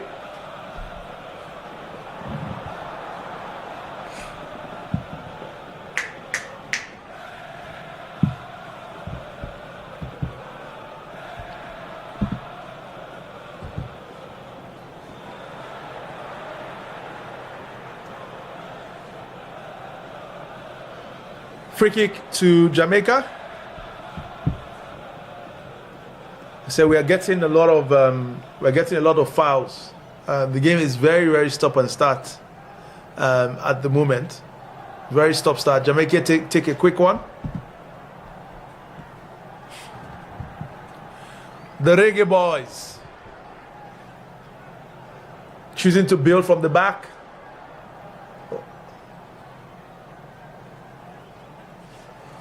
The through ball there attempted, but well shielded by, I believe that was Twanzebe. and Mpasi is able to come out and claim.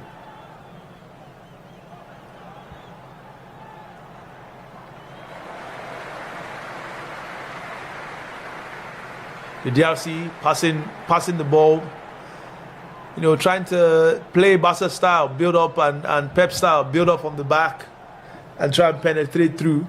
But eventually, Mazuako has to loft the ball forward before it's headed out for a throw-in. 0-0. 20 minutes in. Remember, if you're joining us for the first time, please don't forget to hit the subscribe button. Let's hear your pulse. Feel free to give us a call.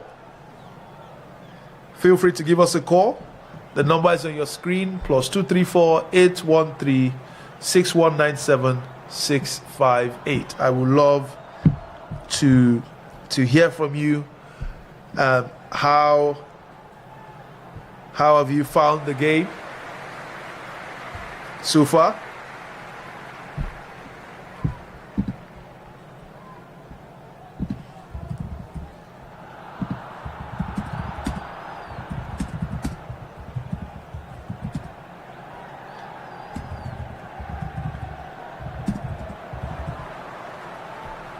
$20 minutes gone. Jamaica nil. DRC nil.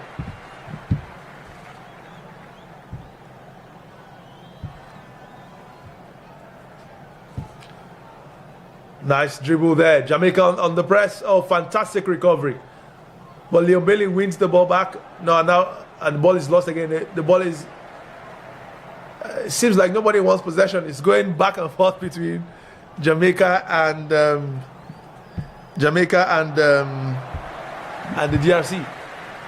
Eventually, Webster is fouled and there is a free kick to Jamaica.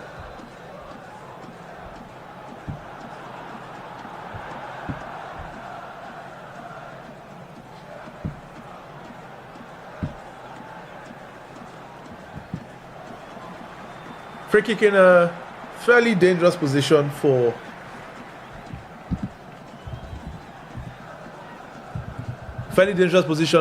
Jamaica. A header, but straight, easy one for Mpasi.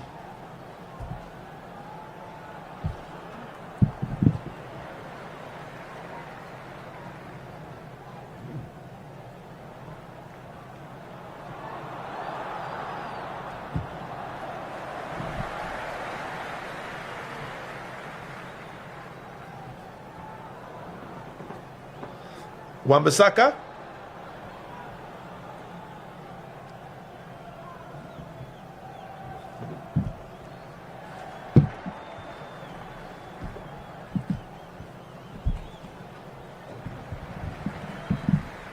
The DRC building up.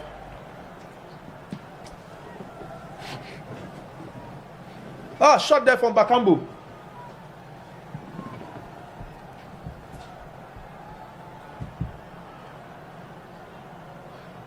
Cedric Bakambu is on a mission to get a goal tonight. This time he hits, actually it was number 13 earlier who struck the side netting. But the DRC are really knocking on the door.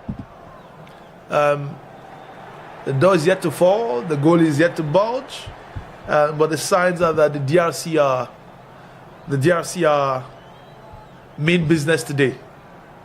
A bit of a hydration break we have now. A hydration break. There are going to be so many new things at this World Cup. Hydration. Water break, I would like to call it. But we're having a slight water break just now.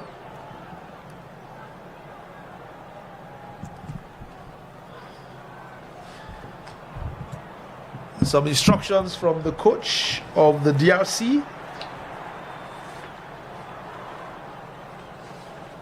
We're just seeing a replay of that goal that was unfortunately cancelled out. I think it was a clear. I don't think anybody can debate that one. It was a clear offside. Cedric Bakambu. Was just leaning forward. If he had managed to keep his body in a straight line, maybe DRC will be one ahead. But obviously, as any good striker, you need to be moving forward. And unfortunately, on this occasion, he was caught offside. I think of the two managers, Coach Sebastian will definitely be the happier coach. And if you remember, Steve McLaren was coach of Jamaica, but he's been replaced on an interim basis by Coach Rudolph, who is managing the Reggae Boys through this, ultra important game. We're coming to the end of the water break, approaching 25 minutes in the game. Still 0-0. Let us check up on what's happening in the games between Bosnia and Italy and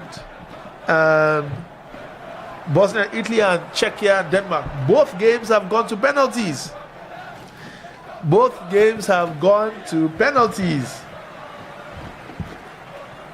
Wow. You got to love the drama. You have to love the drama that football is bringing. Penalties in both of those games. Who will be at the World Cup? Would it be Bosnia, led by Edin Dzeko? Or will Gattuso be able to lead his beloved Azuris to another World Cup after missing out on Qatar 2022? Penalties, I'm just hoping to be able to get the game on my phone so I can provide you live updates on what is happening. But both games are current. Oh wow. Almost a freak goal from it's almost like from any angle Bakambu is trying to get the ball in the net. He nearly caught Andre Blake out there. But the ball went just over the bar. Goal kick again to Jamaica. I've said that over and over. It tells you where the pressure currently is. Penalties are about to begin in Bosnia in the game between Italy and Bosnia.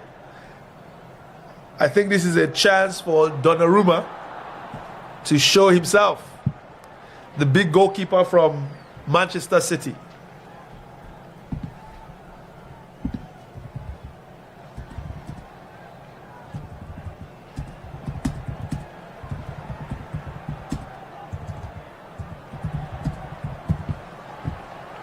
"27 minutes gone in Guadalajara. Still 0-0.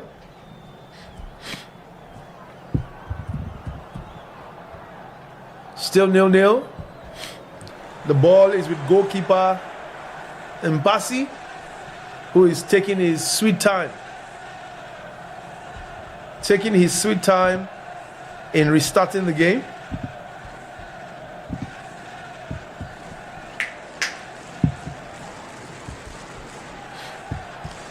First penalty in Bosnia.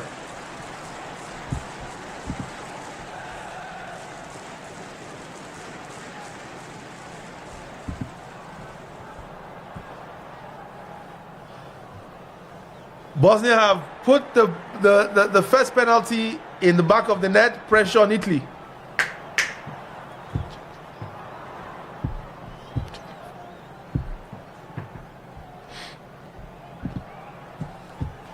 "1-0 to Bosnia.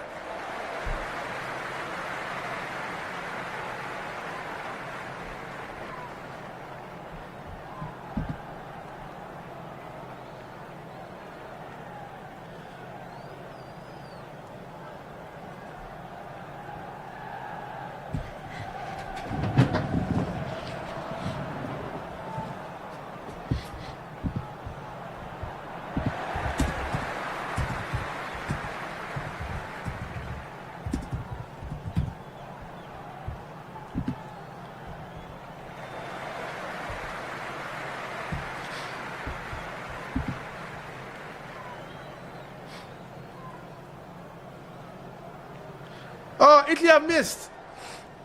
Italy have missed. First penalty, absolutely skied. Italy have missed. It's advantage to Bosnia. Advantage to Bosnia.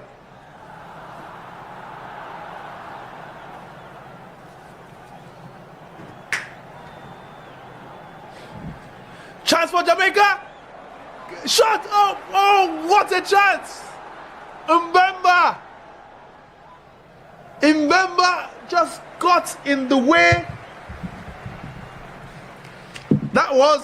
That had goal written all over it. All over. If that block from Mbemba hadn't happened. What a block. Captain fantastic.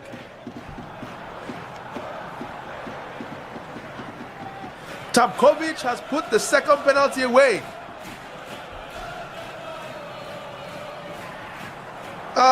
Oh, what a penalty. No chance, Donnarumma. No chance. 2-0 to Bosnia. Corner there from Jamaica straight into the arms of Mpasi, who tries to get Bakambu away, but straight into Andre Blake's hands. Tonali must score. Taking his second penalty for Italy. Tonali must score. And he does. Italian hopes still alive in Bosnia. You can see the pressure. You can feel the pressure on Gattuso. You can. Fantastic penalty. Beautiful. Beautiful penalty from Tonali. It's still advantage to Bosnia.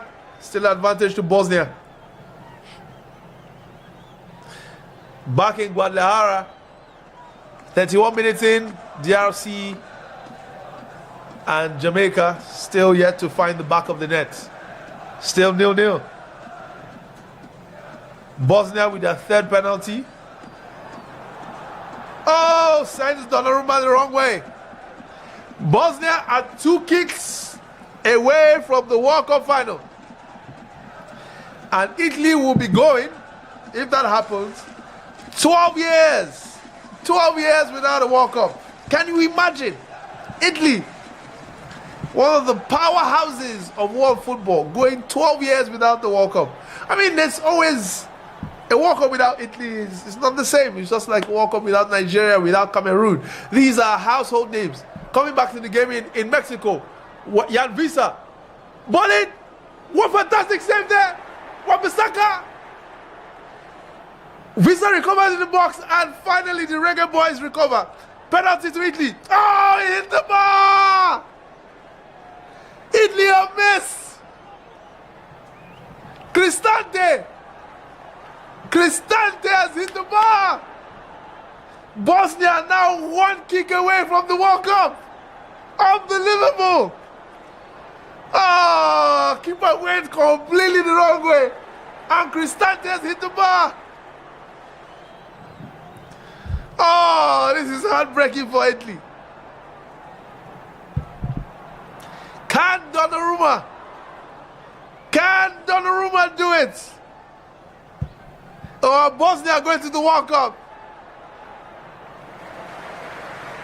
Oh, it's all over. Bosnia through to the World Cup. Donnarumma nearly pulled up a save. But it's all over. Gattuso cannot get the Azuris to the final. And you can see the Italians distraught on the pitch. They fought hard, playing so long with 10 men. And to lose on penalties, probably one of the worst ways to miss out on the World Cup. Congrats to Bosnia and Herzegovina, who have knocked out Italy 4-1 on penalties, and Italy will be going 12 years without a World Cup. 12 good years without a World Cup. Unbelievable. Unbelievable. They would have to wait for the World Cup in 2030, just like Nigeria and Cameroon, before World Cup, before they can see the World Cup again. That's the thing about the World Cup. It's 4 years. You miss out this year, you have to wait another 4 years. And Czech Republic have also beaten Denmark 3-1 on penalties. Czech Republic into the World Cup. Denmark would be sitting at home, joining Italy, Kosovo, and Poland, watching the Mundial from their respective nations. It's exciting. I mean, I can't wait for the World Cup. Can't. The drama, the passion. Yellow card for Ronaldo Webster just now. A foul on. Can't see who that is. We're just seeing the chance again for the DRC there. Fantastic save. I think Elia should have tried to squeeze. He actually hit the bar. Andre Blake was actually beaten. And the only reason why the DRC are not ahead is because of the post. I think so far it's fair to say it's been all the DRC. It's been all the DRC. But hey, you never know in football, huh? You never know. If you don't score and dominate, if you don't score and take your chances when you are top, it takes only one goal from the other team. As we've seen with Italy, they were dominating the game against Bosnia. Elia, fantastic push and run there. It seems like the leopards of DRC have identified the right wing as the way through which the Red Sea is going to be parted, and are constantly attacking down that wing with Wan-Bissaka and Elia. But Jamaica continue to hold firm. We're back on the right of the DRC again and the left of Jamaica.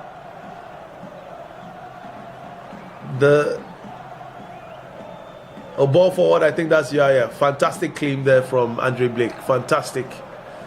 Literally came out and said, anyone in my way, I'm going to take it all. Fantastic claim there over the head of his defender and also Cedric Bakambu. Still 0-0.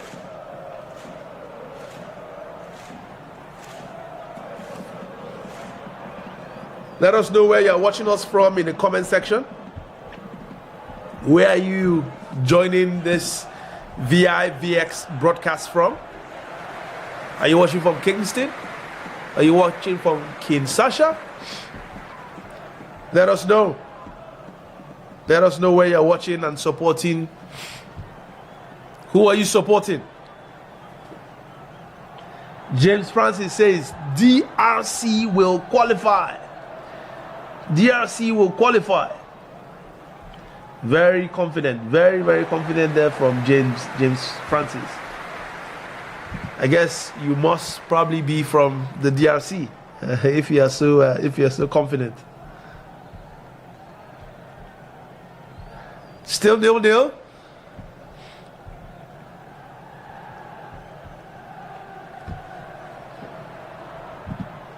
Possession is back with the Leopards, who are building up from the back, this time from the left wing. Jan Visa is dropping a bit deeper to try and create more. We inevitably end up on the right wing again.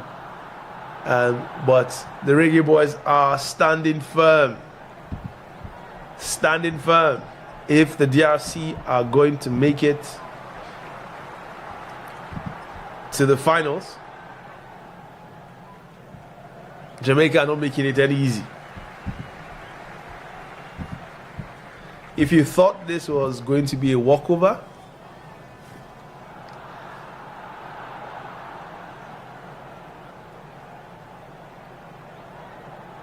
foul there on Visa. Jan Visa seems to be dropping much deeper to try and create in this game.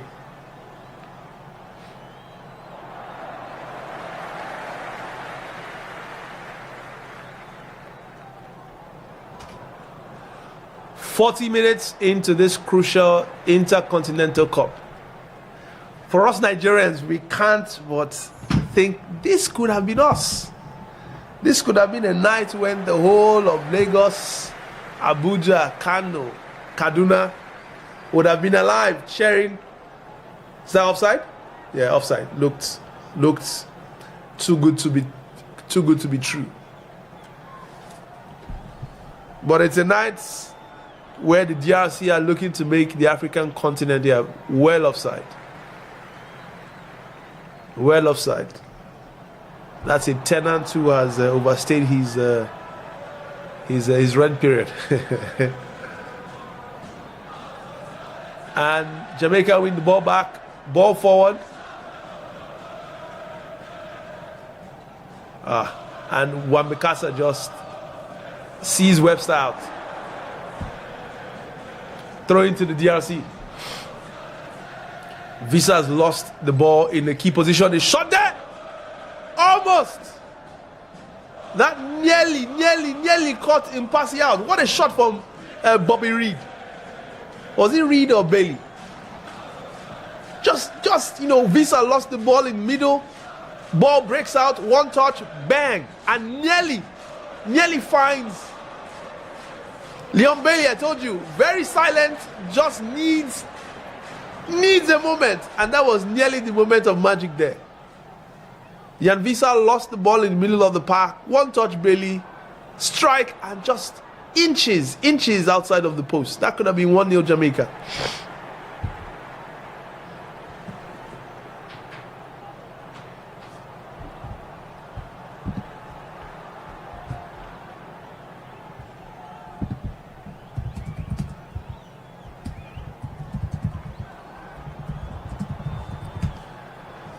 If you are just joining us, Italy will not be at the World Cup.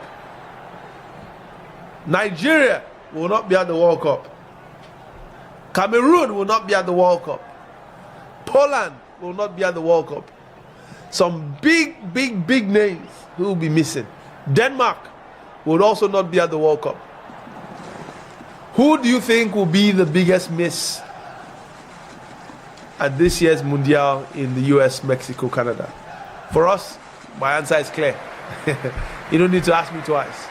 Some will argue that Italy will be the biggest miss, given the history that the Azuris have at the tournament.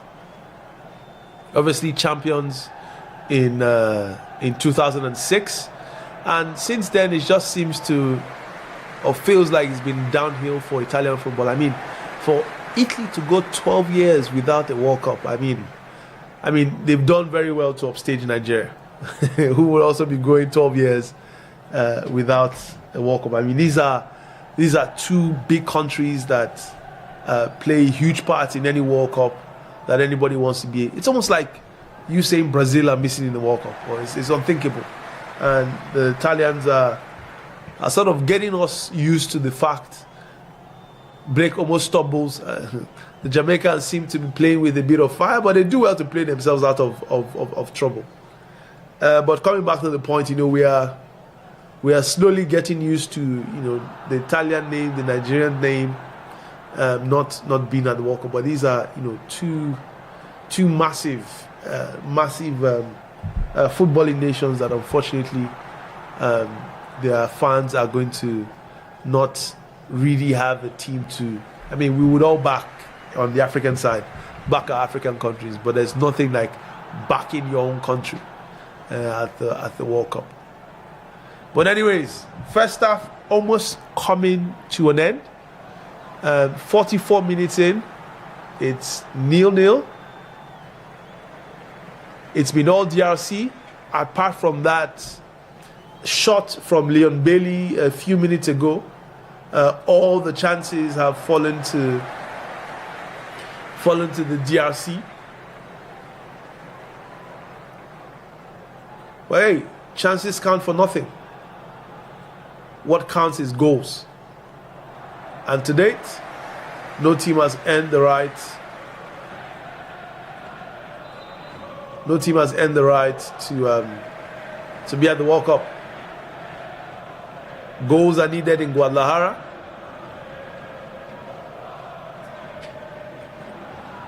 And we're still waiting for them to come. Remember, if you are joining us for the first time, don't forget to hit the subscribe button. We're going to be here throughout the World Cup. We're always here, the World Cup, the AFCON, the Women's AFCON. When there's football, vivxsports is alive. So do well to hit the subscribe button, turn on your notifications so you can join us each time we are here. 3 minutes of added on time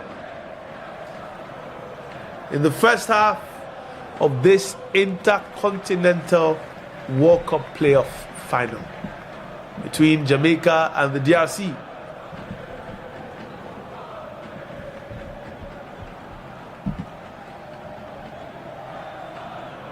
Fantastic control there from Leon Bailey.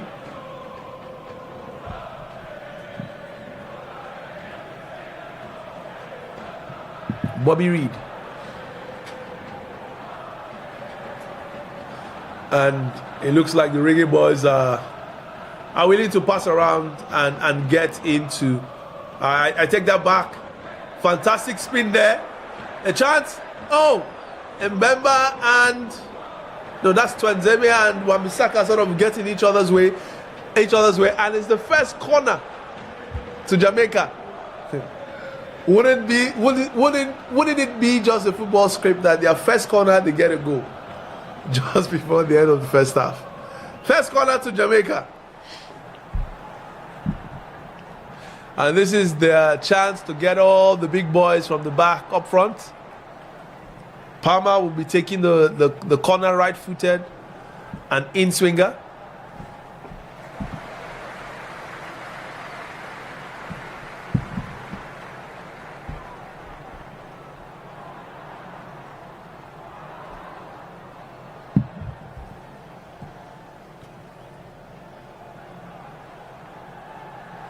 Corner to be retaken.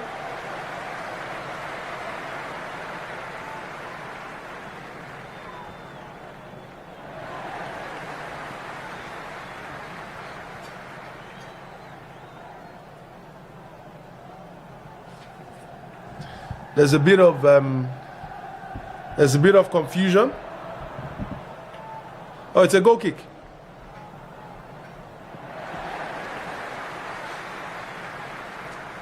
Corner came to not much.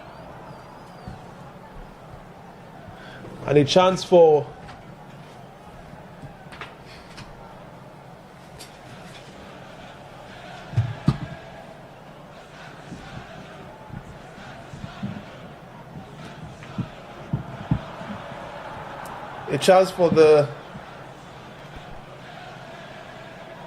Jamaica to recoup, and there's the halftime whistle. The referee has blown the halftime whistle, and it's 0-0 to Jamaica, 0-0 between Jamaica and the DRC in this crucial game. And we see a landscape, beautiful view of the stadium in Guadalajara, Estadio Akron in Guadalajara. It's 0-0. The teams are just going into the dressing room for a break. This game is very much anybody's to win. Both coaches will regroup. I believe Coach Sebastian of the DRC would be the happier coach at the moment. But hey, the DRC have not taken their chances. It remains 0-0. We will take a quick break just now. We will take a quick break and we will be back with you shortly for the second half. Box cuts on his right side, outside of goal. Brilliant goal! Brilliant goal! Moses Simon! Only 5 minutes! Moses Simon! The man from Paris FC has given Nigeria the lead. And here's a Lukman, has 2 to beat. And Akko running inside, great pass! Akko finds the back of the net! And that's the chance that he's been wanting. Cross comes in, good header off the crossbar! And it's tucked in eventually. Great effort by your man, Taremi. Well, the header was good off the crossbar. And Okoye was crumbling, tried really to keep it out. But Iran have got themselves one back. Yeah, my pressure, they kill me, sharp. They don't try.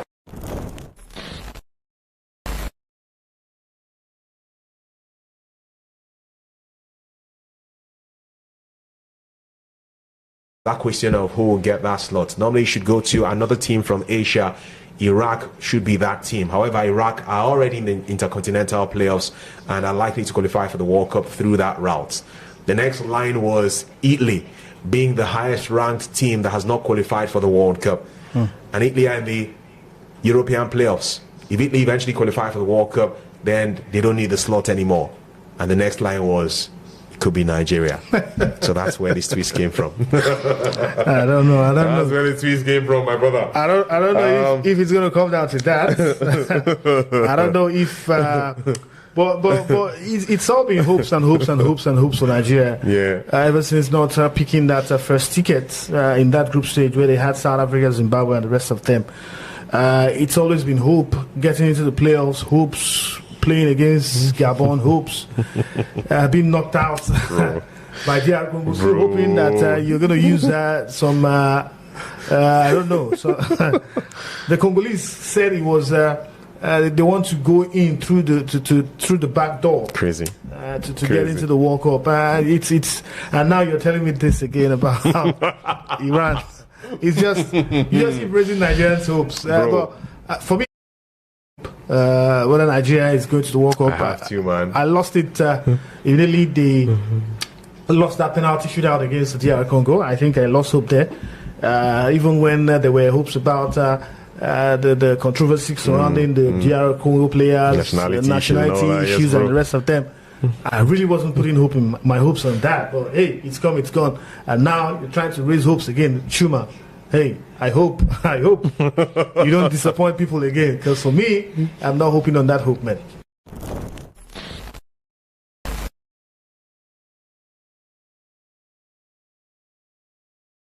Teammate, he gets ahead to it, and there's the follow-up. Is the first goal of the game, and it's come from the man Lamina off a header from Victor Osimhen, so he gets the assist certainly, and it's taking just 7 minutes for Galatasaray to open the scoring here. And that's a goal against the run of play. They've been behind this game. Liverpool clearly on top, but that ball from the left-hand side, good in-swinger. And the header from Victor Osimhen finds Mario Lemina, one African player to another. Ends up in the back of the net. And Liverpool have considered the first goal of the round of 16 in the Champions League. And you can see the face of Mamardashvili, disappointment. It's only 8 minutes of football played out there at the Rams Park. It's Galatasaray 1, Liverpool 0. Well, that's exactly why they need Victor Osimhen. He's got towering leap when it comes to balls in the air. And to just be able to send it back across the face of goal, it's just what they needed.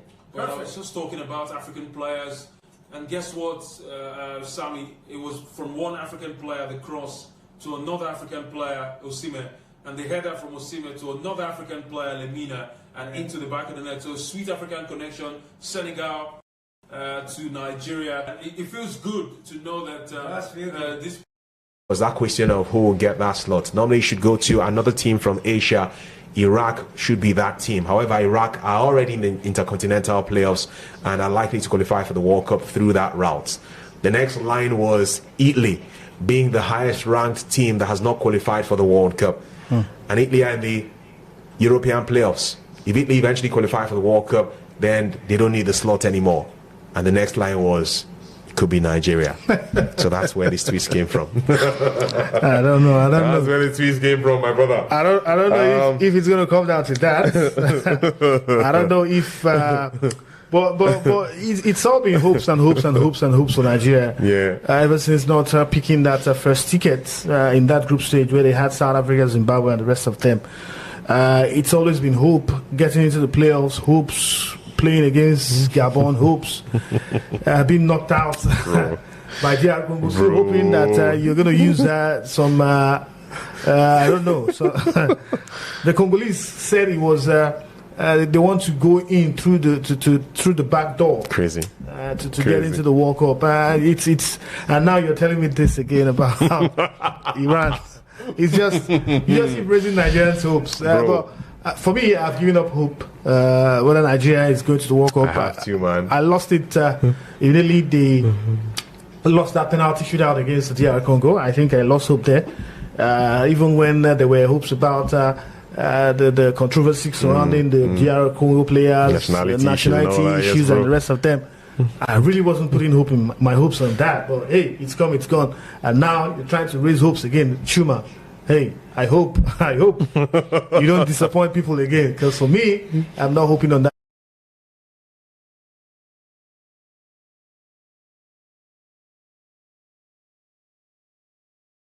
I think that was the first time I saw Chibuike. And I was very, very impressed with how he was playing throughout that tournament. And I told my friends that, I like this guy. He was actually a defensive midfielder then.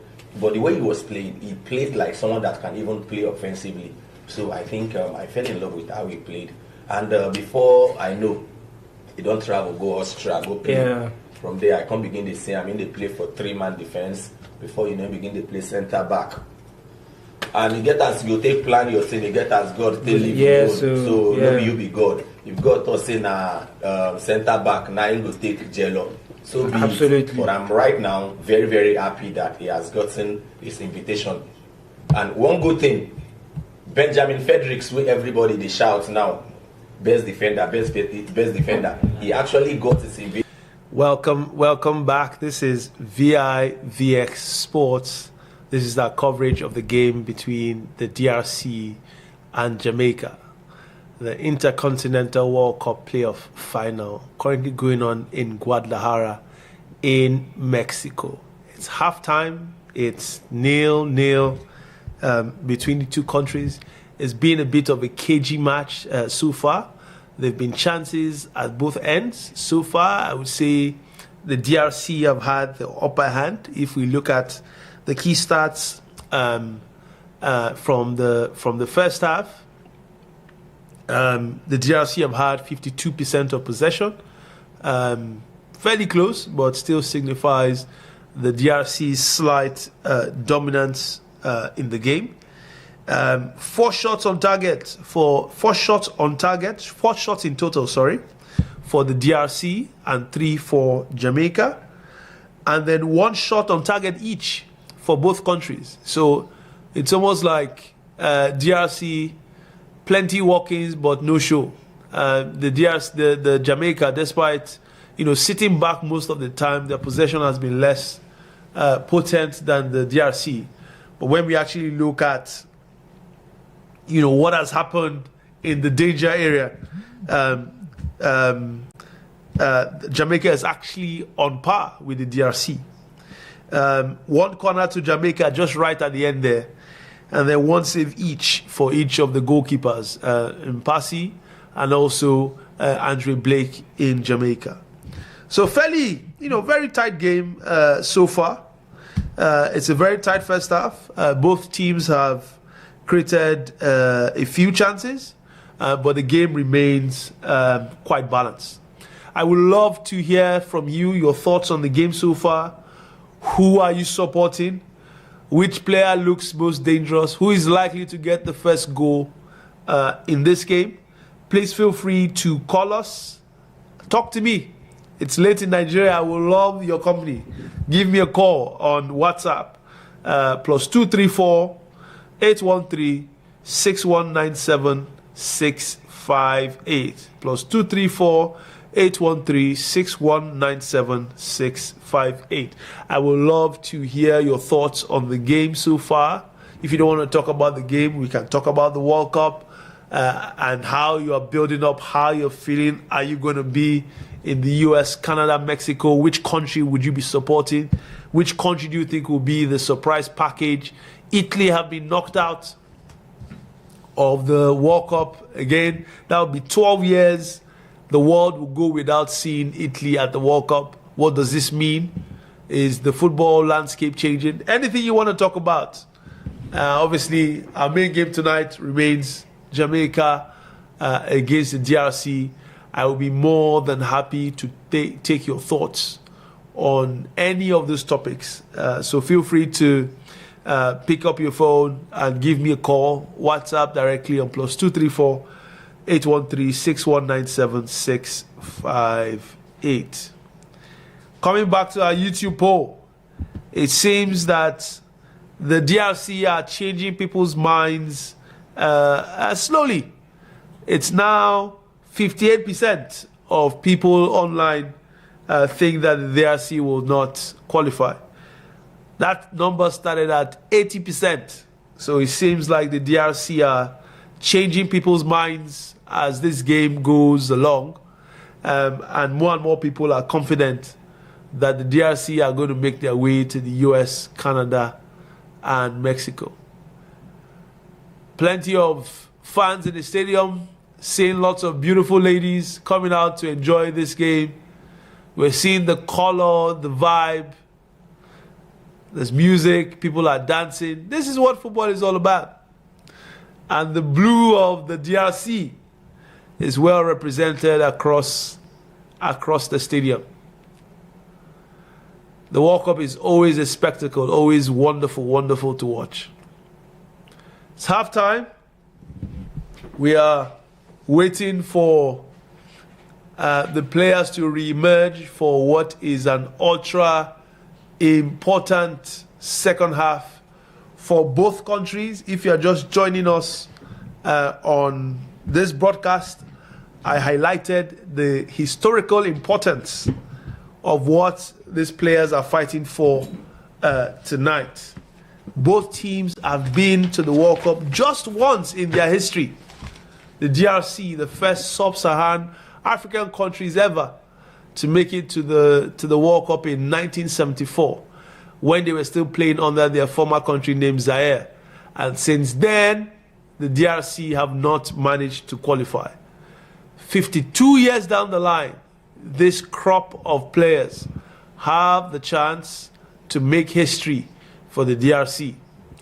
In the case of Jamaica, the Reggae Boys also been to the World Cup just once in their history, and this was in France, 98, 28 years ago. And again, this crop of players have the chance to give Jamaicans back home another taste of football's greatest platform, the World Cup, which this year is going to be in the US, Canada, and Mexico. The Reggae Boys are back on the pitch. First out on the pitch, the DRC coming back onto the pitch, also warming up. We just saw Arthur Masuaku running onto the pitch. Aaron Wan-Bissaka also on the pitch. Goalkeeper Mpasi also on the pitch. Axel Twenzebe also on the pitch. The Leopards, are they going to roar? Campbell reminds me of Jovinho. The hairstyle, the look, his all-round vibes really reminds me of the former Ivorian international Jovinho, who also played for Arsenal. Let's see how the second half goes. We are almost about to kick off. If you are joining us for the first time, this is vivxsports. We are here to promote African sports, our African stars around the world. And what better place to do that than at the World Cup? And it's why we are putting in the hours, the time. It's 11 p.m. here in Lagos. But hey, we must support our DRC brothers. And hopefully we would end the night triumphant with another African team at the World Cup. The second half is on the way. Second half is on the way. And I'm watching our poll. It's now 50-50 going into the second half. If the DRC will make it to the World Cup final. 50-50.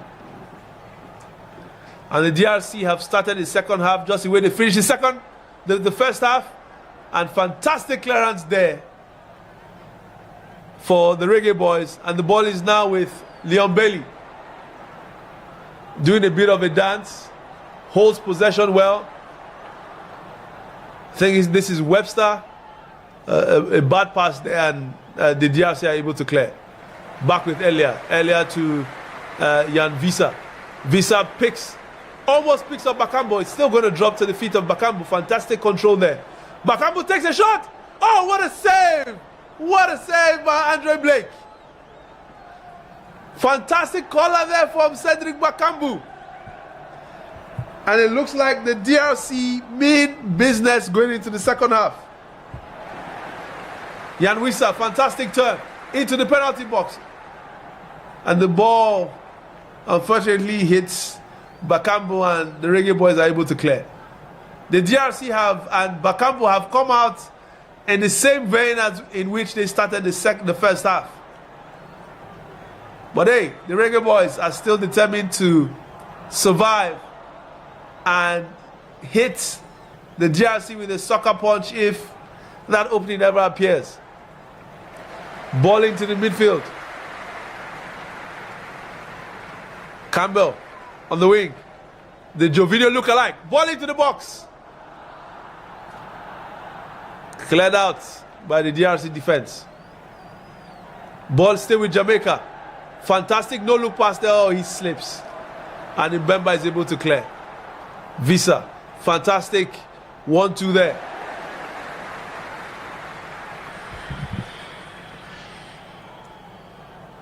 Jan Visa. Ball to Elia. Elia to Bakambu. Back to Elia. Fantastic 1-2 there.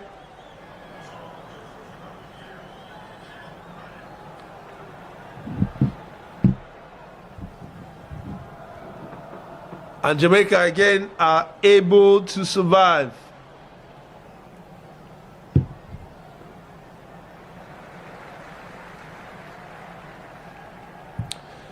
Ball back with Impasi, goalkeeper of the DRC, who are again trying to build up from the right wing.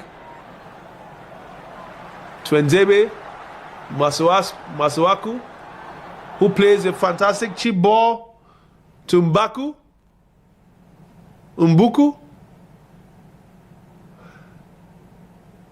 Yanviza with the ball in the center of the pitch. Back to Visa. He has his time and space. What does he do? He checks back into the box. It looks like he's settled for a corner. Corner to the DRC.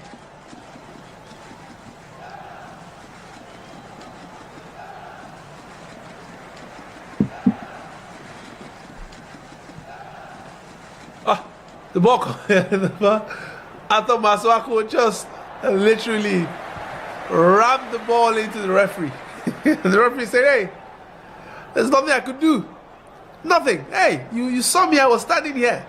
And you rattled the ball into me. What did you want me to do? And I guess this is going to be a drop ball, given the fact that the ball came off the referee. And drop what happens, ball is back in possession of the DRC.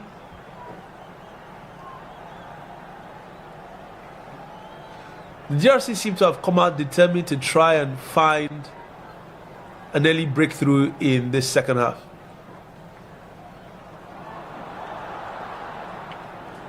Sadiki wins a throw-in for the DRC.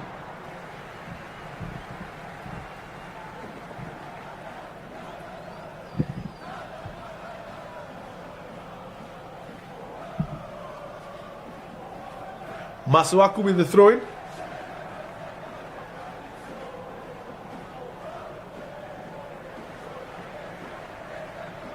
And Bailey has a chance to... Oh, fantastic turn there from Bailey.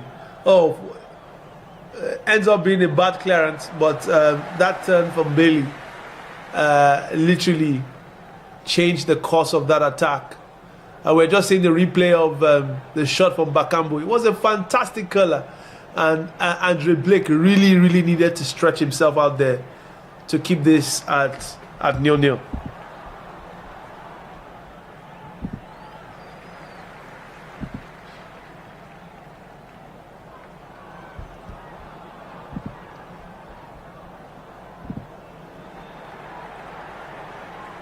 Coach Sebastian is crouching. When is my goal coming? When is the goal coming?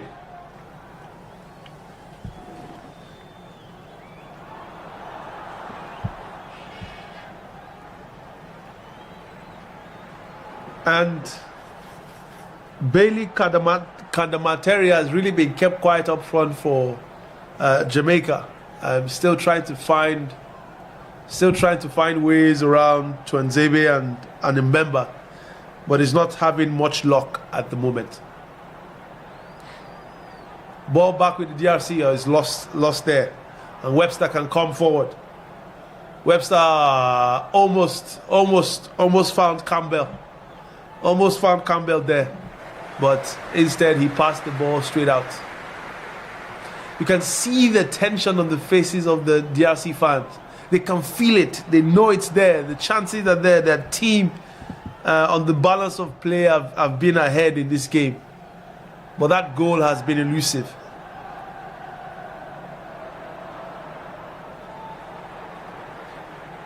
Ball in the defense of the DRC. Masuaku back to Tuanzebe to Captain Fantastic Charles Mbemba, who finds Aaron Wan-Bissaka earlier, right wing. Wins. Oh, ball hasn't gone out. Elia got lucky there. Got very lucky there. That could have been a chance for Jamaica to hit the DRC on a break.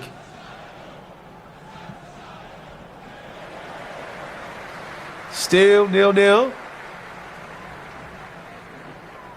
For our sakes, we are hoping to avoid extra time, given the time in Lagos. DRC, please do the needful on time. And remember, with a long ball forward to nobody in particular. And I think that was Richard King who was able to get the ball away. Andre Blake seems more than happy to take his time. Eventually passes the ball to Richard King. King finds Palmer. Ball on the right wing.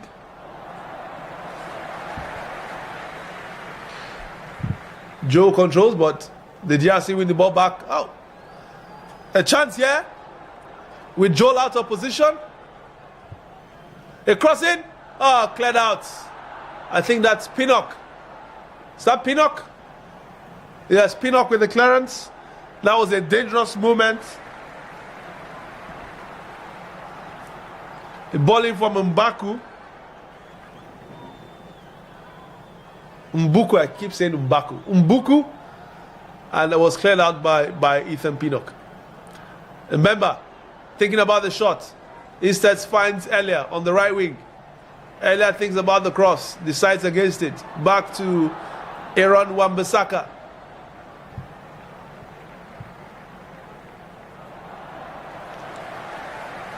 That was a very hopeful shot there from Hafa Masuaku. I mean, he must have hit that ball from nearly 50 yards out. trying to catch Andre Blake out, but the ball just journeys out. 55 minutes on the clock. We're still looking for our first goal in this game. It feels like a one-way streak at the moment. The DRC are pressing, but the Jamaicans are really holding forth, and the DRC are struggling to find a way through. Earlier, loses the ball out, loses out there to Campbell, who is able to break. Fantastic run. Oh, he goes past Elia. Crossing. No one in the box. That was a fantastic break. Kadamateri needs to find a way to get into this game. And to provide an outlet for Jamaica, because the ball just keeps bouncing off him and eventually going back to DRC. A good ball into the box there. Being held up. Leon Bailey. Corner to Jamaica. The Reggae Boys are beginning to sing and dance. Oh, Fantao, wow. Campbell did one on earlier there. Very, very nice nutmeg from Campbell. And the big boys are up on the back. Palmer is up in the box. Bobby Reed is in the box. Pinnock is in the box. Corner here. This is real danger for the DRC.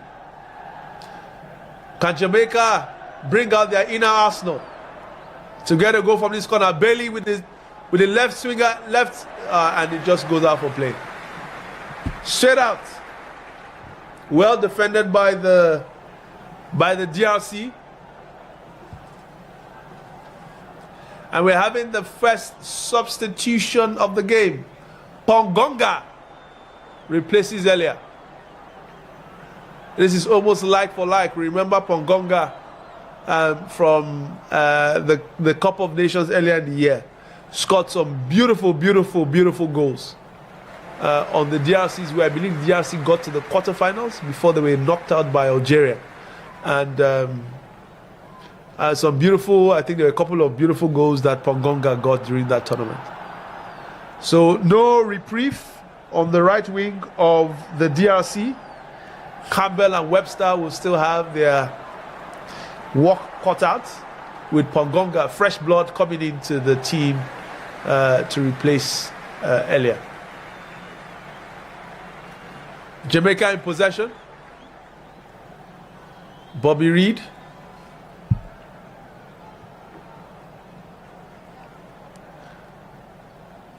A ball down the line to try and find Kadan Materi, but Mpasi comes out and does well, plays keeper sweeper, and is able to clear that ball out.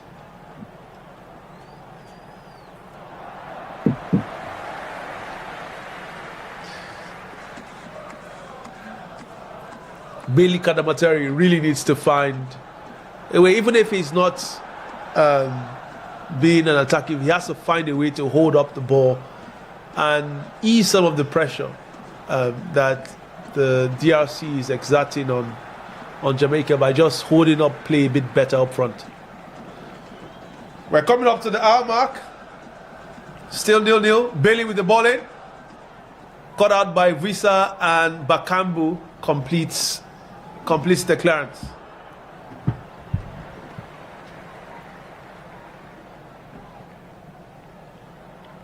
Ball on the left wing of Jamaica, and they win another corner.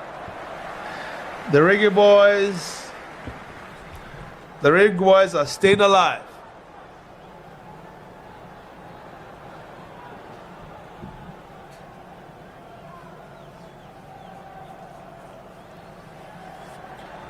Corner kick, the fourth corner for, I'm just seeing the start on the TV. Jamaica, this is actually their fourth corner. We've just had one corner to the DRC. So on that metric, Jamaica is potentially ahead in terms of landing blows. Ball goes in. DRC seem to be complaining about something, but Jamaica play on. Jamaica play on. They have a man down in the box. That is none of their business. Ball on the left wing. Blocked again by Aaron Wan-Bissaka. And it's another corner kick. Quickly taken.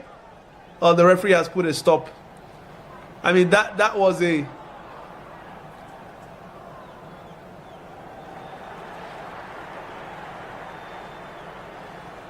Ethan Pinnock is sort of saying to the referee, Charles Mbemba, nah, there's nothing there.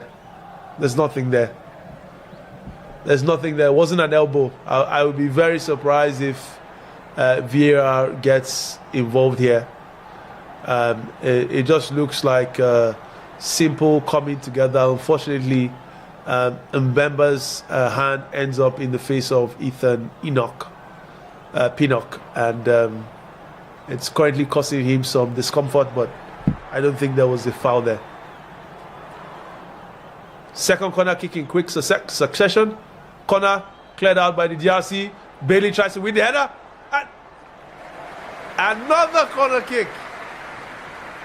Mbemba has to stick a head out, not knowing where it was going. And this is the third corner kick in a row for Jamaica. The pressure's on DRC now. From the other side, the right wing, a left swinger in for Bailey. Another near moment. The DRC just managed to get a head on that before Richard King can. And he goes out for a throw-in. Pressure is still on from Jamaica. It looks like it's going to be a long throw.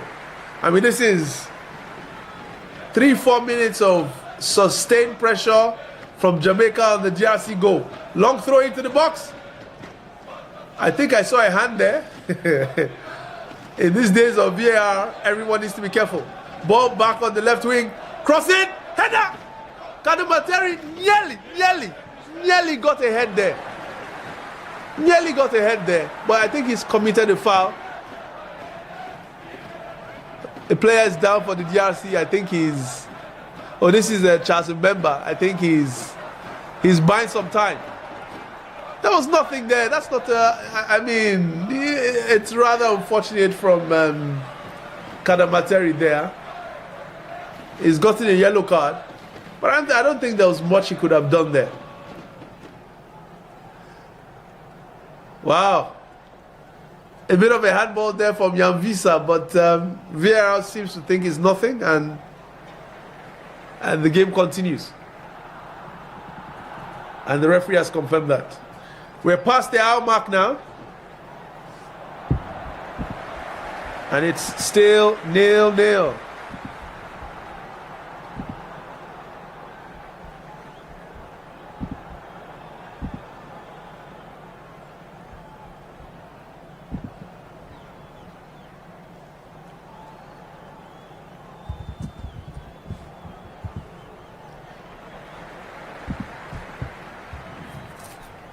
The Jamaicans are really coming into this game. Really coming into this game.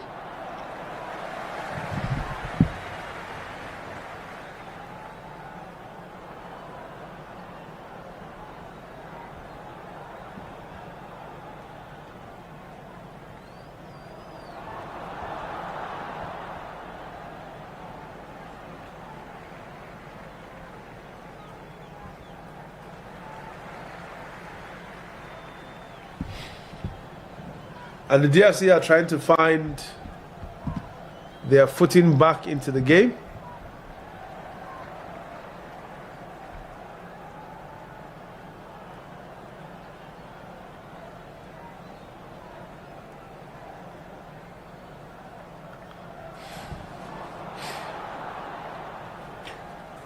The Reggae Boys seem to have upped it one notch.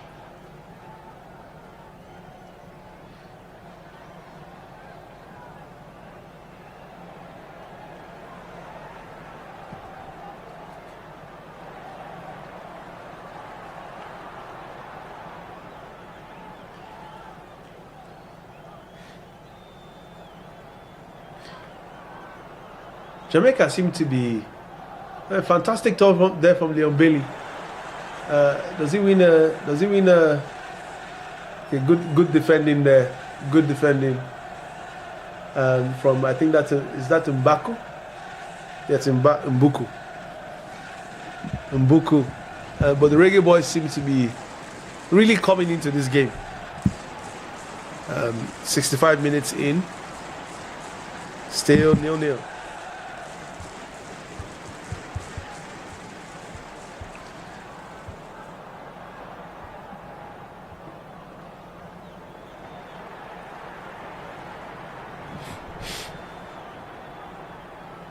Ball forward. Wan-Bissaka seems to be completely out of position, almost playing as the support striker there to Bakambu, and he needs to find his way back to the right back position. Slowly walking there. Ball is back in the possession of Jamaica, who seem very happy to just pass the ball around for now. Fantastic crossfield ball there to Campbell, who is taking on Wan-Bissaka again. I'm beginning to love this battle. Crossing, belly, oh! Almost. Mazuaku was ball watching a bit there, and he is very lucky that Bailey just arrived, and by the time he got there, he just got there a bit too late, and he couldn't redirect his header at goal. But Jamaica is beginning to show a lot of potency as DRC just make another substitution with Mbaku coming off and Kayembe comes on to replace him. Edo Kayembe, who plays for Watford, comes in to replace Mbuku. Good clearance there from Charles Mbemba.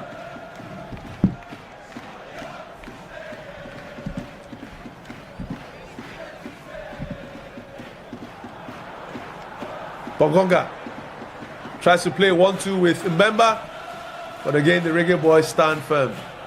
The ball is back with Wan-Bissaka.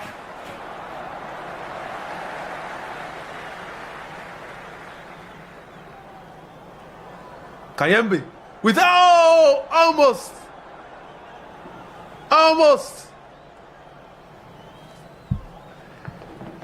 Bakambu was one pass away from breaking open the Reggae Boys defense. Sadiki just overhit the pass, and we're just seeing the possession over the last 10 minutes. Just going to my point around Jamaica beginning to dominate the game. 53% of the possession to the Reggae Boys. 53%. So that's a proper swing around from the last time we spoke about possession, where the DRC had 52%. A bit of injury concern for Sadiki, and the players are using this as an opportunity for a hydration break, or a water break, as some of us would like to know it. And you can start to see that Coach Sebastian is not looking as comfortable and confident as he was in the first half. The Reggae Boys have really come to town. Really come to town, and I really love this jersey. Kudos to Adidas. This is a jersey of beauty.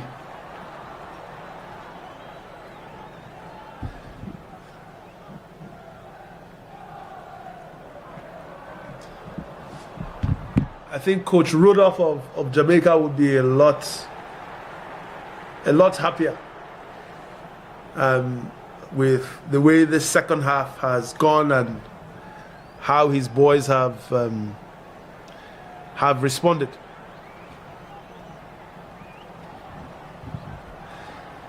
And just looking at our poll, it's a complete swing around now. We're at the point where Jamaica are probably most dominant in the game. And our viewers on YouTube, for the first time, are more confident in the DRC winning the game. 53% of you now think that the DRC will qualify. 53% of you. Very interesting. Some of you don't believe in the pressure. Some of you don't believe in the pressure that Jamaica are applying. But right now, the Reggae Boys are on top.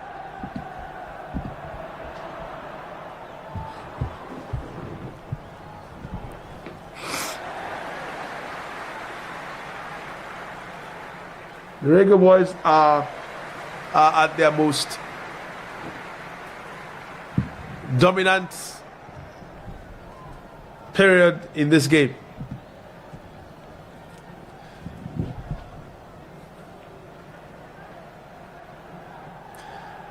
We're now back in play.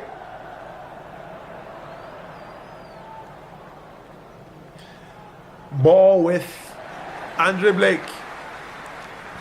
We go past the 70-minute mark. It's still 0-0. And the goalkeepers are playing kick to me, I kick to you. With the ball straight from Andre Blake to Mpasi.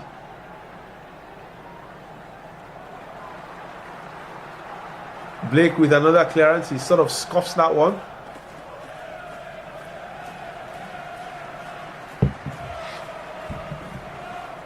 Bakambu, who is has been a bit more silent in the second half. And that's kudos to the Reggae Boys. Sadiki is down again. I think his game might be done here. He was down during the hydration break, and he's done again. I think Coach Sebastian of the DRC might have to make a change here. He seems to be carrying an injury that is refusing to go away. Coach Sebastian is definitely under more pressure now. Yeah, Sadiki is done.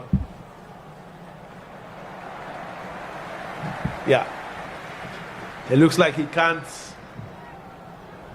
walk off the injury. And there's a substitution. Mukau is coming on to replace Sadiki. Number 6, Mukau, comes in to replace the injured Sadiki. 73 minutes played. Jamaica making their first substitution. And it is Bailey Kadamateri, who I think has really struggled today to really influence the game in terms of his hold-up play, in terms of his ability to, just bring, each time the Jamaica broke, to bring the rest of the team into play. And he's now been replaced with Sifas.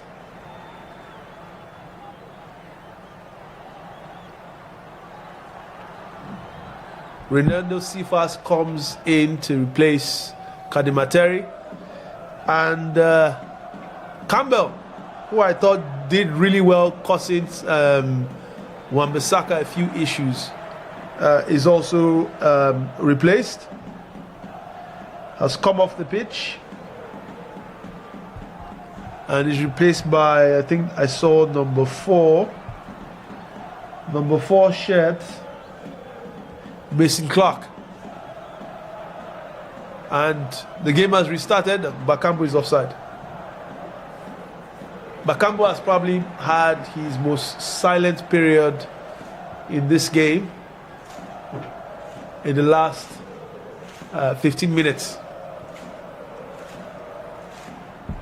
And that is testament to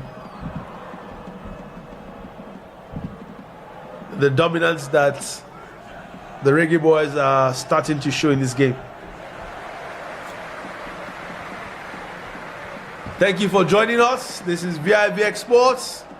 If you are joining us for the first time, don't forget to hit that subscribe button and be part of our World Cup journey that will start on the 11th of June with an opening match between Mexico and South Africa. Ensure to join us by hitting that subscribe button. We are always here celebrating our African stars.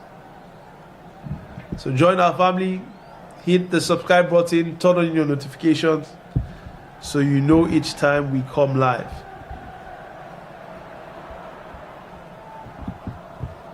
Ball up. Pogonda takes his man on, beats him into the box. The Reggae Boys stand firm again. Ethan Pinnock with the clearance. Throw in to the DRC.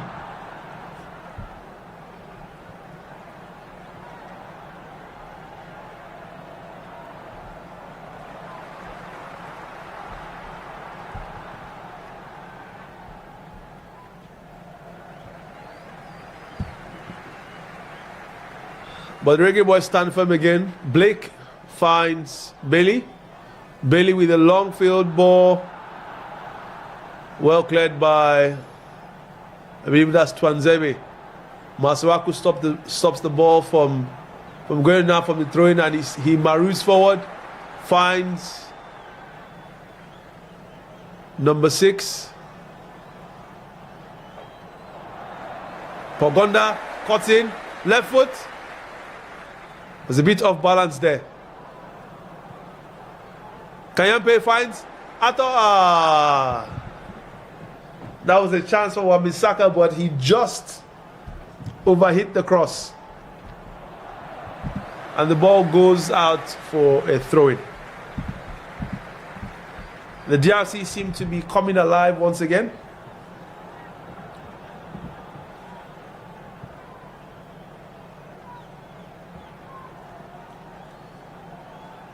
That was very weird from Jamaica. Very weird. They had a man down who looks like he's cramping up. I'm trying to see who that is. Ethan Pinnock is sort of helping him. And, you know, they just restart the game with a man lying down on the floor. Very strange.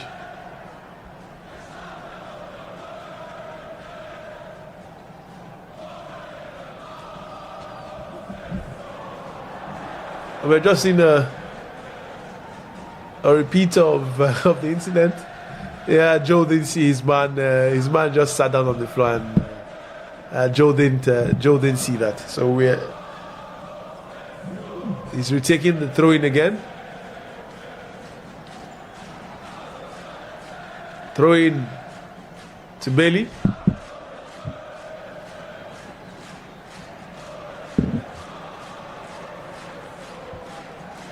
We are approaching the 80th minute.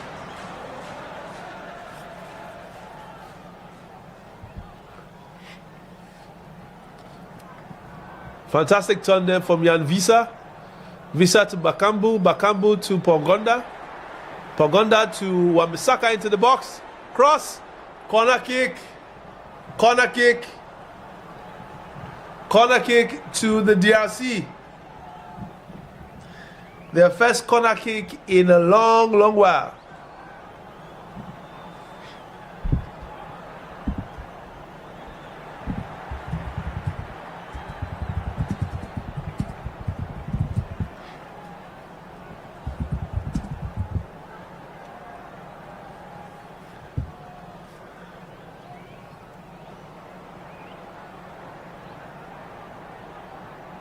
Corner kick. Well defended again by the Reggae Boys. In fact, it's a foul.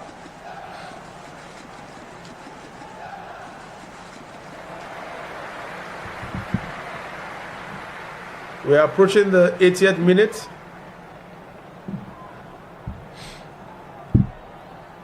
I have clear foul by Bakambu.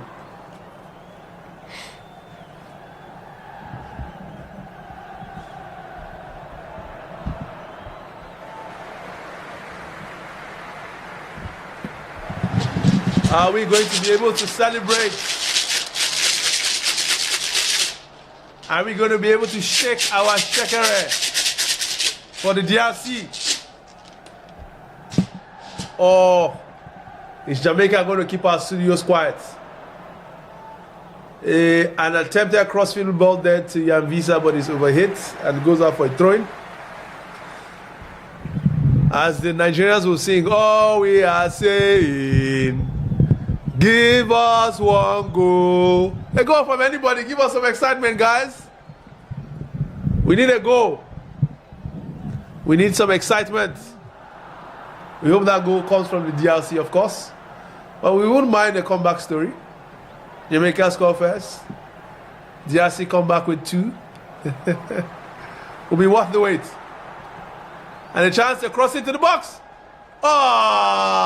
Again, the cross misses. Bakambu in the middle, and Pogonda just volleys. I mean, it was a very difficult chance for Pogonda. It was always going to be very difficult for him to keep that one down. The main target there should have been Bakambu, but the ball just sailed over his head, and it's a goal kick. Goal kick to the DRC. We're into the final 10 minutes. Final 10 minutes. There must be a winner tonight, with the victor, the winner, the champion of the night, earning the right to join Portugal, Colombia, Uzbekistan in Group K of the World Cup. DRC with a chance here. Oh! Kayembe! With a right-footed shot that just...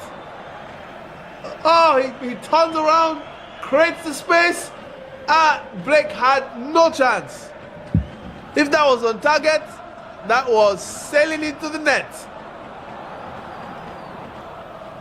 But unfortunately,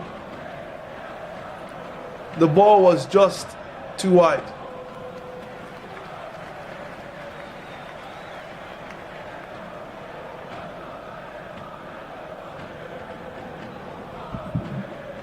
Another corner kick to the DRC. Pogonda this time. In swinger. Header! But remember, couldn't get enough purchase on that. And it goes out for a goal kick. Into the last 5 minutes of normal time. It's still 0-0. We are still no closer to knowing who is going to be moving into Group K of the World Cup. I would have loved this to end in 90 minutes. It's nearly 12 a.m. in Lagos. Somebody get me a goal, please. Somebody. Oh, Pogonda! Chance! Goal! Offside! Unbelievable! Unbelievable! This is the second time tonight that the DRC have the ball in the back of the net, only to see the linesman put his flag up to cancel out the goal. Was this offside? Yes, it's offside. Yes, it's offside. Pogonda just went too early. Too early, he just went too early there. Second time tonight, the DRC have had the ball in the back of the net. Only for the linesman No need for VAR there. It was a clear offside. And the game restarts. Andre Blake with a long ball forward. DRC managed to clear. Wan-Bissaka with the ball. Seems a lot of Route 1 football at the moment, but the DRC are able to bring the ball under control.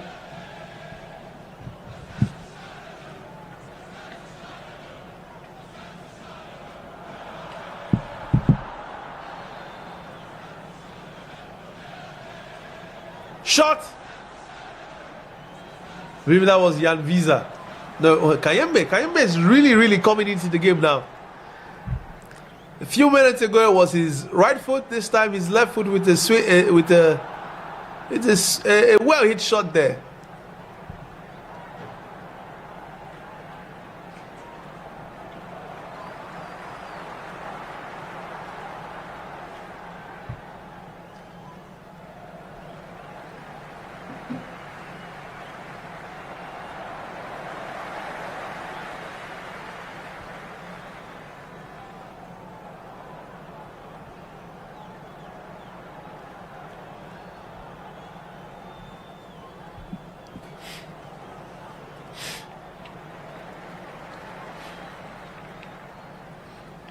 Leon Bailey. Game has restarted. Leon Bailey with the ball forward. Believe that's Bobby Reed. Tries to go around Twenzebe, but he holds up very well. Twenzebe has been very solid tonight. Very solid. Both himself and Mbemba solved the threat of Kadimateri much earlier on. And their replacements are getting very similar treatment. Attempts at goal, 12 to Congo, the DR Congo, and 4 to Jamaica. But the main stat that counts, it's still 0-0. Danger there. Mpasi doesn't really, he slipped. There was a chance there where Mpasi had left his goal line completely open. And there was a chance for a lob there. We're going into the last minute of regulation time. And the ball is with Jan Visa. Shot! Well blocked. Bakambu! Whoa! He almost! Bakambu almost pulls off a back heel into the back of the net.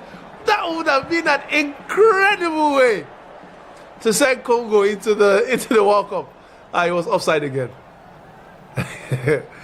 If that ball had ended up in the net for the third time, DRC would have had a goal ruled out.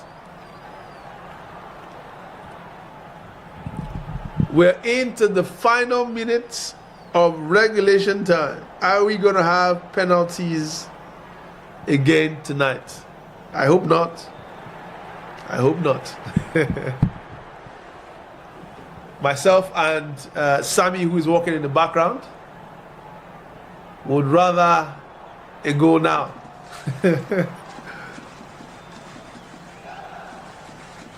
Another substitution for Jamaica. Webster is replaced by Bell. Webster is replaced by Bell. And your confidence in the DRC is growing. 56% of you now think the DRC will qualify. So every passing second, our viewers think even more that the DRC are going to make it through to the final. The finals of the World Cup.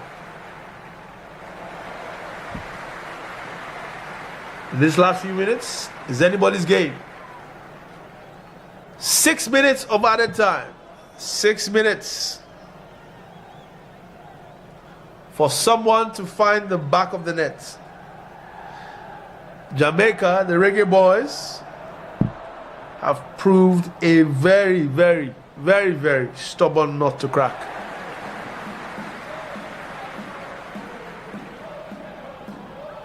The Reggae Boys have shown their strength to all.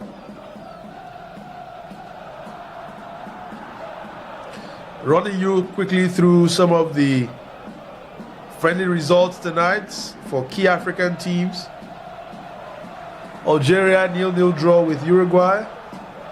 Morocco, the CAF champions of Africa, 2-1 victory against Paraguay.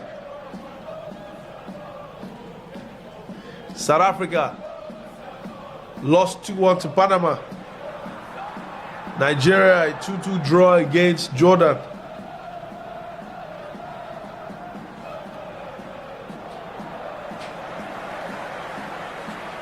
Cameroon, victory over China by 2-0. Egypt, a 0-0 draw against Spain. I think that's a very, very credible draw that the Egyptians got tonight with what looks like a very solid Spanish team that had Yamal, Olmo, Torres, Soler, David Raya, some of the big names. And the chance for the DRC is offside.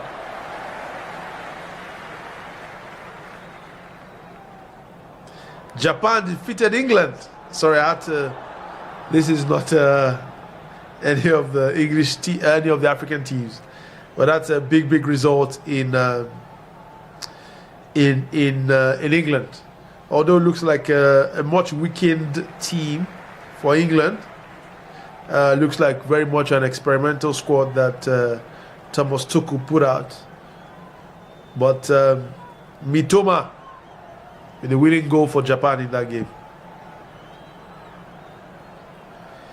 And finally, the Ivory Coast beating Scotland by 1-0. 4 minutes left in stoppage time. And it looks like both teams are almost resigning to extra time. I think we're bound for extra time.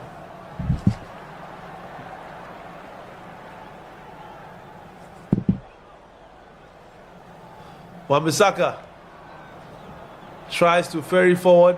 Pongonga, Kayembe. Ball changes to the left wing. Mazuaku. Oh, fantastic dummy there. Visa. He just overhit the pass. Kayembe had plenty of space there. And I think the Jamaicans are now into the territory of, hey guys, let's hold what we have. Extra time is nearly upon us. And another penetrating pass tried there from Mukau towards Bakambu. But again, overhit and the ball goes straight to Andre Blake. Yeah, I think Jamaica have said, yep, we'll take extra time.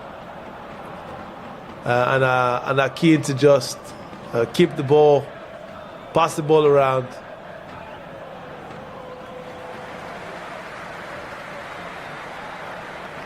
They've beaten the initial press of the DRC. Leon Billion on the ball. Ball forward. Fantastic clearance from Charles Mbemba there. Twenzebe and Mbemba have really stood solid in the DRC defense. Pongonga is asking, hey, who's making a move? Who is making a move? I think we're headed for extra time. Unfortunately for us in Lagos, we are still no closer to knowing who is heading into Group K of the World Cup. The Reggae Boys have, shown their tactical know-hows here, weathering the pressure from the DRC, and have very much come into the game. One last opportunity for the DRC. We're into the final minute of added time. Pongonda playing from the right. Wan-Bissaka finds Kayembe.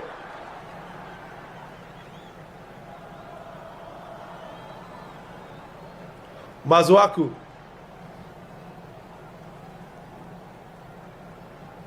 Remember, with the chance, is he going to take a shot? He does. It's blocked.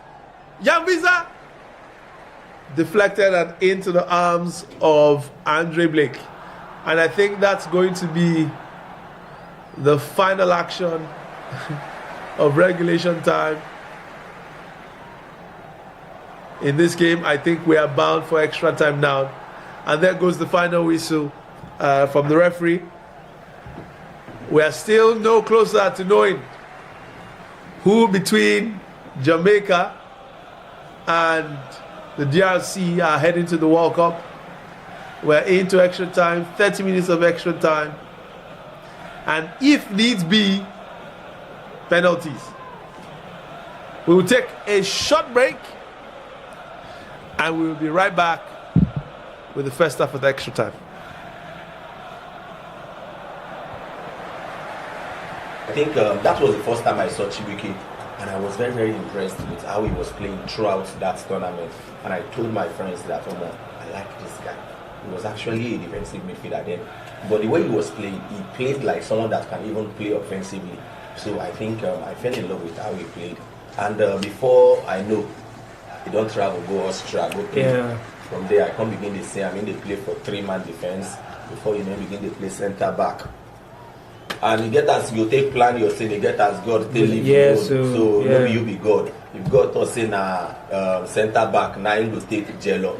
So be absolutely. But I'm right now very, very happy that he has gotten his invitation.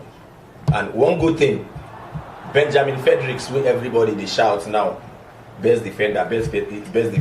He actually got his invitation from something like this, a friendly match that was played in Brentford. Lock everywhere inside in Brentford. He was invited because Brentford field they won't use, and from there he got his opportunity. He took it, and bam, that's the end of the story. Chibuike Turkey. Now we did so they don't invite you come. I know, right? They give you opportunity to play. Collect them. Opportunity might come maybe once, but this opportunity will come as they root you, collect them, no leave them again. Bam.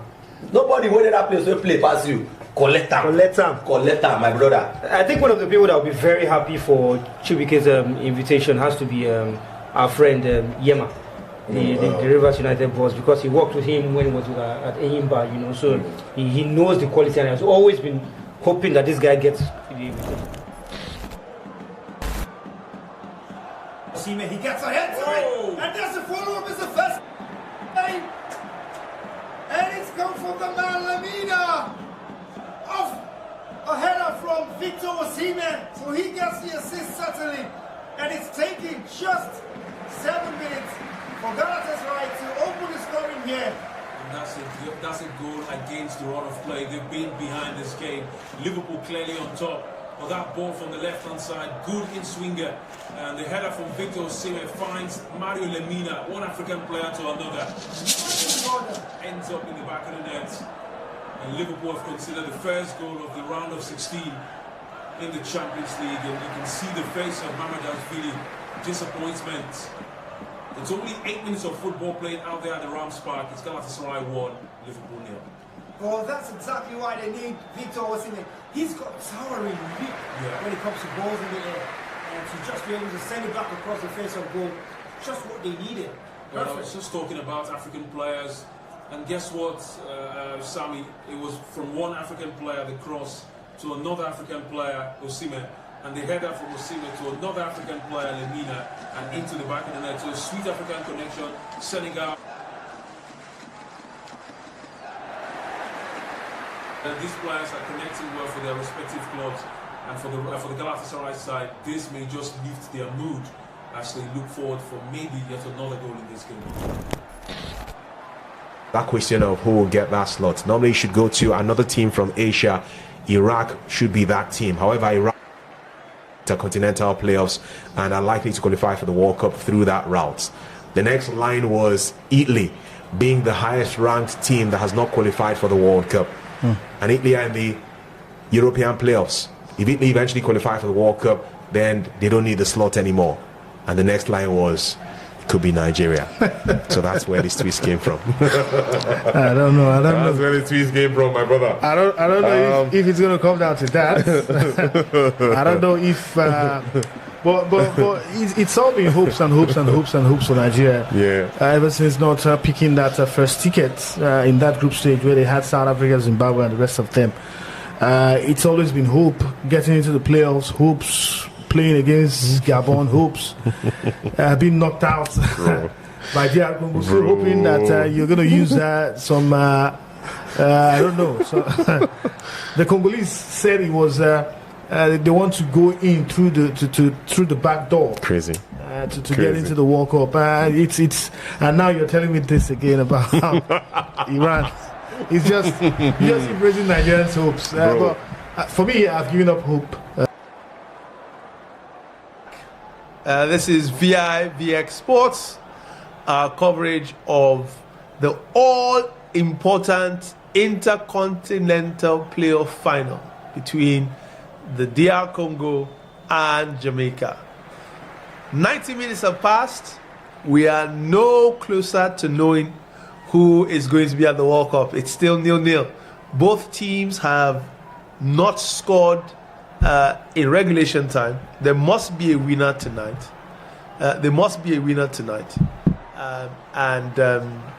Unfortunately for us in Lagos, it's past 12 midnight here, we must stay the course. We are here, and we are hopeful that the DRC are going to eventually come out victorious. This is now a time. I see our clock on the screen needs to be reset. It's currently showing 100 minutes, which is not correct. We are just going into extra time, so we are going to adjust that. We're just about to kick off the first half of extra time, and it's Jamaica who gets us on the way. We apologize for the incorrect time. Our team is just team in the background. Sammy is looking to correct that. So as everybody knows, football fans, it is 30 minutes of extra time split into two halves of 15 minutes. So we are into the first 15 minutes of extra time, and Jamaica have gotten us ahead. Will we see goals? That's the question here. Or are we going to go into the dreaded penalty shootout? We've seen Italy just knocked out in European playoffs, knocked out on penalties. We've seen Denmark also knocked out on penalties tonight, with the Czech Republic, as most people know it, making the Czech Republic and Bosnia and Herzegovina making it to the World Cup. I would love to see goals tonight, and I would love to see DRC goals tonight. It's the question for the Leopards on the pitch: Bakambu, Pogonda, Jan Visa.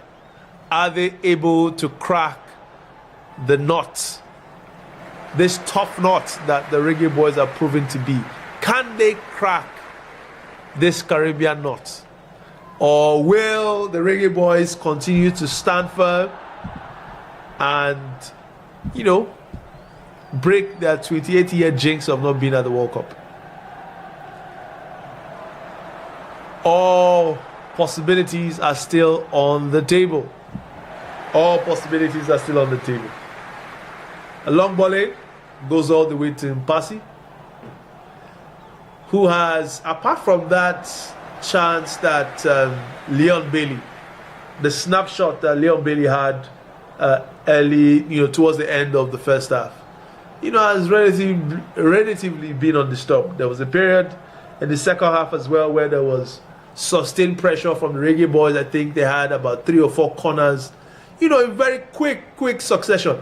A ball forward, while I'm giving a fantastic defending there. The Pagonda nearly recovered the ball there, but fantastic defending again from the Reggae Boys. They've really stood rugged at the back, and withheld all the pressure that the Leopards of DRC have,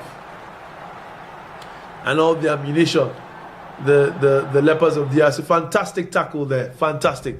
There was no chance of anybody claiming a penalty at all from that. No chance.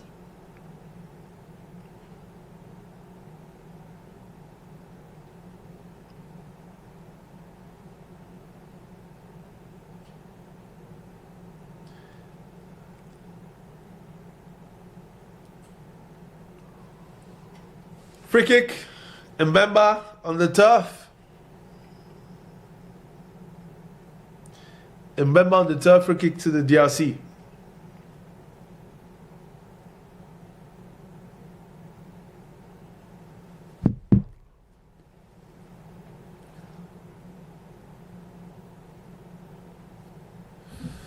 Fantastic dribble there.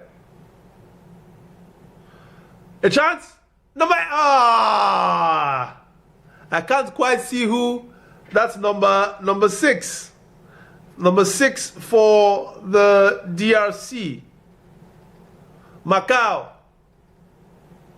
With a shot that he scuffed. I mean, he was under pressure in the box. It was a chance. But he was effectively rushed into what turned out to be effectively a back pass to the goalkeeper. But again, the DRC with some pressure, Jamaica withstanding.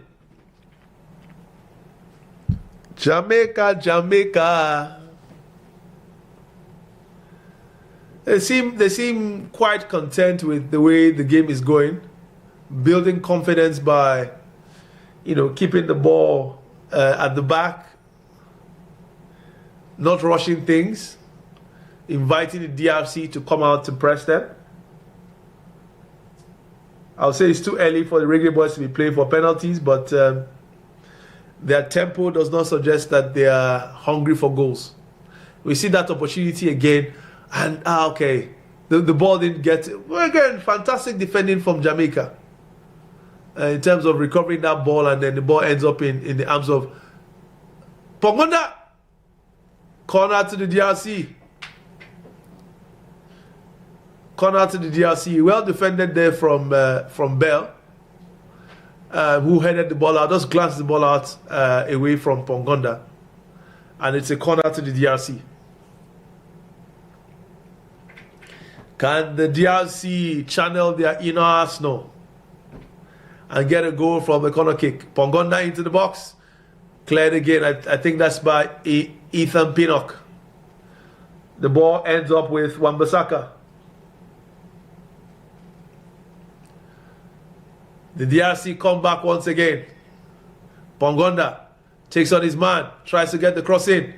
Cleared out by Ethan Pinnock. He has been solid, himself and Richard King, just like Twanzebe and Mbemba on the other end have been very, very, very, very solid at the back. During the earlier parts of the game, it looked like Bakambu was going to be able to penetrate that defensive pairing, but as the game has worn on, Pinnock and King have gone from strength to strength.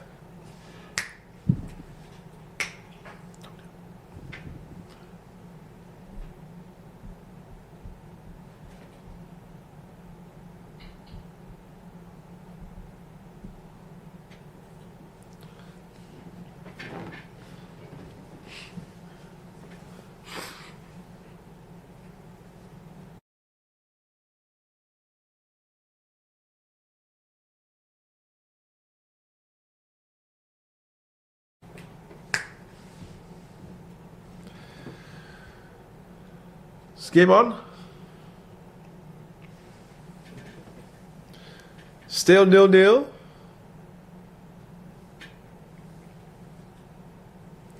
Still 0-0 in extra time. 7 minutes played.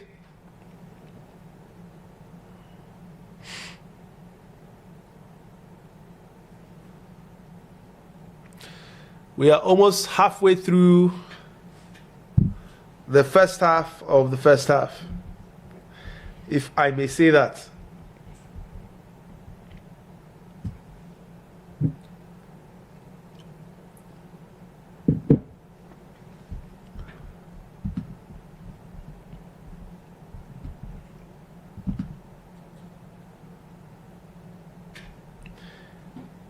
Guadalajara in Mexico, one of the cities and stadiums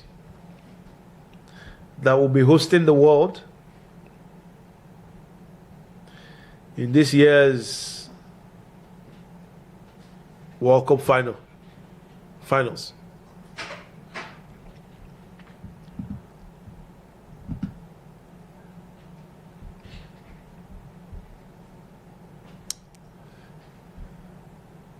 Seems to be all DRC at the moment.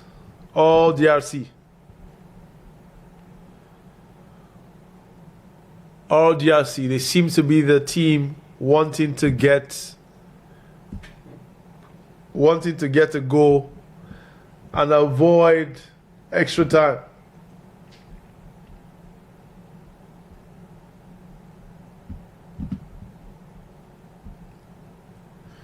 Each time I look up, it's the DRC on the attack. This time from the right wing, Pongonda. Back to Mbemba. Macau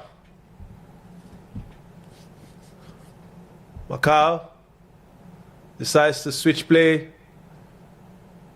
The ball is intercepted by Masuaku. DRC back in possession. Can he get the crossing? Corner kick to the DRC. They keep knocking and knocking and knocking and knocking.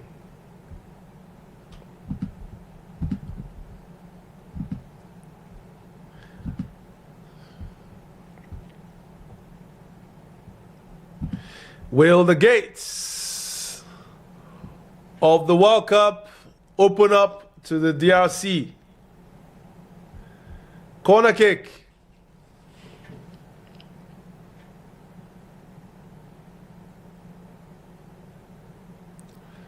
Goal!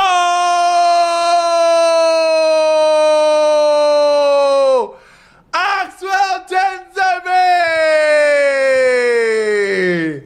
Finally, it's joy for the DRC! 100 minutes of play! It's a corner kick! Swung in! Andre Blake! Ethan Pinnock! Richard King can get to the ball! And arriving just in time! Axel Tenzeme! A fantastic swing in there! He almost just runs in and the ball hits him and ends up in the back of the net. What a goal! What a goal! The gods of football finally smile on the DRC. And it's Axel Tenzeme with the goal for the DRC. 1-0. As we will say in Nigeria,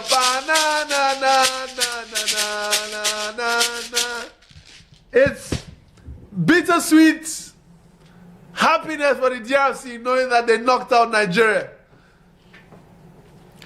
But One Africa, for the first time in history, if results stay this way, Africa will have 10 teams at the World Cup. Watch out for the Leopards. Oh, there's a VAR check.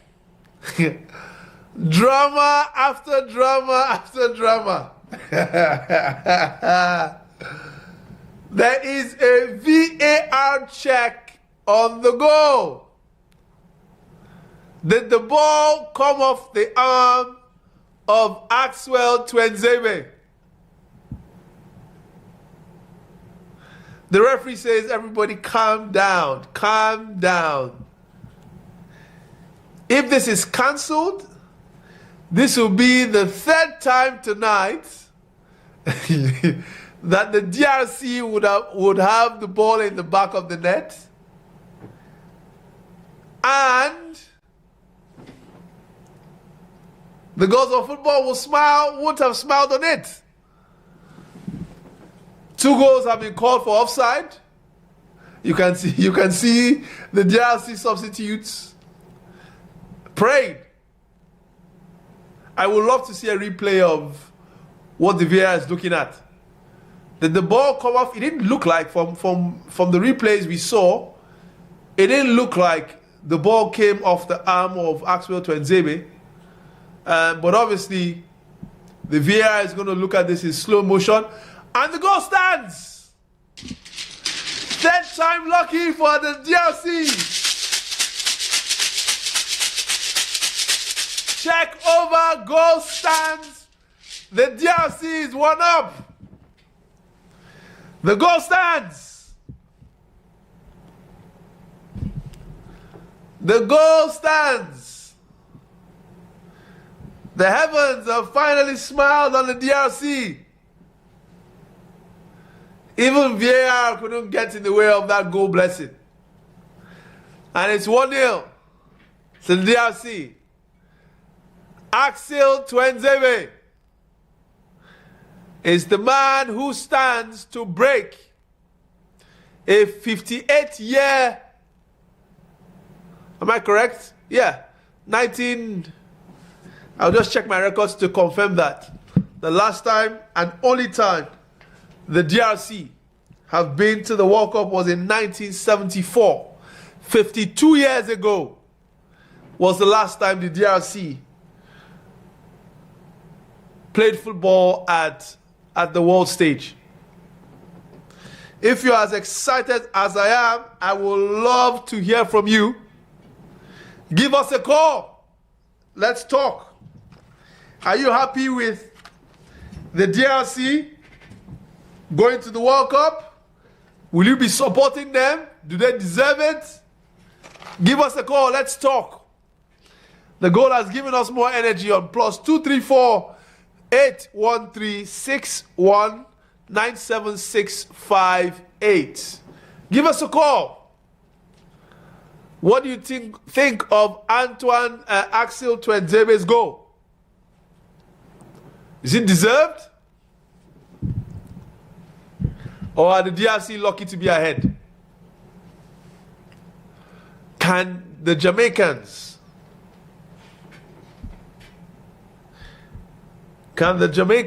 change ploy? It did look like they were playing for penalties. Obviously, that's not going to happen now if they don't get a goal. Can they change? Can they change the ploy and go out and get a goal? Coach Rudolph looks lost, if I may say. Jamaica have to come out and get a goal now. They have to get a goal. Else, their wait for their next appearance at the World Cup goes on.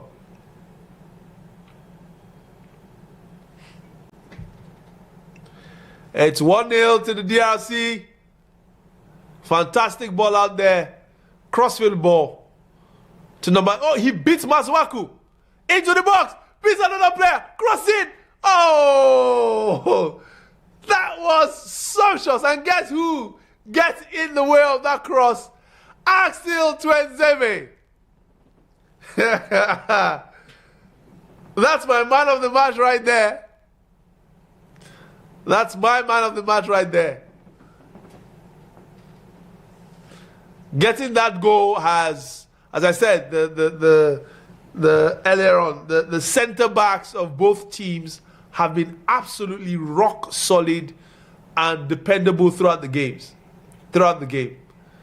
But the goal and what we just saw now, if the game finishes as it is, there's only one man of the match for me, Axel Tuanzebe. But hey, we still have 17 more minutes to go before the final whistle is blown here and before I can officially put that crown on Axel's head. Into the final minutes of first half. The first half was extra time. And the number 20 of Jamaica seems to be be on a one-man show to try and get Jamaica back into this game. He's just won a corner. Ronaldo just won a corner for Jamaica. One final chance in this first half of the extra time.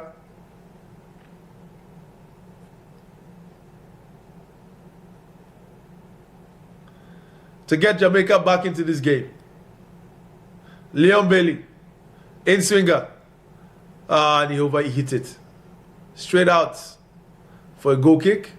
And I think that would be the end of the first half. Right on cue, the referee blows the whistle. The DRC are 15 minutes away from breaking a 52-year wait. Axwell Twenzebe with the goal from a corner kick in the 100th minute has given the DRC the lead in this crucial.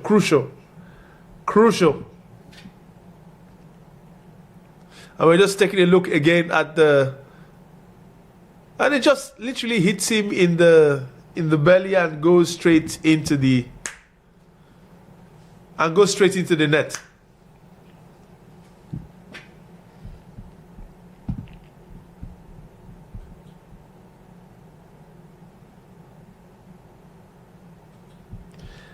Can Jamaica stage a comeback?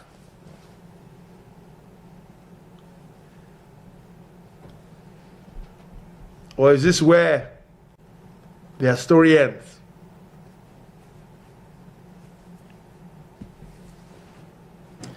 "15 more minutes.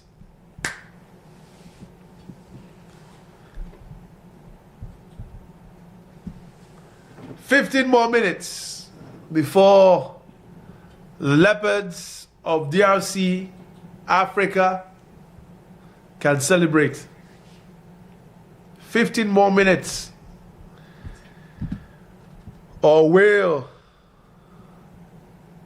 Jamaica stage an unlikely comeback?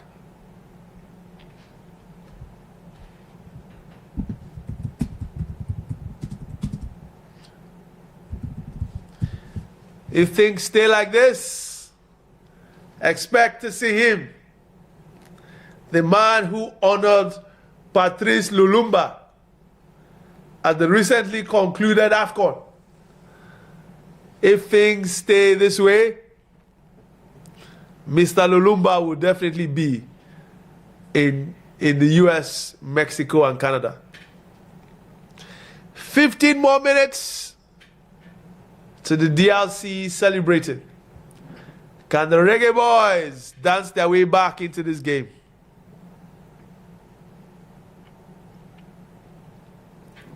Because Sebastian looks a lot calmer now. He looks a lot calmer.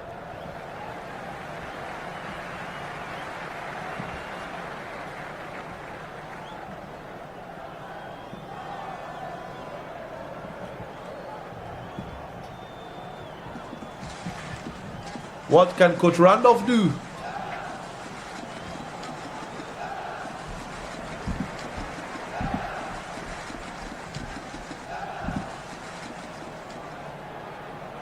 Kayembe has really made a difference since he came on just before extra time.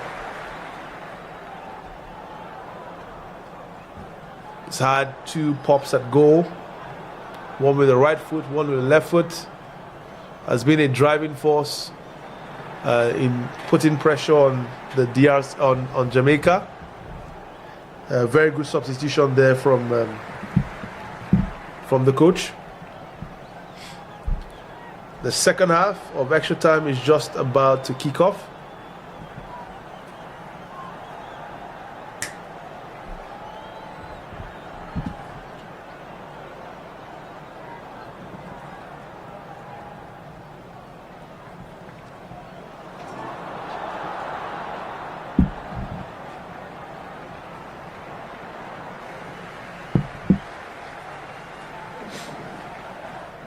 The second half is just about to kick off.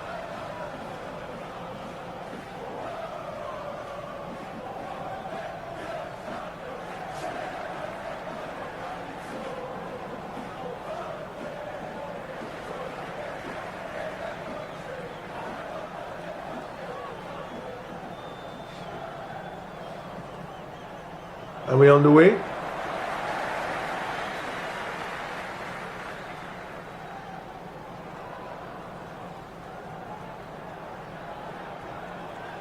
Throw into the DRC, Bakambu.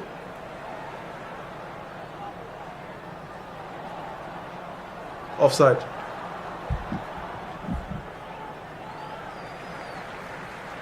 At least this time it's not a goal being cancelled.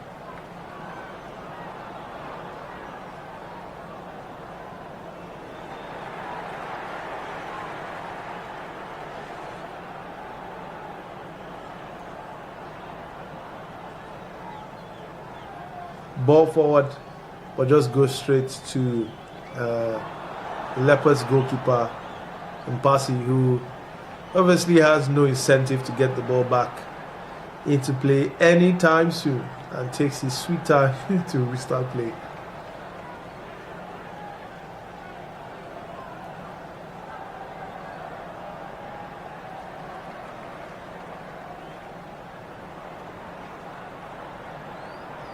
Sipenga is on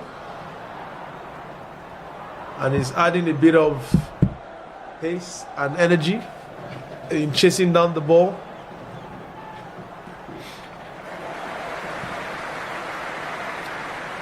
Ball back to goalkeeper Andre Blake.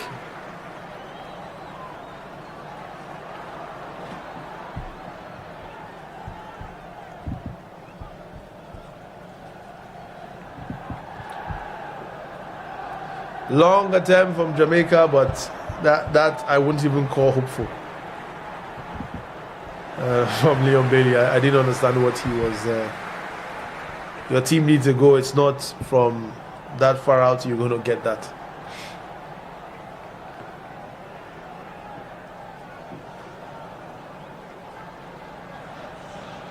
Goal kick to the DRC. Now they're just winding down time. Winding down time.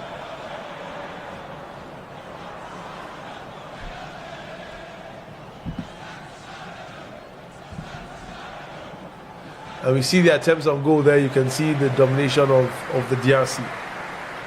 The question for the rest of the game is, can Jamaica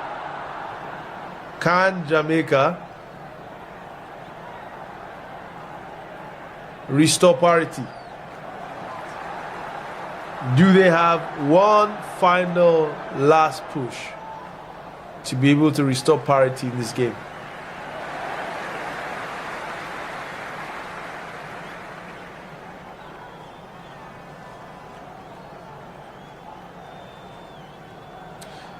Nearly a giveaway.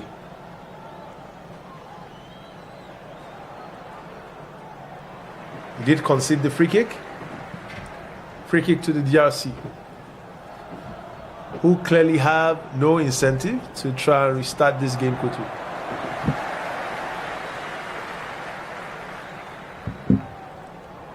Ball forward. Bakambu in the box. And I believe that's Richard King is able to shepherd him out confidently.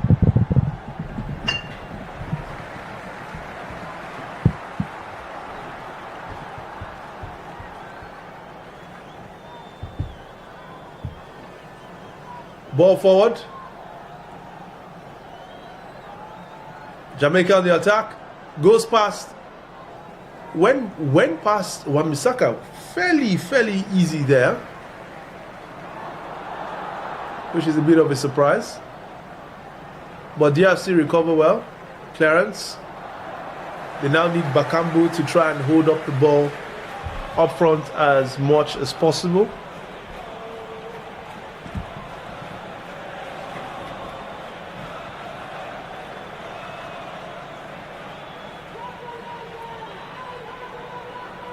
Ethan Pinnock is a bit frustrated with the referee I think the referee has halted the game for his own convenience. Is the referee having a bit of cramp? This must be frustrating for the players of Jamaica. The referee has suffered an injury. You don't see this very often, but the referee is looked like he's cramped up.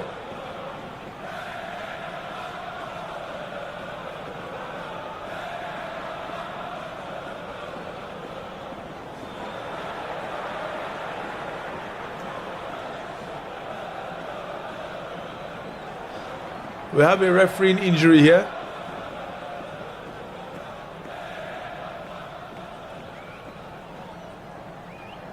If we didn't have enough drama in the game already, it's the referee who is injured. You don't see this very often. We hope he's well. And the stoppage to the game is not too much.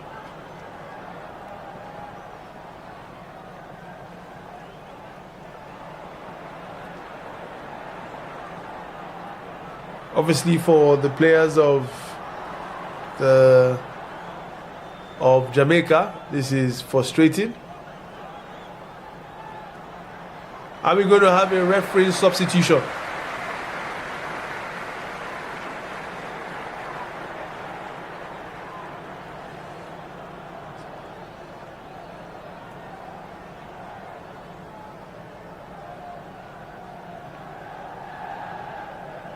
The referee looks quite distraught. It doesn't look like he's going to be able to continue.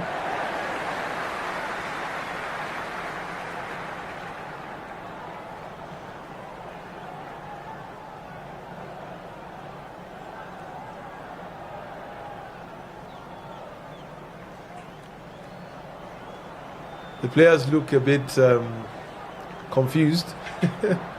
It's not very often that you see a referee injured, but it doesn't look like the center referee is going to be able to continue.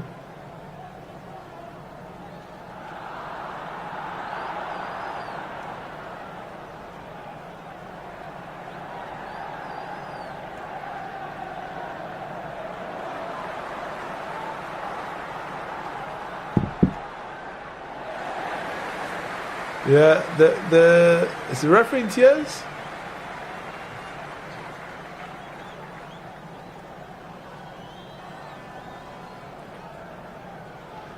And everybody seems to see the funny side of it. The referee is being substituted. Is there a ref substitution or? Yeah, I think we're having a ref substitution here. So the game is being held up.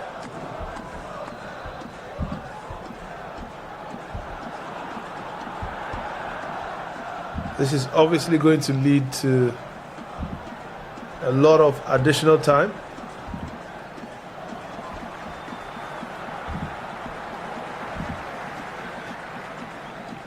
We will take a quick break while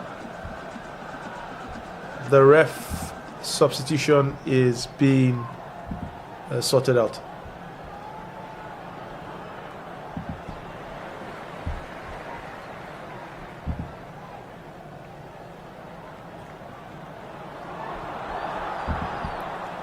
And we'll be right back.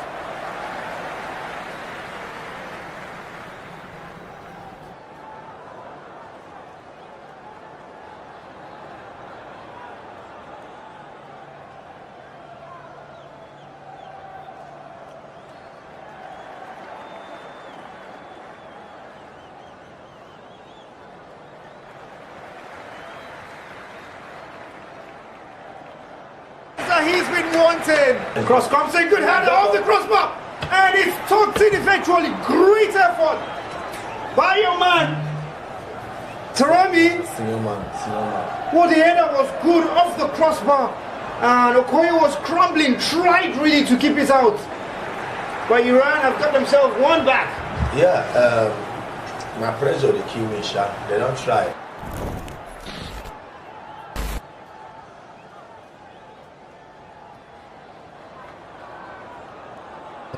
Nigeria is going to the World Cup. I have to, man. I lost it immediately. They lost that penalty shootout against the DR Congo. I think I lost hope there. Even when there were hopes about the controversy surrounding the DR Congo players, nationality. We've had a referee substitution. Game is back on. We are 26 minutes into extra time, 4 minutes to go. Obviously, we have had a very long stoppage to permit a new referee coming on the pitch. So we expect a significant amount of additional time towards the end. That will be music to the ears of the Reggae Boys and sounds of annoyance to the Leopards, who are, and there's a chance here, Sipanga to Bakambu, well defended. Last ditch tackle there, saving and stopping Jamaica from going too behind, and they're able to break, cross into the box. Is this a corner kick? No, goal kick. Goal kick to the DRC.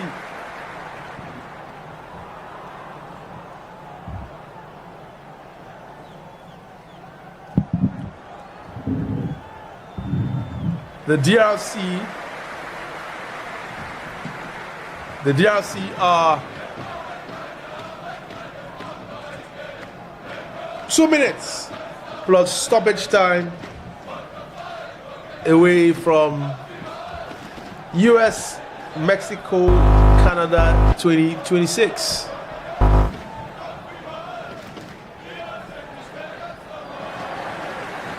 Truth be told, since the extra time started,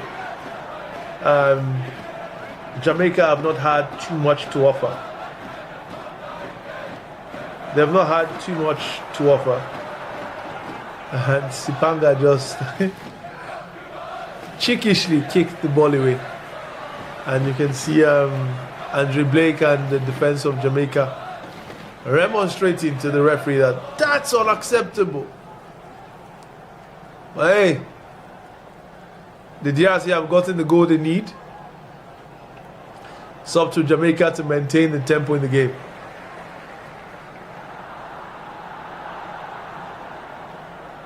The DRC will do their best through the rest of this game to break up any sort of momentum or tempo that Jamaica tried to build. And there are now 2 DRC players on the pitch. Hey, if the referee could go down injured, how about us? I guess it's the message here.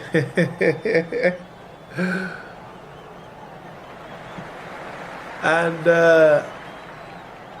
it looks like Axel Twenzebe is calling for a substitution.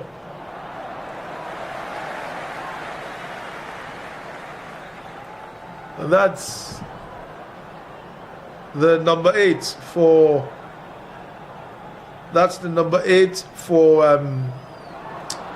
the DRC. Mutusami.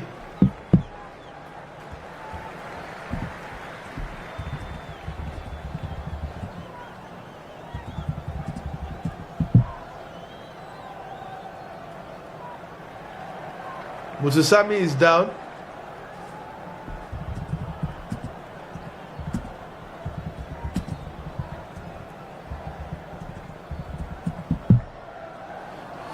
Mutusami has been fantastic in the middle of the park.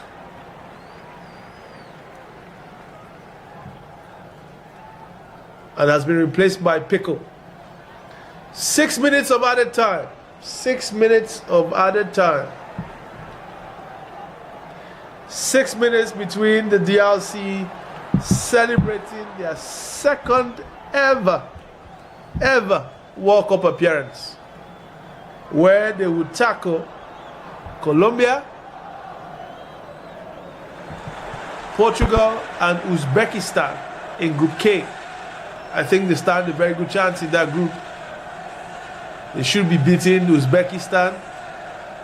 And hey, you never know, on their day, they could stand firm against the mighty Cristiano Ronaldo and the Portugal team and put up a very good fight against Colombia. Who knows? We'll be there supporting our African brothers. A crossing to the center of the box, well cleared by, and fantastic side pass there from Bakambu. Puts Sepanga. This is a chance to kill it. Bakambu, he skies it. Unbelievable. It's Kayembe. That was the chance to bury this and put any hopes that Jamaica had to bed. And Kayembe absolutely skies that one. That should have been 2-0. And Jamaica come up the other way. Crow, fantastic tackle from Aaron Wan-Bissaka.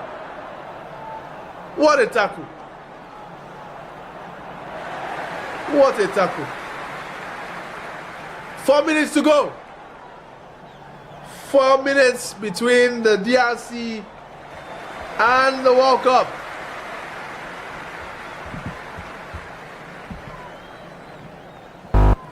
Can Leo Bailey cook something there, but he's stopped right in his track. And it's 4v4. Sipenga decides to play for possession versus looking for a goal. But he loses the ball. And Jamaica have the chance to come the other way. Are we going to see drama right at the end? Or have DRC done enough?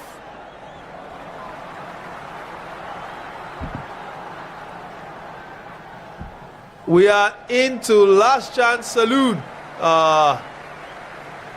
They tried to fight Campbell on the other side of the line. We're looking at the chance again for Sipe. I mean, that was a terrible finish from Kayembe. You can coach Sebastian's reaction. That should have been it. Should have been all over there. But hey, if things stay like this for the next 2 minutes, no one will remember that miss. 2 minutes to go. In Guadalajara, the Democratic Republic of Congo are on the brink of their second ever World Cup appearance.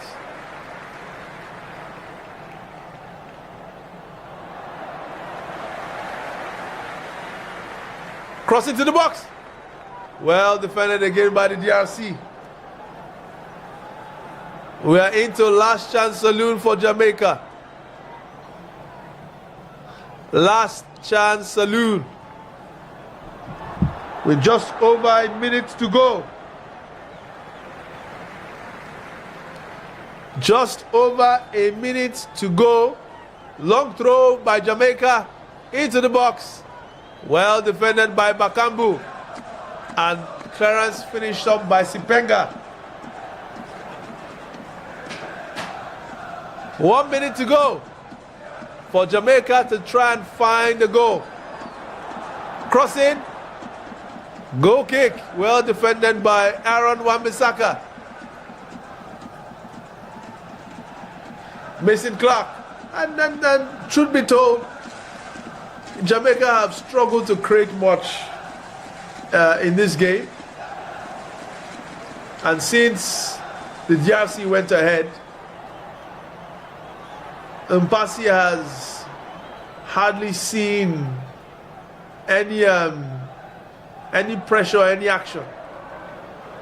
The DRC have controlled this game for majority of periods. There was only one period of note where Jamaica were able to sustain any sort of pressure. And so if the game finishes as we currently stand, A chance here for the DRC to finish the game. Makambu, save, double save from Andre Blake. It's almost like the DRC are refusing to put this game to bed. That should have been in the net. Last few seconds here for Jamaica to find the goal. This must be their last chance. Cross and well defended again. We are now into discretionary time, and that's it.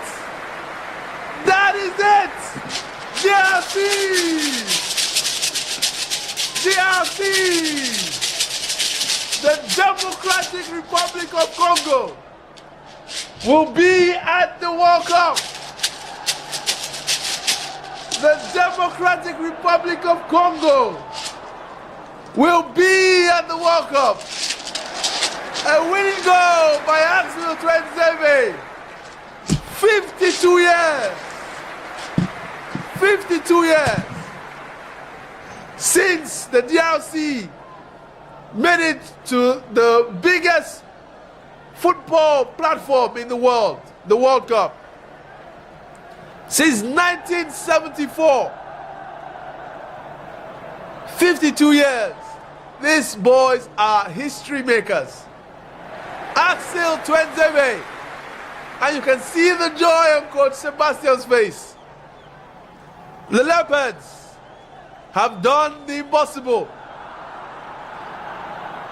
Finishing second only to the People's Champions of Africa, Senegal, going into the African playoffs, beating Gabon, beating Nigeria, and finally, in Guadalajara, have knocked out Jamaica, and they will be at the World Cup, joining Group K, Portugal, Colombia, and Uzbekistan. And for the first time in history, Africa will have 10 teams, 10 countries at this year's World Cup. What a day, what a night. Congrats to the Democratic Republic of Congo. Sad faces all around for Jamaica. But truth be told, through this game, DRC are deserved winners. It's been an honor doing this with you tonight. We celebrate together with our African brothers all the way in Kinshasa. Congrats to the Democratic Republic of Congo. And we wish them the best in their World Cup outings. From us at the VIVX studios in Lagos, we will continue our celebrations tomorrow. It is nearly 1 a.m. local time. Thank you for staying with us. If you have joined us for the very first time, please don't forget to hit the subscribe button, turn on your notifications. So each time we come here celebrating our African teams and stars, the upcoming World Cup, the Women's AFCON, you are always able to join us. With that, stay blessed, have a good night, stay winning. Thank you.